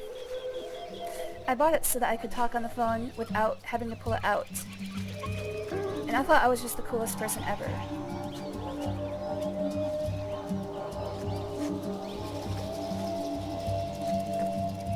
Like, I could just press this there's a button on the side that actually answers your phone. So if it's ringing, you know, you just hit the button and you start talking. Unfortunately, the audio quality on it is terrible, but also, unfortunately, I can't afford anything better.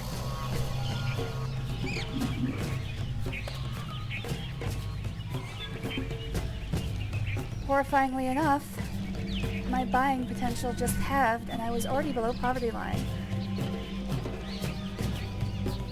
Good thing I don't get hungry very easily.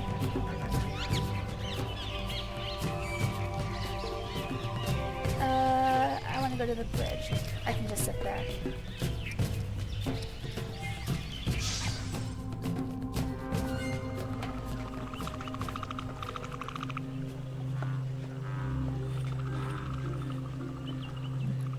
I mean, he put this cover here so the animals couldn't figure out how to open it, but how hard is it for them to figure out you just pull on this thing?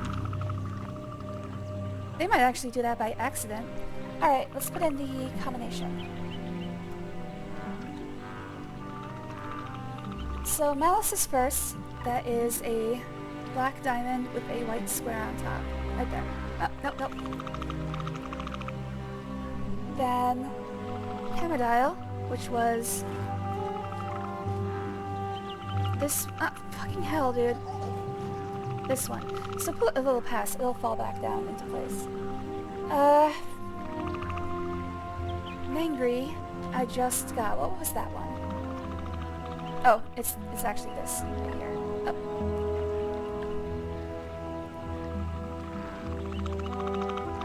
Okay, so this was the Mangry symbol. Next up, I have to is this one actually stuck? No, it's not. Alright, next I have to figure out, since this one is broken, I just have to figure out the right height. Karnak, what was the symbol? Sideways S. Right there. Damn it, I did it again. Alright, so that's the height I need to go to. And then finally, Zifter. Wait, did I forget to get that one? I'm pretty sure. No, the S is the Zifter. Alright. The Karnak is a hourglass. Right there. Alright, that should do it.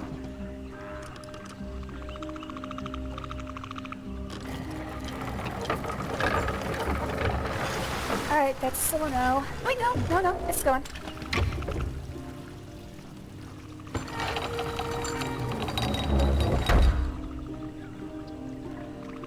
Alright, cool.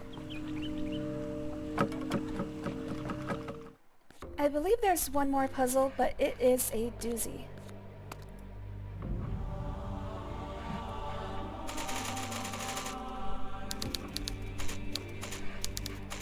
I swear I know how to type. I swear.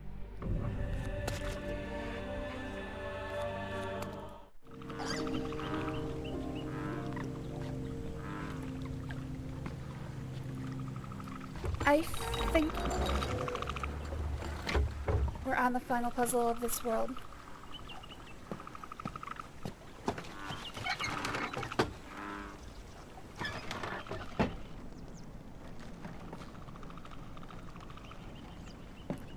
At least I remember it being directly after crossing the bridge.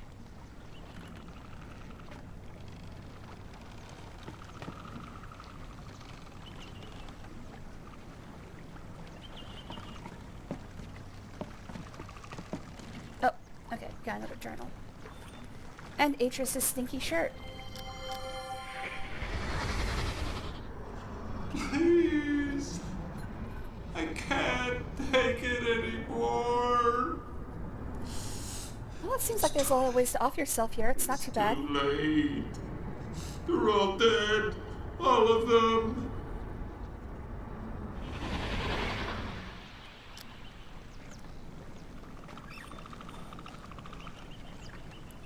used to walking in the jungle, you'll die pretty quick.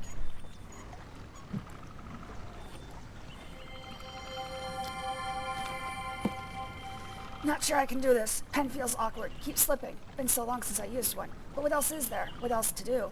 Went back to Rec today. First time since moving into house. Found his bones exactly how I left him. Except clean now. Bleached white by the sea. How many times have I replayed it since then? Sun sinking into the waves. Tip of my spear. Cleaning wet with the poison.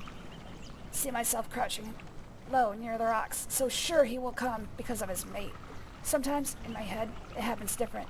Poison gets diluted, or one of our ropes snaps and breaks. He rears back. Spear misses. Somehow they both get away, and we all get one more day worth living for. Reset traps today. Swamp water corroded one of them. Forced to go to depot to fix. Coming back saw Kamadel taking down a Zephyr. Moved with such precision. Not a single gesture wasted. Zephyr probably didn't feel a thing. It's not what I expected. Living lakeside, it's calmer, not as windy. The rain still beats down like in the Rec, but it's hot. And it's hot. Still hot. Okay, this is the totem puzzle I just solved. Fucking hell, man. They keep doing this. They keep giving me the solution to the puzzle directly after I frickin' figure it out. They're playing with me. Only real difference is the screams. A lot closer now, on all sides. Starting to get on my nerves. Can't sleep. Too many screams. And when I close my eyes, the things I see. The feces. The faces. My God, Cirrus, did we really kill so many? Added it up. Best I could. 8 years, 3 since I killed the last Serpetes? Is that what he calls it? Serpetes? Serpete. Ah, yeah, like manatee. 3 years since I killed the last Serpete. Keep thinking I should do something for him. Place some kind of tribute next to the bones. Totem pole, maybe. Who knows? God knows. You believe in God? Alright. Carving it would keep me busy for a while. Maybe I can take one for each of them. Make one for each of them. Alright, so that's the totem pole puzzle that we just finished. What's the use? What's the use? Can't go on like this. Can't think. Have to do something. Keep my mind off the dreams. Maybe go south a few days. Sleep outside. My godfather, did it have to be the same? 2 weeks working my way through the South Jungle, and for what? More of the same empty nothingness? Can't take it anymore. Can't live like this. Karnak's got in while I was away. Forgot how agile they are. Braver, too. But they're hunting in groups. Been breeding like mad ever since I killed their primary predator. Should probably do something about that. But maybe I can redesign one end of the bridge. Create some kind of lock to keep them out. Went back to the South Jungle today, hoping I'd missed something. Saw a group of mangries playing with their nests. Thought about replenishing supplies, but couldn't do it. They just looked too peaceful. Eventually, turned to go and spied one of them watching me. Good lookout, I suppose. Wonder how long he knew I was there. Ink supply getting low. Watering it down. Might try to make more. I'm sorry, I had to give up the voice. The way the channelwood tree dwellers once taught me. Found some petals in the South Jungle that might work for the ink. Picked a few to take back as an experiment. While picking them, I noticed something odd about the mangries in the north. They all scatter soon as they spy me, but the south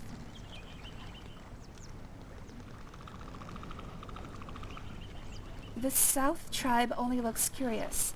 Must be because I never hunted them. No ink seems okay. Would prefer a better color, though I'll head back to the South Jungle in the morning. See if I can find different varieties. How long is this stupid thing? Oh my god. I don't believe it. Went back to gather more petals and found a bunch of already picked. They were lying in a pile where I'd been working. Mangries must have done it. Imitating me? Spent most of the morning in the watchtower, trying to observe from a distance. Find out how they act when I'm not there. Couldn't see much though. Trees are too thick. Would like to get closer somehow. I suppose I could build another post, but it'd have to be different this time. Not a lot left I can take from the Rec. Kind of like the idea of going all natural. How the heck did Saavedra's people do it? Been weaving support branches all day and my arms and chest muscles are killing me. Mangry sure got a kick out of watching, though. One of them even stopped playing long enough to come over and give me advice. At least that's how it seemed. Wouldn't stop chittering at me. Made me want to rig up another sound system. See if I can try to talk it back. Oh god. Oh my god, it can't be. It can't! This evening I was sketching by the post. I was sketching in the post, trying to get their expressions right. Mangries were playing that game they like to play, fruit tossing. Ball must have rolled under the post. All of a sudden, I heard this cry I've never heard before. Sequence of highs and lows, looked up and found all of them looking at me, pointing at the ball and making that sound like they were calling a name. My name. They've given me a name! What am I supposed to do with this, Father? What am I supposed to do? And that appears to be the end of the book. Oh, there's a tear there. He cried. Aw. That's sweet. Alright, so we learned that the monkeys have names. They're composed of different calls. I have to find a reference for their names, though. I would think it would be in here.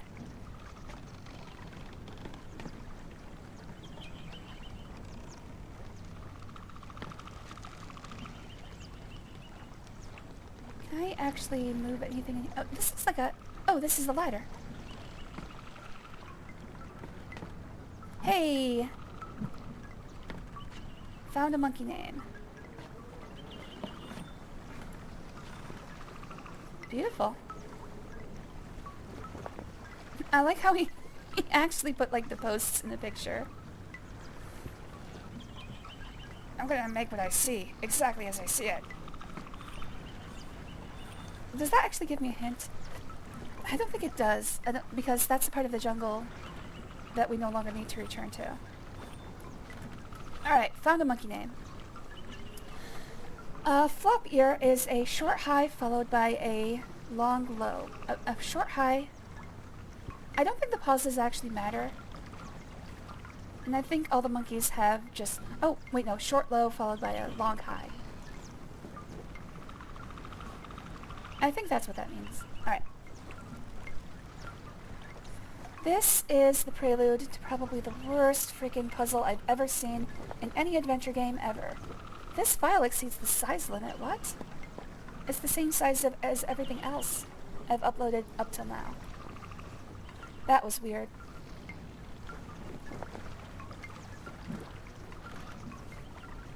Alright, flop ear has short low, long high.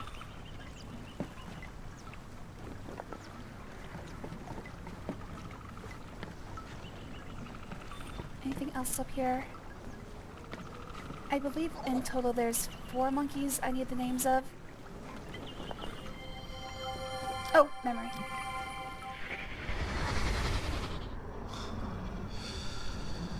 You can see me now, brother.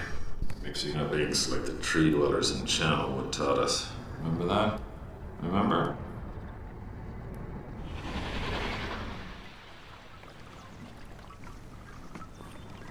Frickin' Akinar's finally using his dad's lessons. I don't know if that's a hint that his dad was right, but I don't know. Abandoning them out in the middle of... Or, like... They had, like, a very... Let's call it tumultuous childhood. Their dad basically abandoned them in ages and was like, try to find your way back. It's fun, trust me. Although I guess it's good practice for if you do get abandoned in an age. Gotta learn how to live the rustic life. Why can't ages ever have, like, cities and toilets? Am I looking for something? Or is this just for fun? I think this might just be for fun.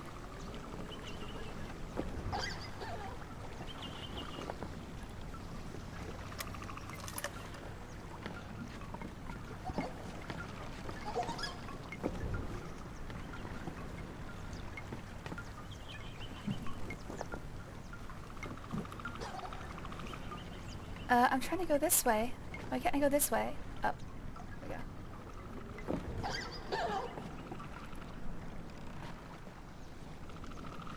Alright, I've got one monkey name. I need several more.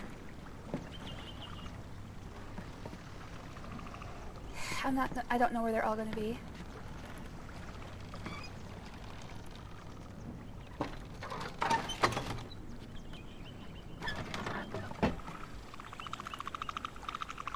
Huh, funny, he didn't feel the need to protect himself from the South Jungle.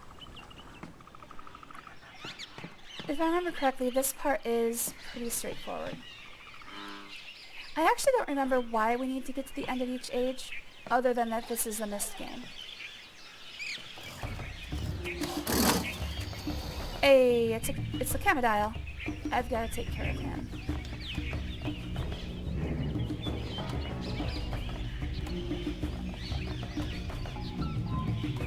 I should be able to reach the outpost from here. Where is it? Should be pretty obvious. Okay, so this is a set of mangry nests. I'm supposed to find the outpost. Oh, I can go this way. What I need to do is I need to get rid of that Camodile. And the process for doing it is not fun. This is the puzzle I said was going to make me cry. Alright, so the Camodile... Oh, everybody's getting in position. Everybody get in position. Alright, so there are a total of 4 monkeys. The Camodile starts out there. A path that a monkey can take is, if I call a monkey's name, it'll go out of its nest. First of all, I should say, it'll go out of its nest, follow the only available, the closest available path into the next open nest. And the Camodile will follow it all the way. So what I need to do is I need to call the monkey... Actually, how can I tell which monkey is in which nest? Oh, that's another problem. Anyway, maybe I was supposed to see before the actual thing just started. Fuck, when was my last save point? Okay, first of all, let's save the game. I'm sure they would give me a way to figure out which monkey is in which nest. At least I hope. Worst puzzle ever. So what we have to do is get the Camodile to chase the monkey along this path so it falls in this pit. And then it's not exactly so easy as that. After a few seconds, the Camodile will actually recover and climb out of the pit. So we have to get him to fall into the pit, and then we have to get one of the monkeys to throw a fruit at the poison plant at the top of the pit to knock the Camodile out. Suffice it to say, since you have to control the monkeys using long and short calls of their names, and knocking the Camodile into the pit is time sensitive, this is the worst thing ever conceived ever. Alright, so I've got the throw command.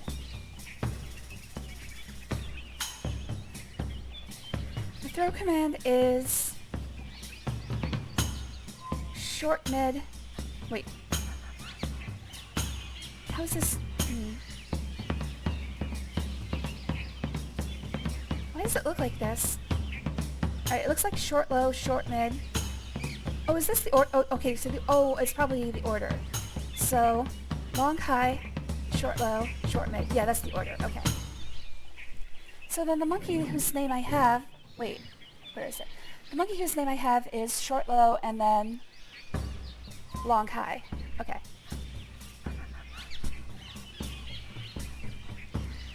I don't like this.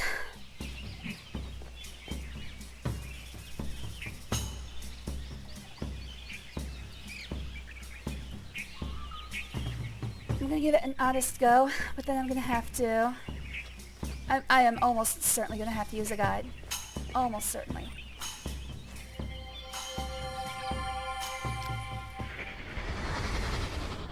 Come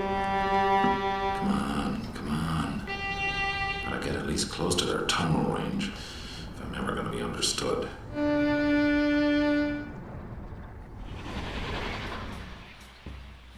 Okay, so that's just a hint in how this actually works.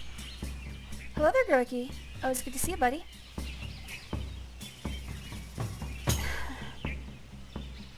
I'm wondering if there's...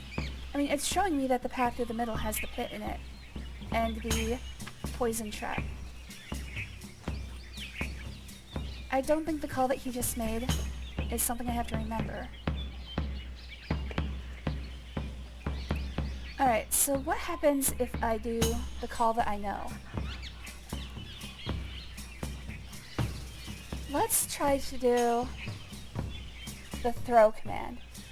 Long high, short low, short mid. let's first of all get the thing there.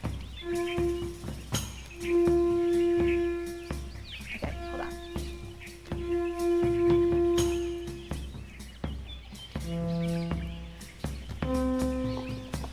Alright, so that's the throw command.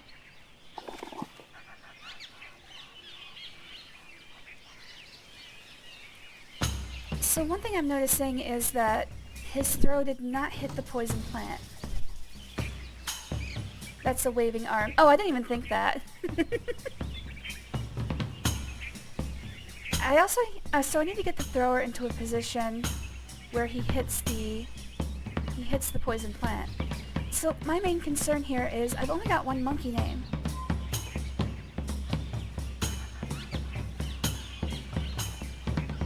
At least I can reliably do the throw command. But I need to find more monkey names, I think.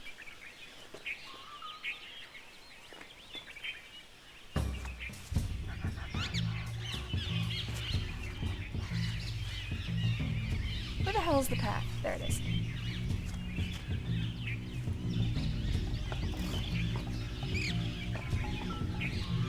I certainly didn't find any monkey names, and I have no reason to believe they would be in the ship or the North Jungle. I don't think there's any reason for me to go back to the North Jungle. You know, maybe this wasn't a monkey name command. Maybe this is just the command for change places. I want to go up. Come on, let me go up.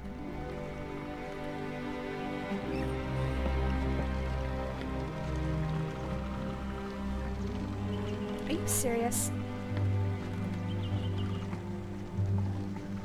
There we go. So this is the only monkey call that I've found other than the throw command. Let me get over there! Oh my god.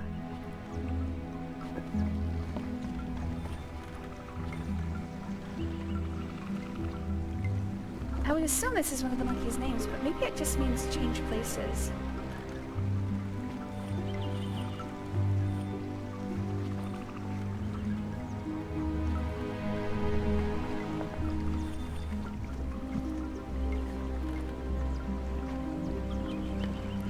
Alright, let's go ahead and see what happens when I use it.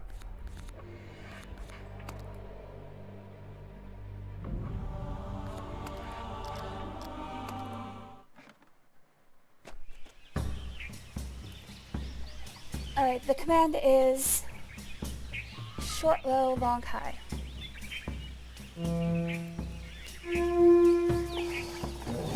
Alright, so that's change places. But it's only for one monkey. If I use it again, will he go back, right back where he was? Yes.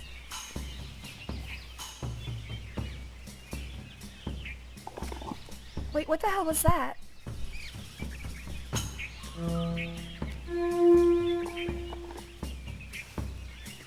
Okay, so it shows me that this is flop ear. But he won't move again, so the command does not change places. I believe that's just his name.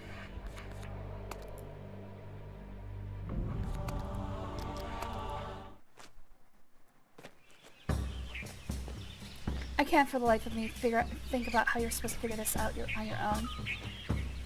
Alright, I've got the throw command, so I need to find more monkey names, but where are they? I had to figure out the alarm command on my own just by hearing it, which was its own special brand of hell.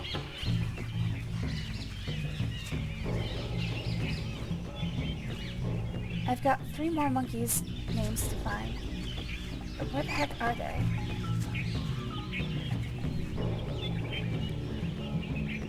Old games be doing old game things. This isn't even an old game thing. This is possibly the worst puzzle anybody has ever conceived of. This isn't a problem of old adventure games. This is a problem of somebody trying to make a puzzle that's impossible to actually do.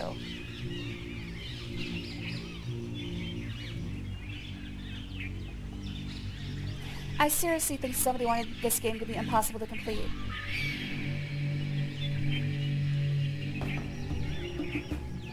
I'm gonna look and see if the guide tells me where the monkey names are. I would like to know, because I know what I did the first time I played this. I absolutely used the guide.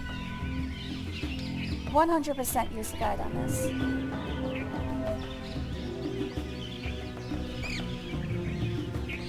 But this is what the guide says. Save your game and prepare yourself for probably the most infuriating puzzle of this whole game. Each of the names you've been collecting... Okay, so the names I've been collecting, I've only found one.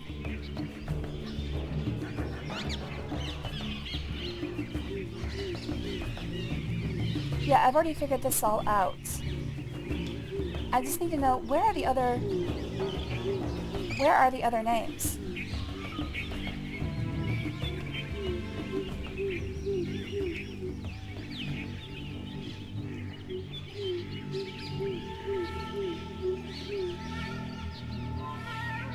Okay, so they're all inside the hut. They're all inside the hut. I just didn't look hard enough. Okay.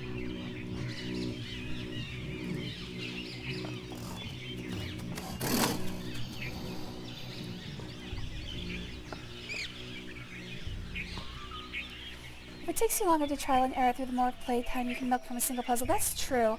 That's probably the actual impetus behind this puzzle, is making one that takes so long to solve that you feel like you got your money's worth paying for the game. Because if you just burn through it in like 4 to 10 hours, you're probably going to be like, that was pretty short. But if there's a puzzle that takes you like multiple sessions to actually finish, you're probably going to feel less like you got cheated. Personally, I bought this game. I did buy this game. I mean, of course I bought the game. I bought it twice, actually. I bought it once on physical media, and I bought it once on Steam. This is the Steam version. As near as I can tell, it's the exact same game. I can't really find anything different. Okay, there's double flop ears is short, medium, short, low. It's looking very pathetic.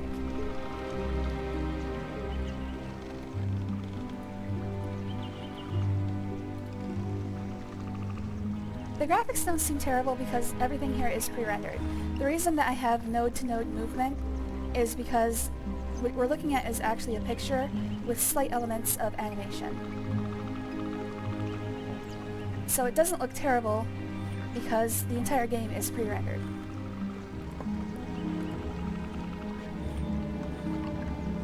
And this is also the very last time. I think this has got to be one of the latest examples of this style of game. Because after this, it just became too much work. People were trying to do like, oh, we need it to be super realistic. But my thinking is that if you make this too realistic, then what's the point? Like, I want to be in a fantasy world. I don't want to be like... I can look outside my window and see reality. I don't need a game to be realistic.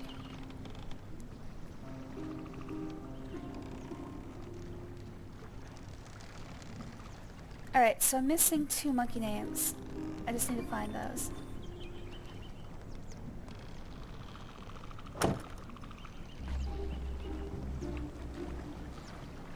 Maybe there's one on that easel.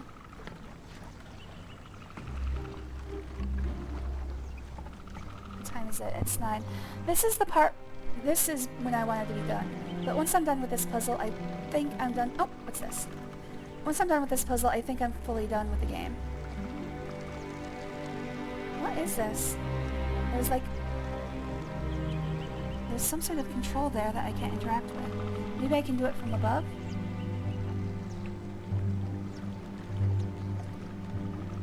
I prefer the entire game to be abstract art. Makes the puzzles much more interesting. There are games like that.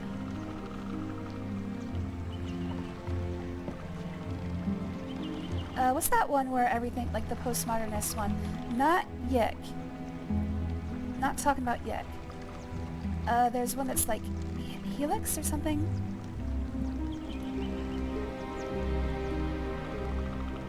Where the sprites are just like clay models, and all of them are highly abstract. That's it. That's an RPG making game,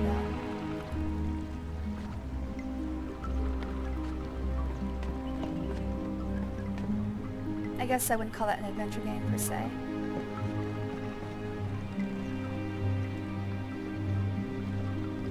Alright, I am just going to look up where the other two monkey names are because at this point I don't really care. I'm going to have to follow the guide for this thing anyways. I'll show you why in a second.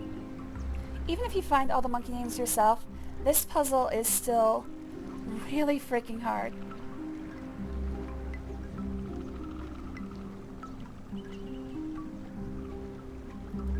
Alright, so let's just search this guide for name.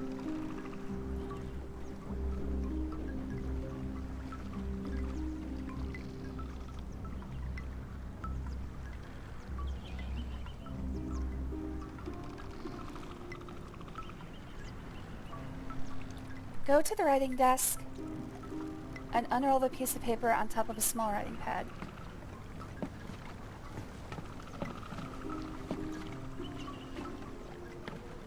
I don't know how I missed this.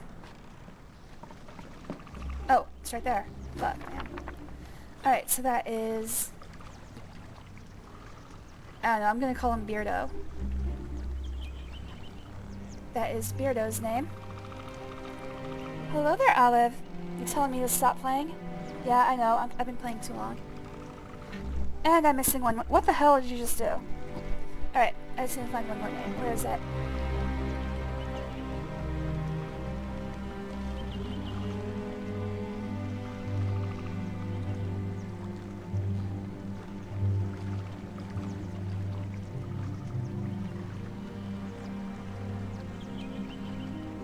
Oh, lift the painting on the easel. Of course.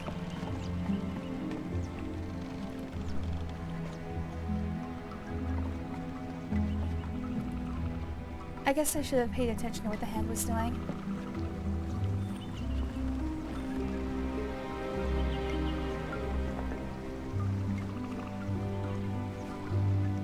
Actually the hand isn't doing anything. How am I supposed to lift it?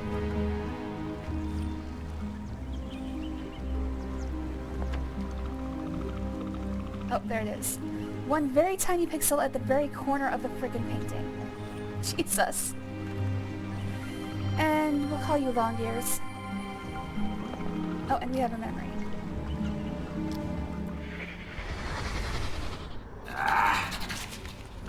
Why can't I get the expression right? It's something about the eyes. Yeah, Xer also brings up other good points. They probably wanted to sell guidebooks and hint lines as well. Remember, this is Ubisoft. Oh, there's a book here. Can I actually interact with it? I don't think I can.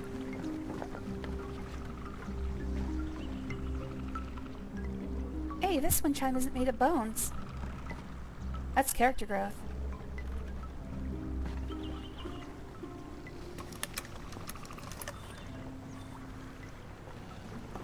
Alright, I thought I could.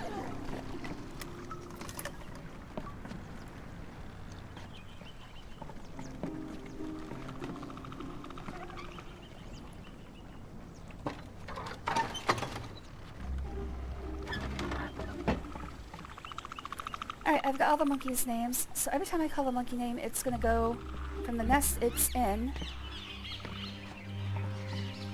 to the only available open nest.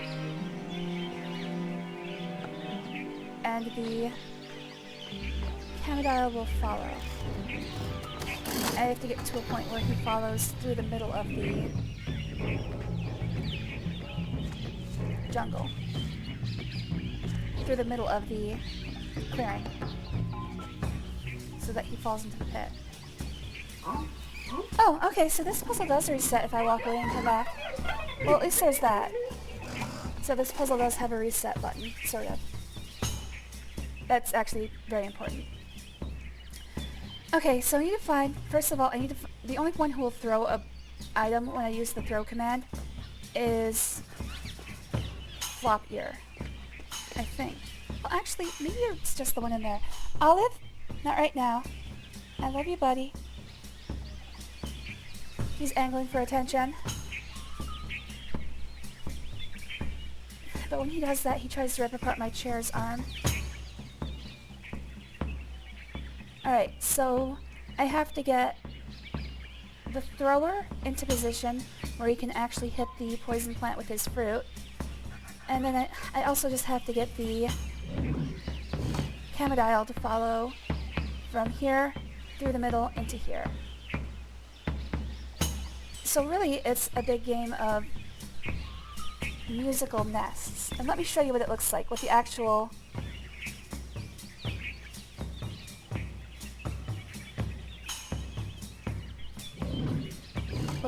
series of steps is. I'm gonna guess that since this is in a guide, this is probably the shortest number of steps that you can do. So there are 4 steps to get the Camodile into the pit, and then after that, another 5 steps to actually take it out. So you have to do a series of 9 steps exactly correct in the correct order. It's madness. It's madness. And once the Camodile is in the pit, you have a very limited time before it escapes. So if you don't do it quickly, you have to do it all over again. There's no way I was ever going to do this puzzle without looking it up. Like, I can't even imagine how I would give this a honest try.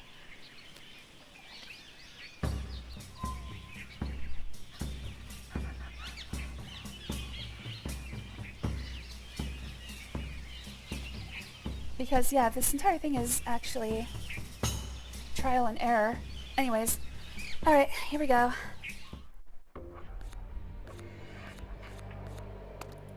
I'm still trying to think if I should try this without looking at the guide. I've got the guide open in case I want to use it, but it's just going to be a lot of blind trial and error. Because, first of all, I don't know which monkey is in which nest. Like, at all. And personally, I don't know how to figure it out. Other than just calling all their names. I know that Flop Ear is in this nest.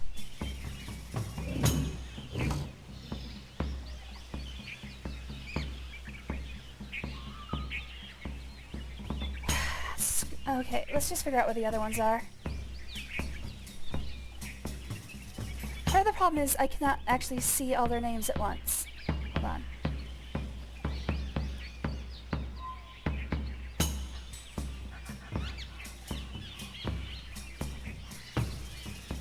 I can't make the window large enough that I can actually see all their names at the same time. God damn it.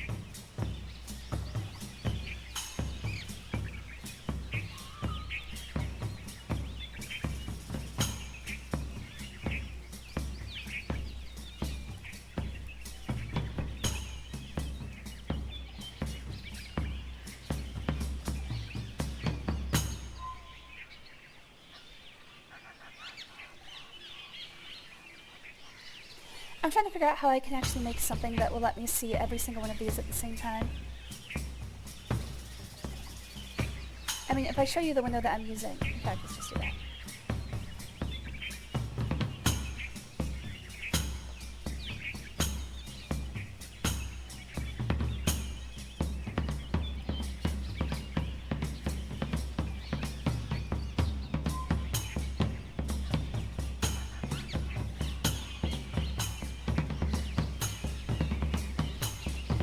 Sorry, I'm just making sure that I'm not gonna show anything I shouldn't. Alright, looks good. So the window I'm using to take notes is, it looks like this. Hold on, I'm gonna make sure.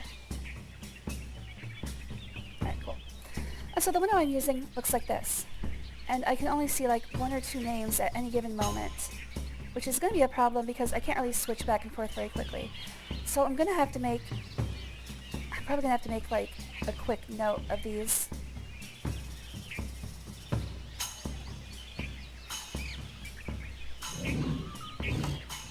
just make sure I put this on the right place. Yeah, I put that in the right place. Okay, so I need to compile these real quick.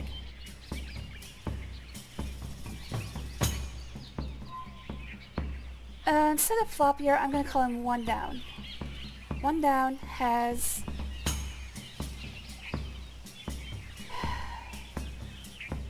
short high, long, but no, short low, long high.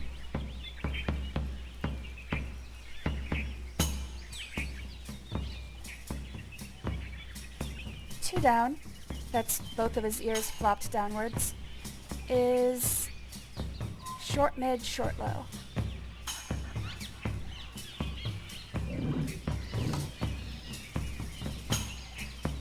Beardo, I actually can't see, it's kind of hard. Okay, long high, or long low, long mid.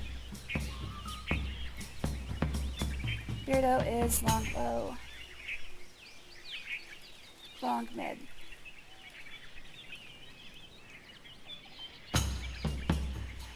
Two up, both of his ears are up, is long high, short mid. And the throw command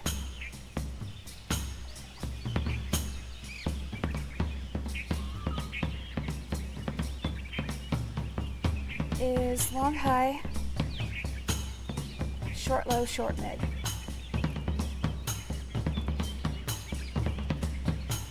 Alright, now at least I can see everybody's name at a glance.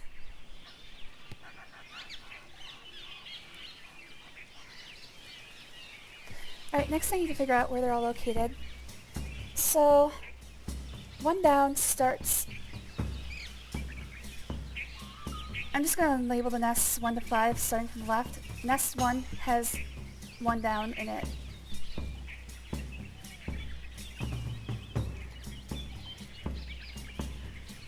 Now I need to figure out where the others start. Okay, so 2 down is short mid, short low.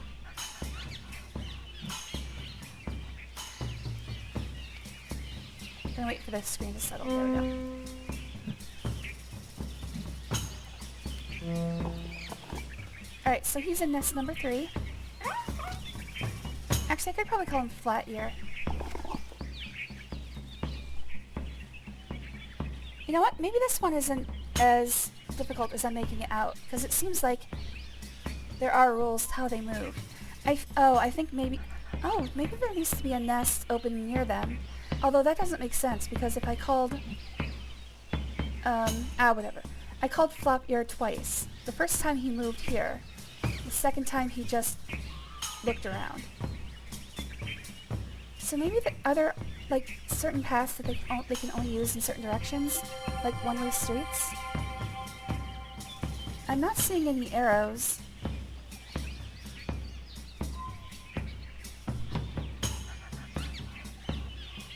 Also, what's with all the dots? I don't know what the dots are.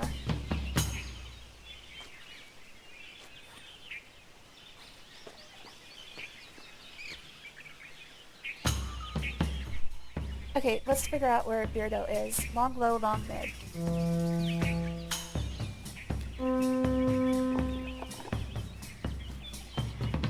Okay, Beardo is in nest 4. So by process of elimination, 2 up is in nest 2.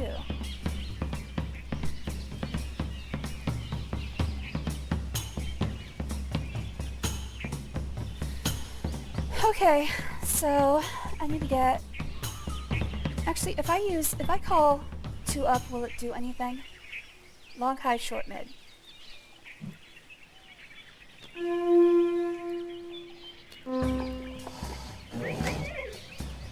Two up will move.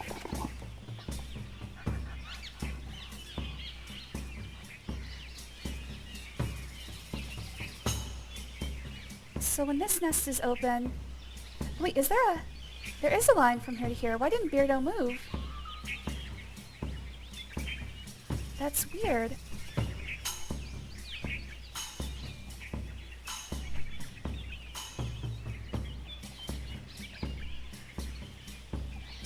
if I call for throw, is it going to be the same guy? Actually, I would like... I'd actually like to find that out. What was throw again? Long, high, short, low, short, mid.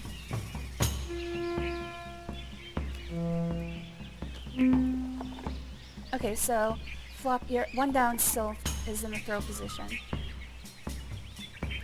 I want to know if somebody else is it just that the monkey in here throws, or is it always flop ear? Let's try moving flop ear. Short, low, long, high. Okay, so he moves. What happens if I do the throw command now? Long, high, short, low, short, mid.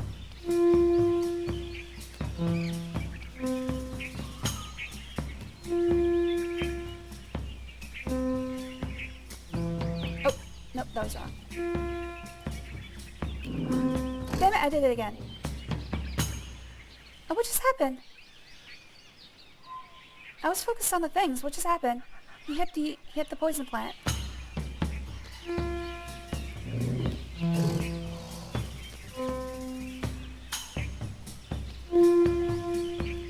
Damn it. Okay.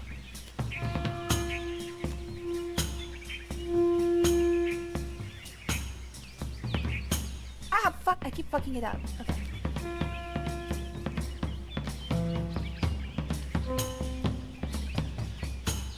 Alright, I don't think anyone's gonna throw anything. Oh, I see! Oh, this is the only one that has fruit to throw. Okay. So I think the problem is that Flop Ear is incapable of reaching the poison plant.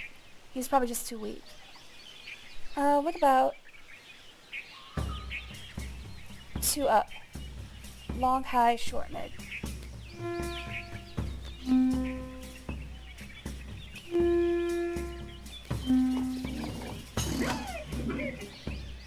Alright.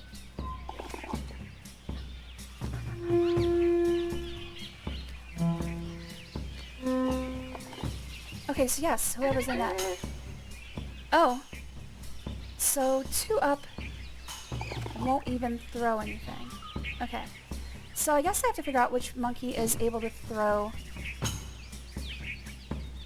fruit at the poison plant and reach it.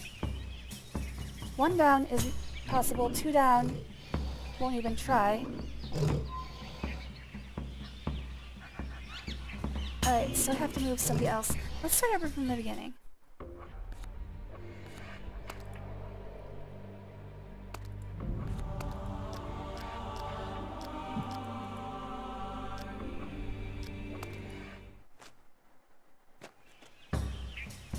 Okay, so 1 down is in the throwing nest. 2 up. Oh wait, no, was that 2 up? Okay, short mid. Yeah, that was 2 up. 2 up won't even try. I haven't checked if 2 down will do it. 2 down is right here, but I need to get...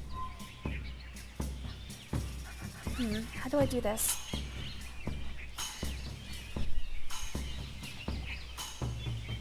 If I call Beardo, will he move? I'm trying to figure out how to get... There's only one path through the middle. Actually, now that I look at this...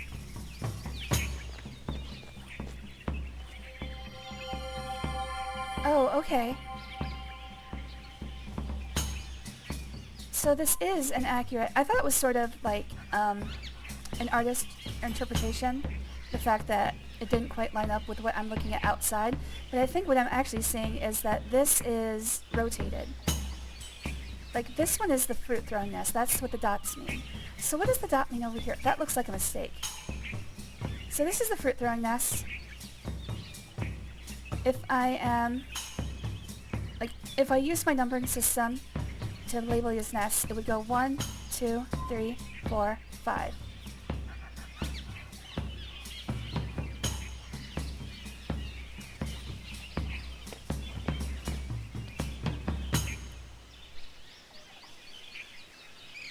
Alright, I want to see if 2 down is able to throw fruit.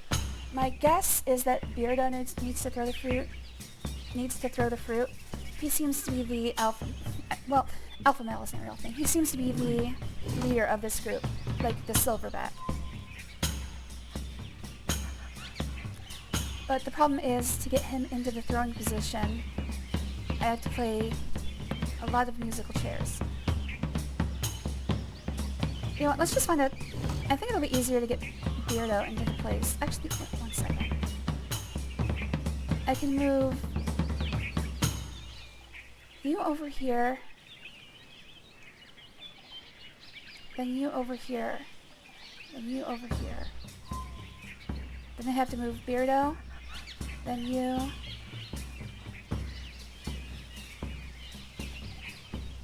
then you, then you. Okay, that'll get Flat Ears, or 2 up. No, that'll get Flat Ears into the throwing position. Okay. Well, there's a lot of calls I have to do. Starting with 1 down, short, low, long, high.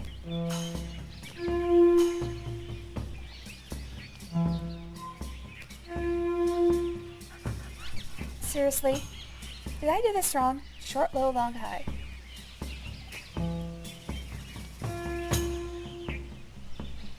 I had to have written this down wrong. What is Flop Ear's name? Short, low, long, high. Oh god, I'm doing this wrong. I've already lost my acumen. Uh-oh. Called something by accident. That was Flat Ear. Whoops, sorry, Flat Ear.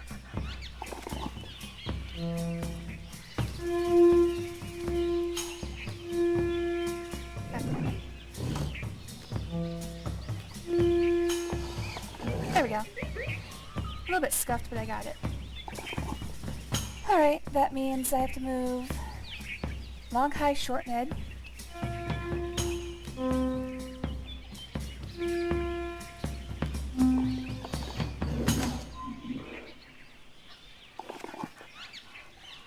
And then short, mid, short, low.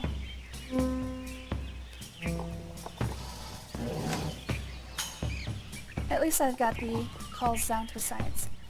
Beardo, I have to move. He has long, low, long, mid. Then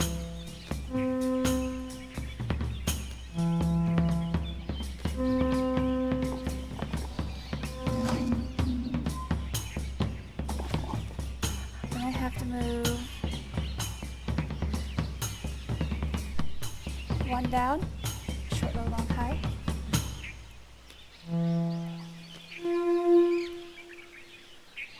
I keep messing this one up.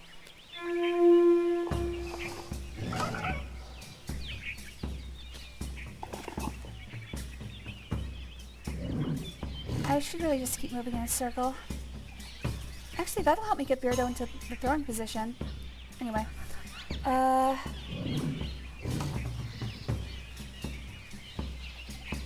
Was it short, mid, short, low? No, it was long, high, short, mid.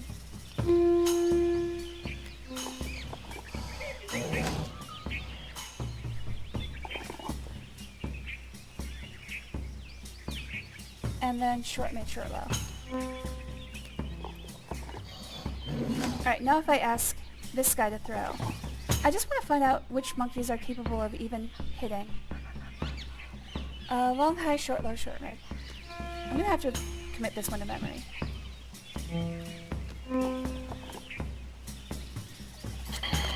Okay. Flat Ear is unable to reach the fruit. Alright, let's put Beardo in there. He appears to be the only one who can actually throw. Short, mid, short, low.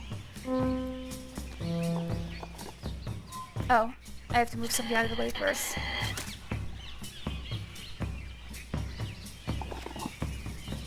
Let me think for a second. 1 up. 1 down is short, low, long, high.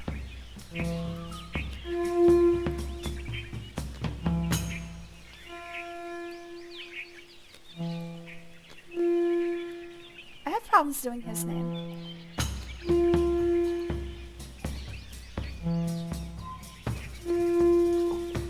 There we go. Wait, why can't he move? Oh, is Beardo? I think Beardo's still in the way. Long, low, long, mid.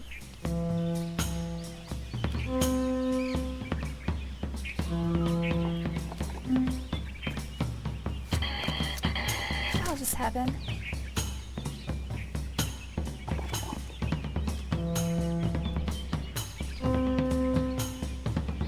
Dude, I'm calling calling you, Beardo. Come on!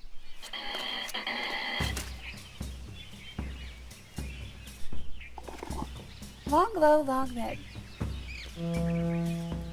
After I was so proud of myself. There we go. Good lord. And then next up is one down, short, low, long, high.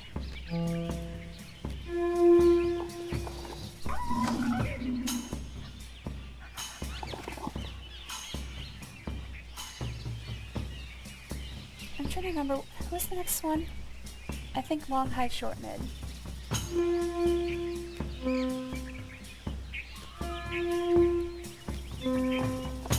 There we go. Now I get flat ear out of throwing position. Short, mid, short, low.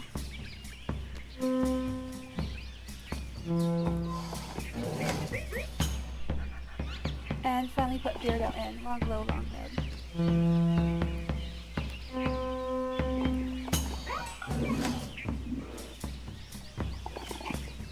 Alright. Now he should be able to hit the poison plant.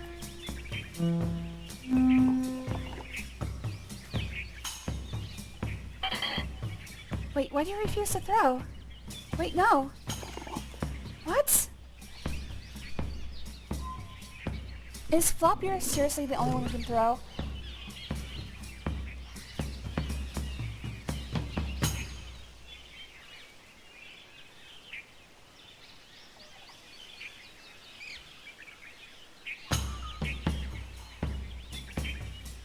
Alright, well, starting from the beginning. I guess Floppier is the only one who can throw fruit. What the heck? I would have thought for sure that Beardo would be able to throw.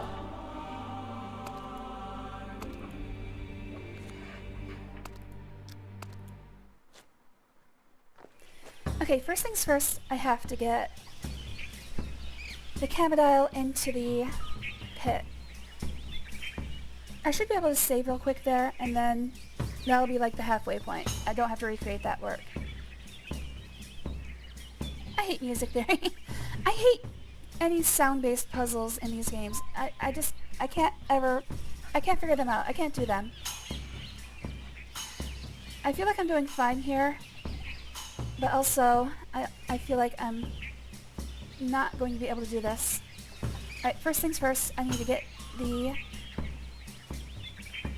Camodile into this position or this position, and then have a monkey run across the middle.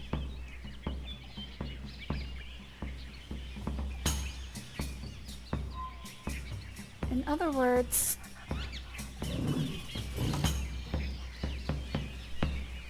my brain literally can't comprehend this shit. I'm trying my best here. Like, I've laid out my thought patterns completely.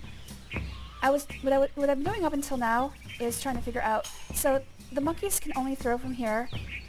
I have to get, so according to this image, I have to have the Camodile go from this hut to this hut or vice versa, because there is a trap in the middle, according to this diagram.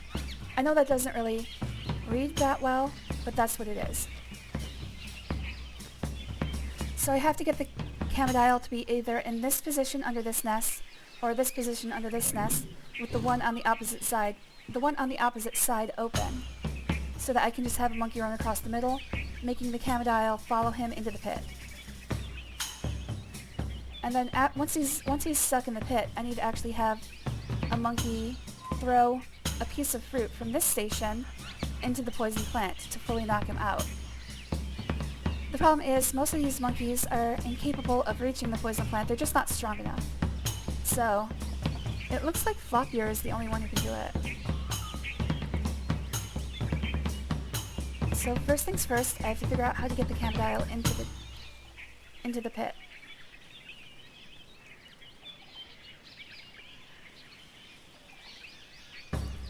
I'm working back, in my mind I'm just working backwards from where I need the result to be.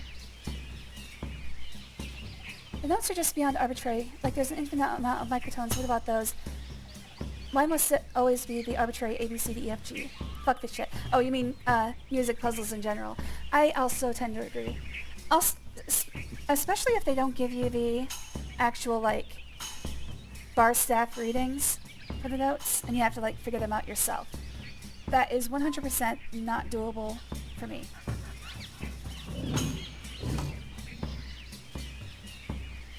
Okay, so how do I do this? I need to have 2 monkeys on this side, 1 over here, and then a monkey, and then move a monkey into either this or this. So if I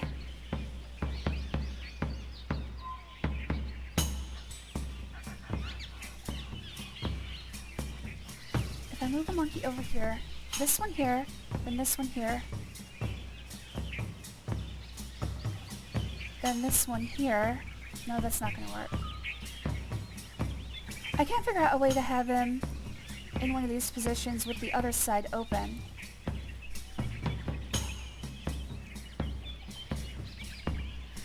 I mean, according to music theory, there are reasons that those notes have significance, and it has to do with, like, harmony. But it is rather arbitrary.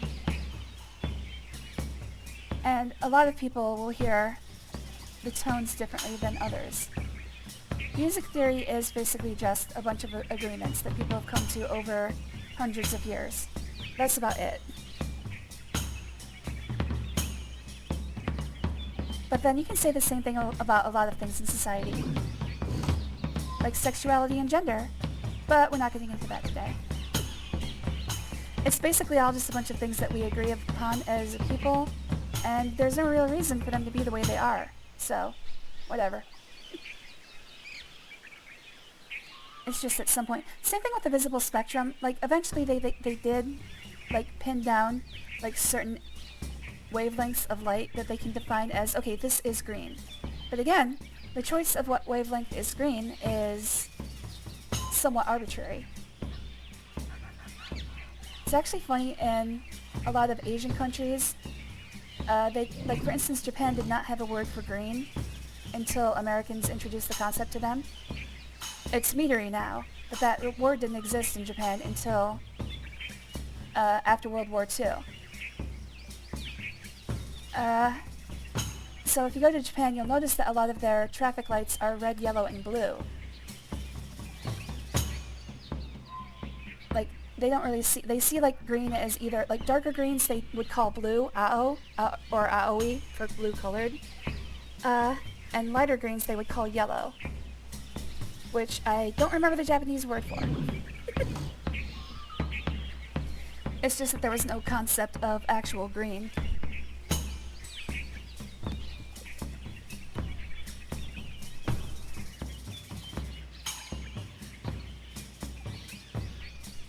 Oh man, something just shot down my throat from my nasal cavity. That was gross. Alright, had to clear that out. Alright, so I still haven't figured out exactly my plan for this. Again, I have to get this guy into position and then have a monkey run across so that he falls into the pit.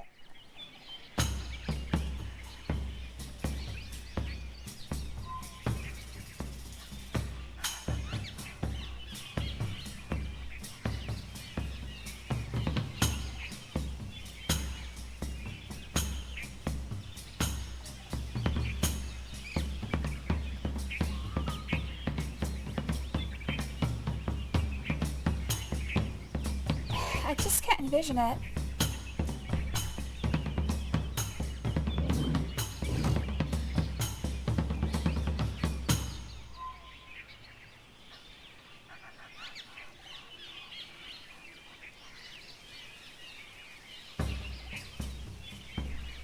Maybe that's not true. Maybe I just need to have him in position in one of these places and then move a monkey into the other. Always be a mystery. Hello there, Mule. Thanks for joining. Always good to see you. And hello there, Nixel. Thanks for joining. Always good to see you. Indigo is a color that physically exists on the spectrum that some people can't see, but magenta is a color that doesn't physically exist, but everyone can see. Yeah, there's like, the ability to see a color is, again, highly subjective. A lot of people might look at the same exact wavelength of light and be like, well, that's obviously some other color than you think it is. I can't believe you look at that and see green. I see blue. And again, a lot of that can be based off of, like, history and cultural considerations. It's a lot more subjective than we give it credit for. But again, there are certain wavelengths that scientifically we have decided and written down constitute a certain color of light. It's also interesting, for instance, the metric system touts itself as being perfectly derivable from natural phenomena. But if you ask, what actually is a meter? It's the distance that light travels in a vacuum in like 290, it's something like 1 in 292,000th of a second. Basically, they knew what a meter was, and then they're just like, okay, well, we'll define it to be what the meter we know is. So, again, the length of a meter is fully arbitrary. Yes, light does travel at a certain constant value through a vacuum, but you've just arbitrarily chosen how much of that distance constitutes a meter. Basically it's the meter retcon. So yeah, I understand the metric system is superior to imperial in certain ways. There are certain things that you can't actually, like, brag about though, because they're still pretty arbitrary. A kilogram doesn't have an actual usable, repeatable, natural value. It's the mass of water at sea level on Earth at room temperature. It's the mass of a liter of water at room temperature, which is defined at something like 37 degrees Celsius, something like that, 30 degrees Celsius, something like that, at atmospheric pressure at Earth's sea level. So that's something that doesn't really exist in nature unless you force it to. They actually have kilogram weights that are highly controlled and, like, kept in vacuums. I know there's one in Paris. Just throw a rock and say a lot of it before it. Exactly. So it's just like, you make fun of imperial systems for being arbitrary, but so isn't metric. A few people are even tetrachromists. They can even discern variations of colors that most people can't by having eyes with 4 types of sensors instead of the common 3. Hey, that's like Sony Quattro TV claiming they had a 4th subpixel, yellow, but it really didn't do anything. And also nobody used it, so it never really made a difference. Alright, let's actually solve this puzzle. Oh, it's a deciliter of water. So a 10 by 10 cube, not a full liter. 1/10 of a liter. Yeah, that's not something you're ever going to get. Actually, you're going to ever able to replicate without extreme laboratory conditions. Okay, shut up, Serene. Let's actually solve this puzzle. So, I need to get him into position either here or here, with the other side open. So if I move you here,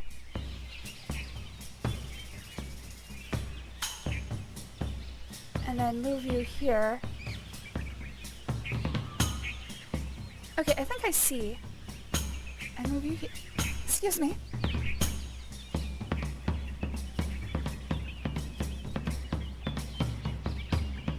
I think that will work. Yes, what I can do, I can move you here, and then move you here, and then I can move you here, which will force the camera dial to go from here to here, and then move him back across the wire, which will force the camera dial into the pit. I think I have my first set of movements. Okay, let's do this. Yeah, but the thing is, getting the right air pressure and temperature is extremely finicky. You're not going to get there unless you're fully controlling everything about the environment. And also, what are you supposed to do? Let's say you need to make like a kilogram measurement on another planet. What the hell are you going to do? You don't have Earth's sea level available to you.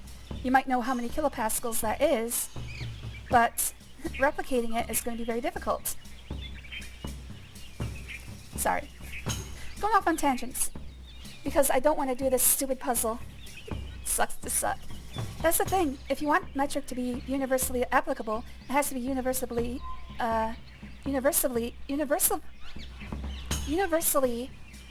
derivable. Okay, reproducible. That's the word I was looking for. Alright, let's do the movements. I have to move flop here. That is short, low, long, high.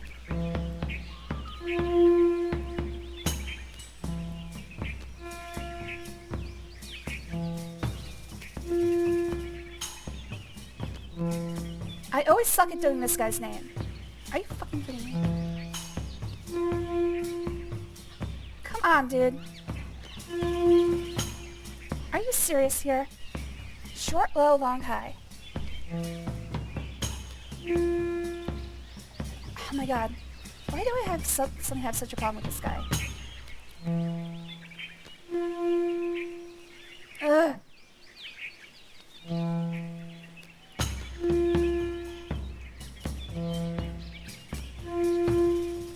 Would you just fucking move? Oh my god. I told you this was gonna make me cry.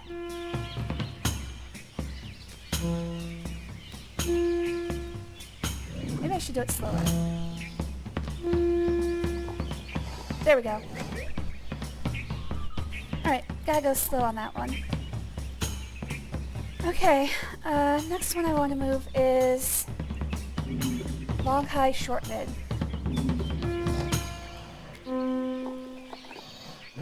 Alright, now I can move flop here, here, and back, and that should cause the Camadial to fall.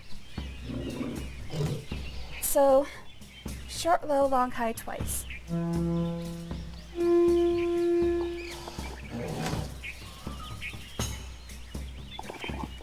Alright, once I do this, I should be ready to save. Because when he's in the pit, he gets out pretty quickly.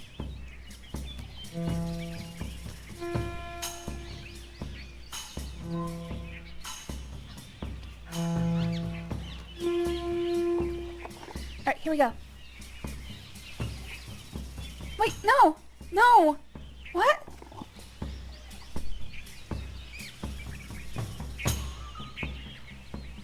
Why aren't you... He should run across the middle.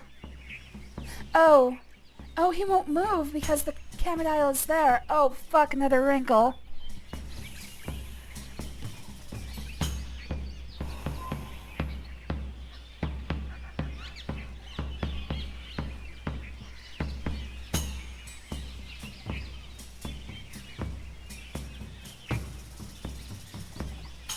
Okay, I think I get it. If the Camadial is right outside their nest, they refuse to take any sort of action. So that's why the guys weren't trying to throw earlier, because the Camadial was right there. Okay, that makes perfect sense.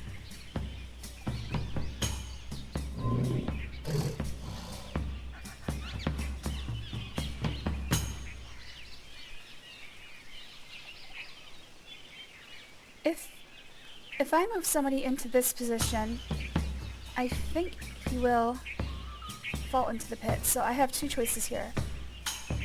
I can either move Beardo, or who was in this nest again? Flat ears? No. Two up.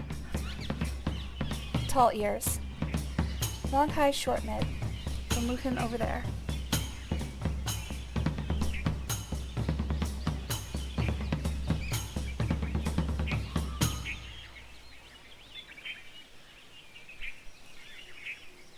I'm trying to think if there's any benefit to moving Beardo instead of... I'm pretty sure that Beardo's the only one who can actually make the final throw. It's just something I remember from when I played it last, which was admittedly more than 10 years ago. Like, we already saw that Floppier isn't able to make the throw. He just falls short.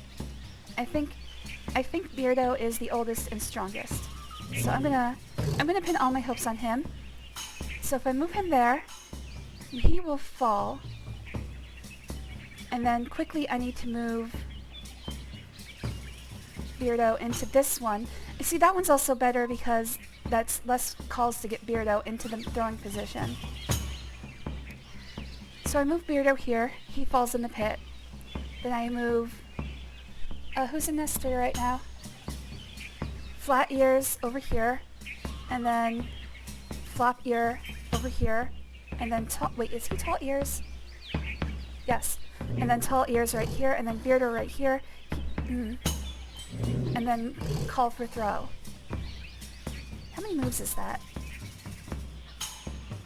1, 2, 3, 4, 5. So that would be 5 calls I'd have to do in rapid succession. I don't know if it's possible, but I'll give it a shot. Here we go. As soon as I make this call, I should be ready for a new save. Beardo's name is Long Low Long Mid. Alright, here we go. He's in the pit. Save game.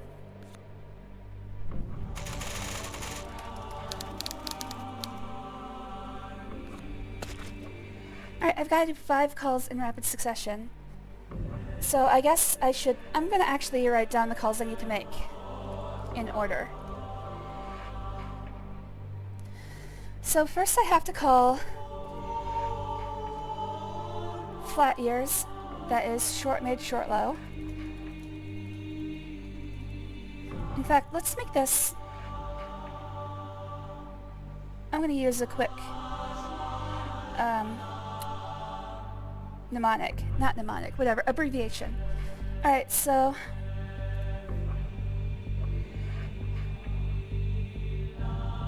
I need to call flat ears, that is short mid, short low.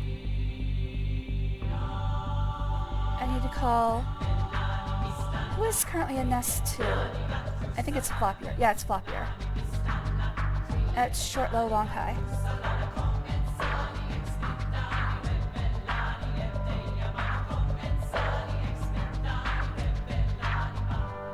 I have to call tall ears.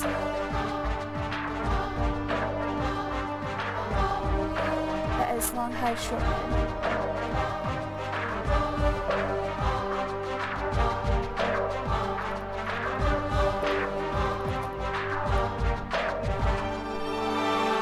And then I have to call Beardo, which is long, low, long, mid. And then I have to call for a throw, which is long, high, short, low, short, mid. Alright, I've got all 5 calls ready to go. Let's see if I can make it in time. Short, mid, short, low. Short, mid, short, low.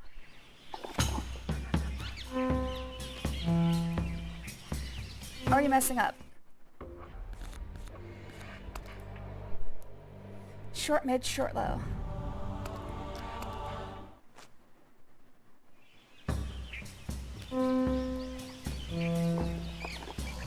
Alright, next up is short, low, long, high.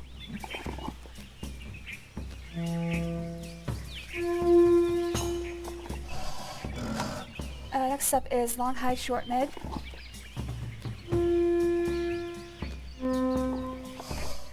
Next up is long, low, long, mid. I'm doing good. Wait, he's out already. Wait, what? What? What? If I load, does he come out?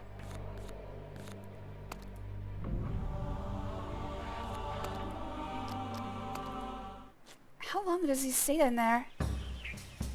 Wait, no, he's not in the pit.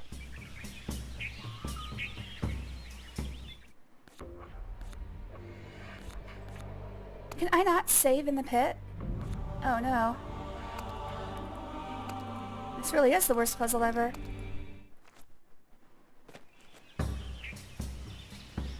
So I have to do all 9 moves in one go. Holy crap, okay. I do not like this. I do not like this. Alright, so I did figure out the first moves. I have to start with flop ear, short, low, long, high. And then I have to move tall ears. Ah, crap.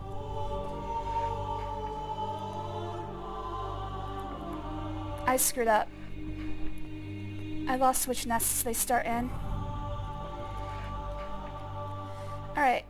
Oops.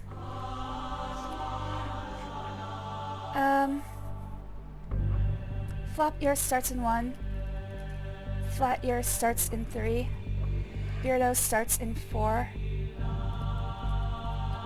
And tall ear starts in 2. Alright.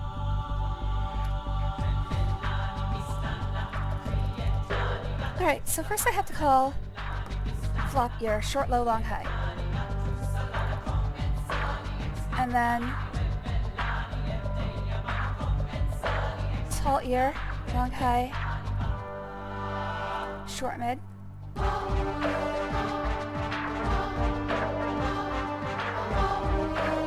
then I have to call flop ear again, short, low, long, high. And then finally beardo, long, low, long, mid. Then he'll be in the pit. And then I need to do the next 5 in rapid succession. Alright, I believe I have my plan. Hoping this works.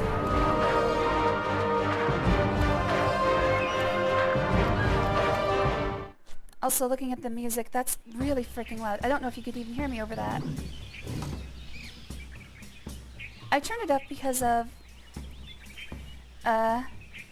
because Hippo Centaur couldn't hear. Whoops, my bad. Sorry, Hippo.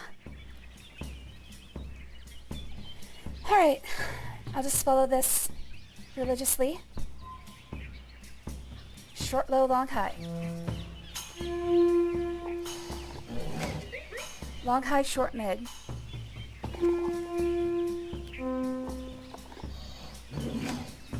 Short, low, long, high.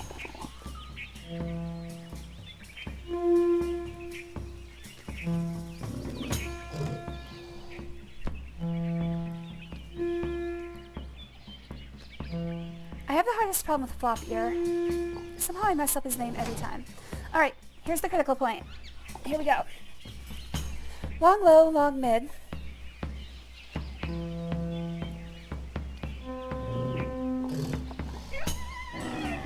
Short, mid, short, low.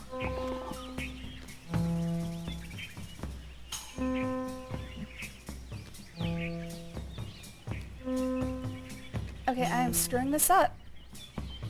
Let's see how long he stays in the pit. Short, mid, short, low. Okay, he's out by now. That's how quickly I have to do it? Oh my god. Oh, now you move!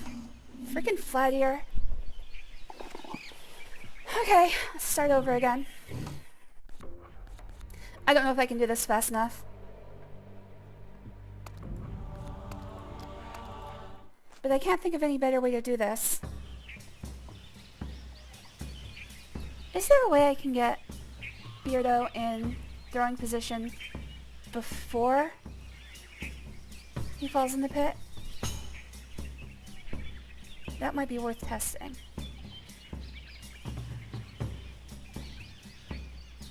Who's currently in throwing position?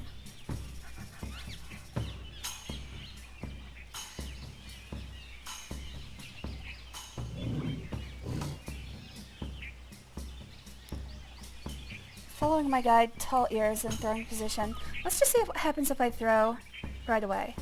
I don't think it's going to work, but I'll give it a shot.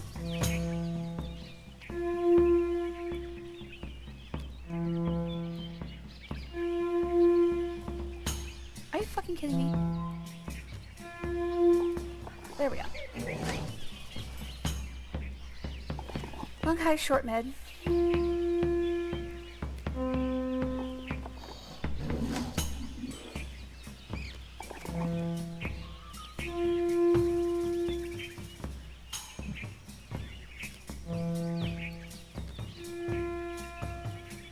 Oh my god, just move!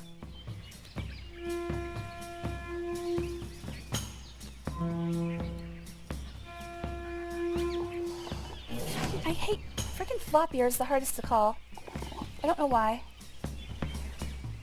Okay, so let's move Beardo and then call for a throw. Long, high, short, low, short, mid. Long, low, long, mid. Long, high, short, low. Okay.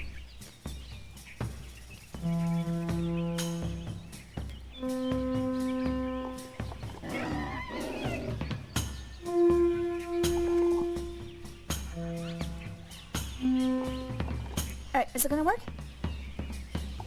Nope, because freaking tall ears sucks. Okay. So yes, I was correct. There's only one monkey for me. And it's Beardo.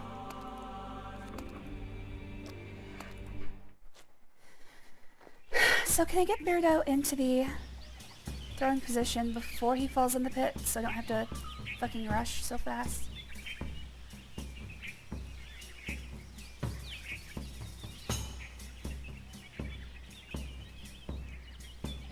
So if I move Beardo here...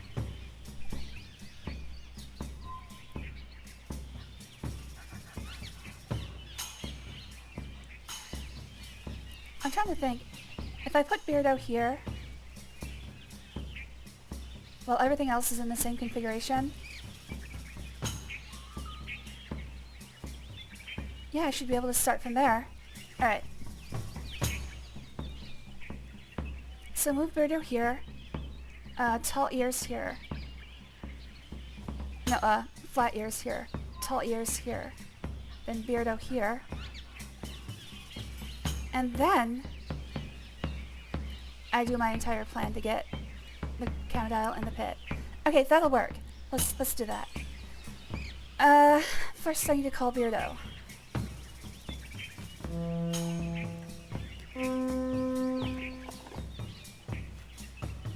Oh shit, he won't move because the freaking Camodile's there.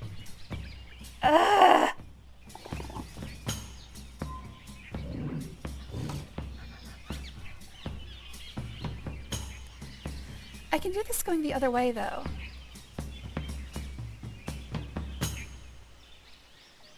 So if I call tall ears, long, high, short, mid.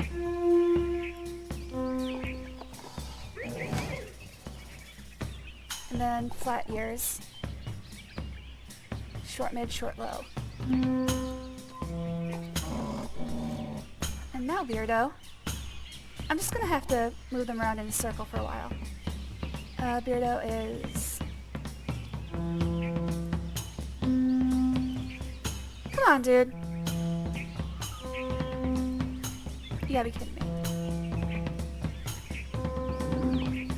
There we go. This is tall ears, I think. Yeah. Long, high, short, mid.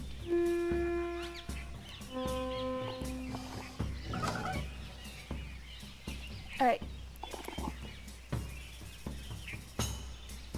Is this the right position? Who is here right now? I think it should be flat ears.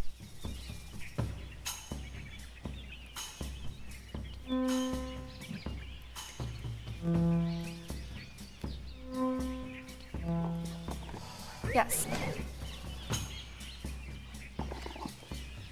Now move Beardo.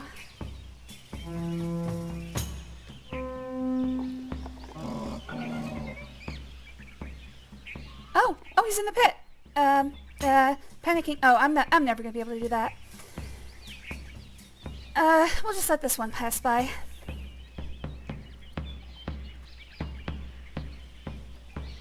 Alright, I need to call...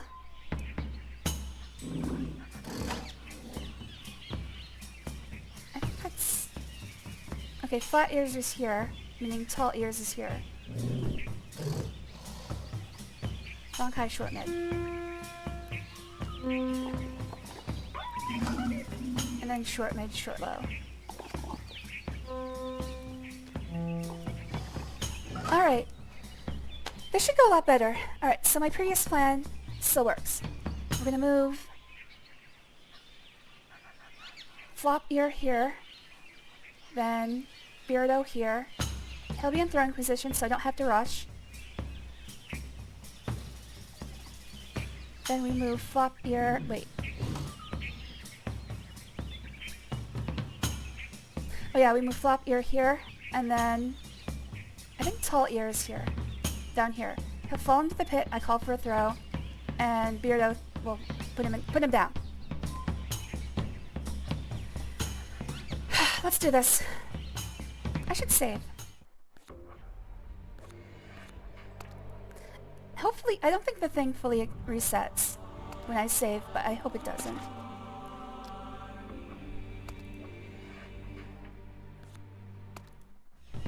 Okay, so first things first.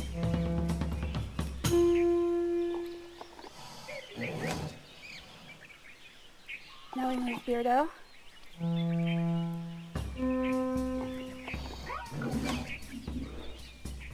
Now we move Flop Ear.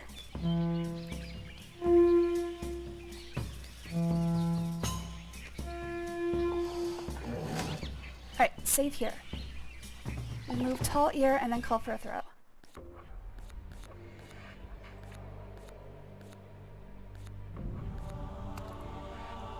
I really hope it doesn't reset if I have to load again.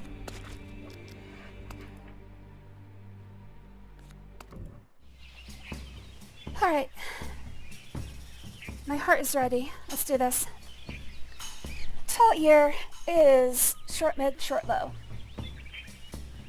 No, long high, short mid. Long high, short mid, and then long high, short low, short mid.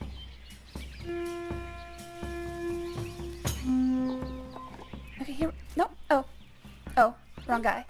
So flat ear. Flat ear is short mid, short low. Okay, here we go.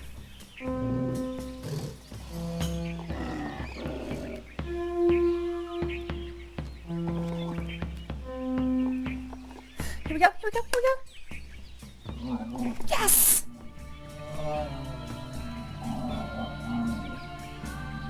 Ugh.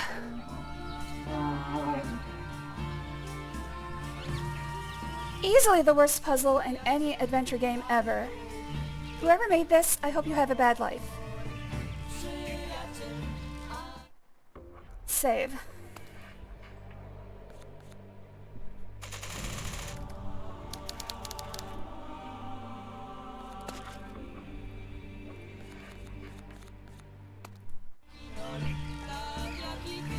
Finally, I can get through the jungle, and I believe that was the last puzzle here. Holy crap. That took for goddamn ever.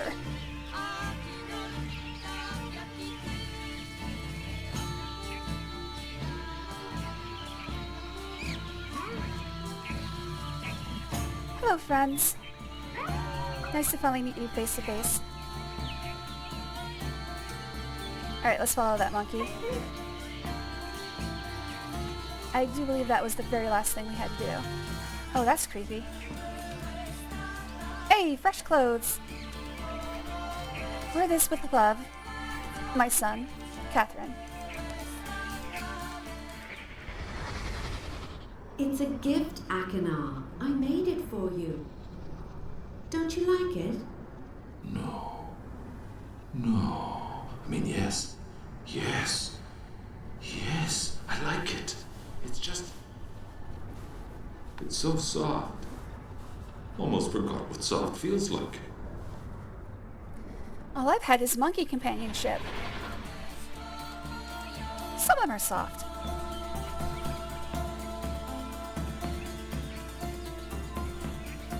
Oh, jeez. Scared me.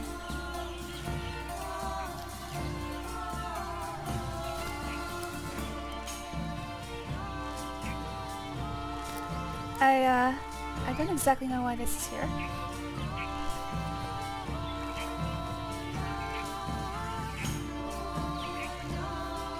Oh, puzzles aren't over yet. Okay, so rub something 4 times and then poke him in the face. Is this one of those deals where if I knew what to do, I would not have had to come here?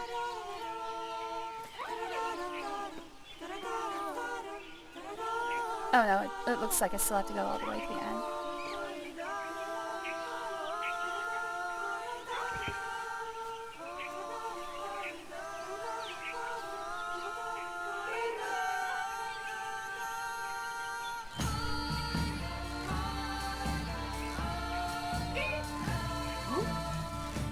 I'm looking for control on this. Oh.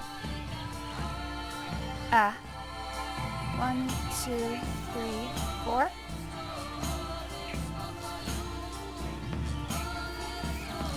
Alright, let's see the memory. Oh, wrong way.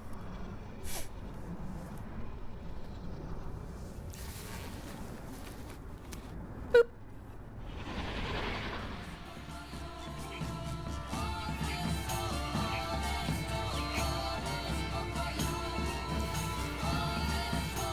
Boop.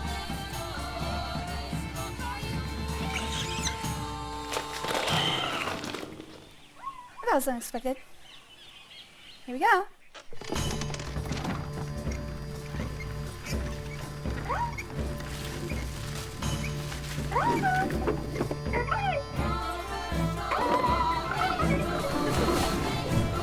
Monkey, put your hands up. Put your hands up, monkey. Oh, that was a track. Oh, jeez, it just goes straight back to the beginning.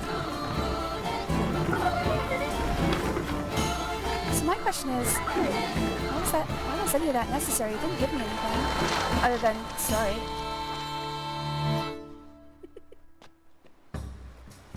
Yay, we accomplished nothing.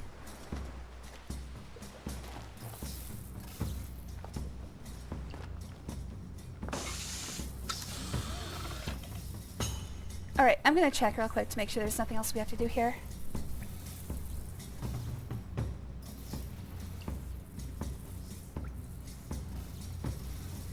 Once the chair stops, return to the linking chamber. If you go back to the chair... Okay. Yeah. That's it. That's all we had to do here. Even though it feels like nothing was accomplished. I think what this does is change things back into mana. It advances the storyline.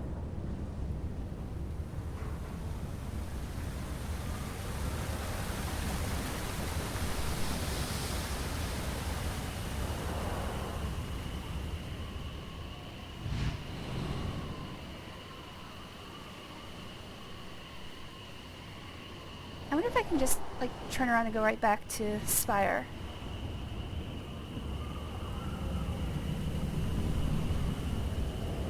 Okay, we get it.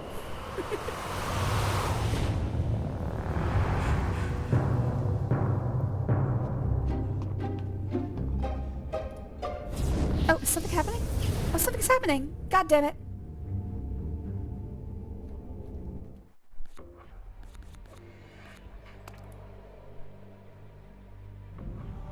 Okay, at least I saved afterwards. Let's just redo that. I want to see what that was. I don't know exactly what I was looking at there.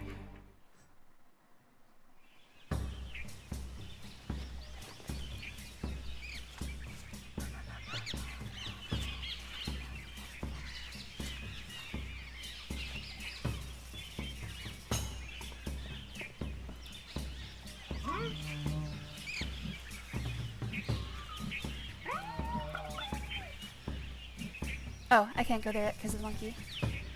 Out of the way, monkey.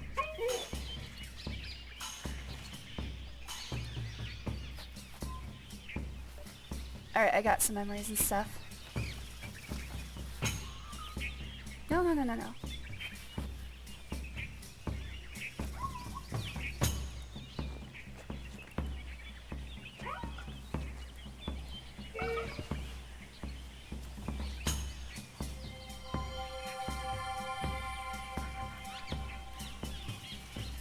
Not good enough. Boop.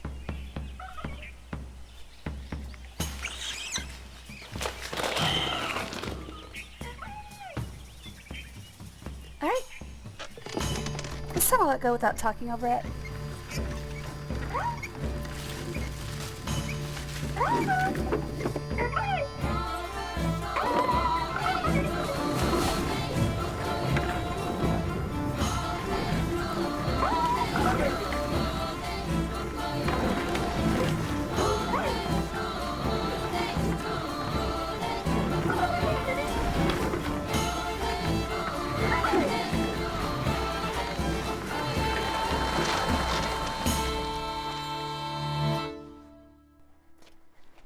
Now that I think about it, that's actually pretty sweet. He made a quick way to get back to the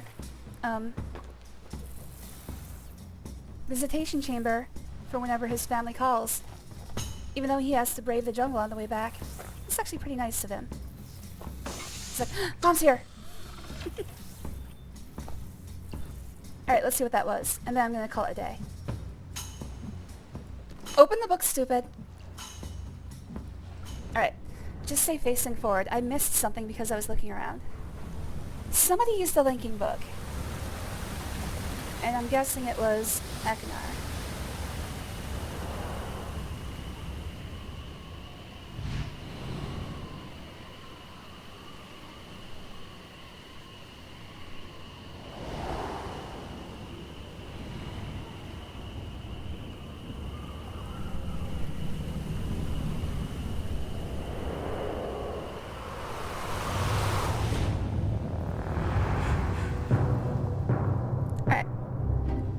Yeah, that does indeed look like Akinar. It's kind of stupid that you can accidentally look away from this. Where exactly is that? That looks like it's a place I can't reach yet. But that will do it for me today. So, to Exter, Mule, Nixel, Uriki, Hippocentaur, SB, Sauce, Gunyub, Casey, Jujubee, and G-Man. I think that's everybody. Yeah, that's the entire chat for today. Thanks for watching. Oh, and Blackbird, thanks for watching today. Always good to have you guys here. Let's see if I can send you guys somewhere neat. For anybody watching on YouTube, I will be stitching the rest of this playthrough into one video. So just stick around. It will continue after I say goodbye to the Twitch people. Alright. Who did I sent you to Seth dressed yesterday. Hex NPL is... oh, that's Polish only. One Cat in a Box is doing Banjo-Kazooie. I'll send you the One Cat in a Box. So if you'd like to watch some Banjo-Kazooie, 100% speedrun, feel free to join the raid. And I will see you guys tomorrow with more Myst 4 Revelation. Everybody who watched on Twitch in the past, everyone watching on YouTube in the future, I love you all.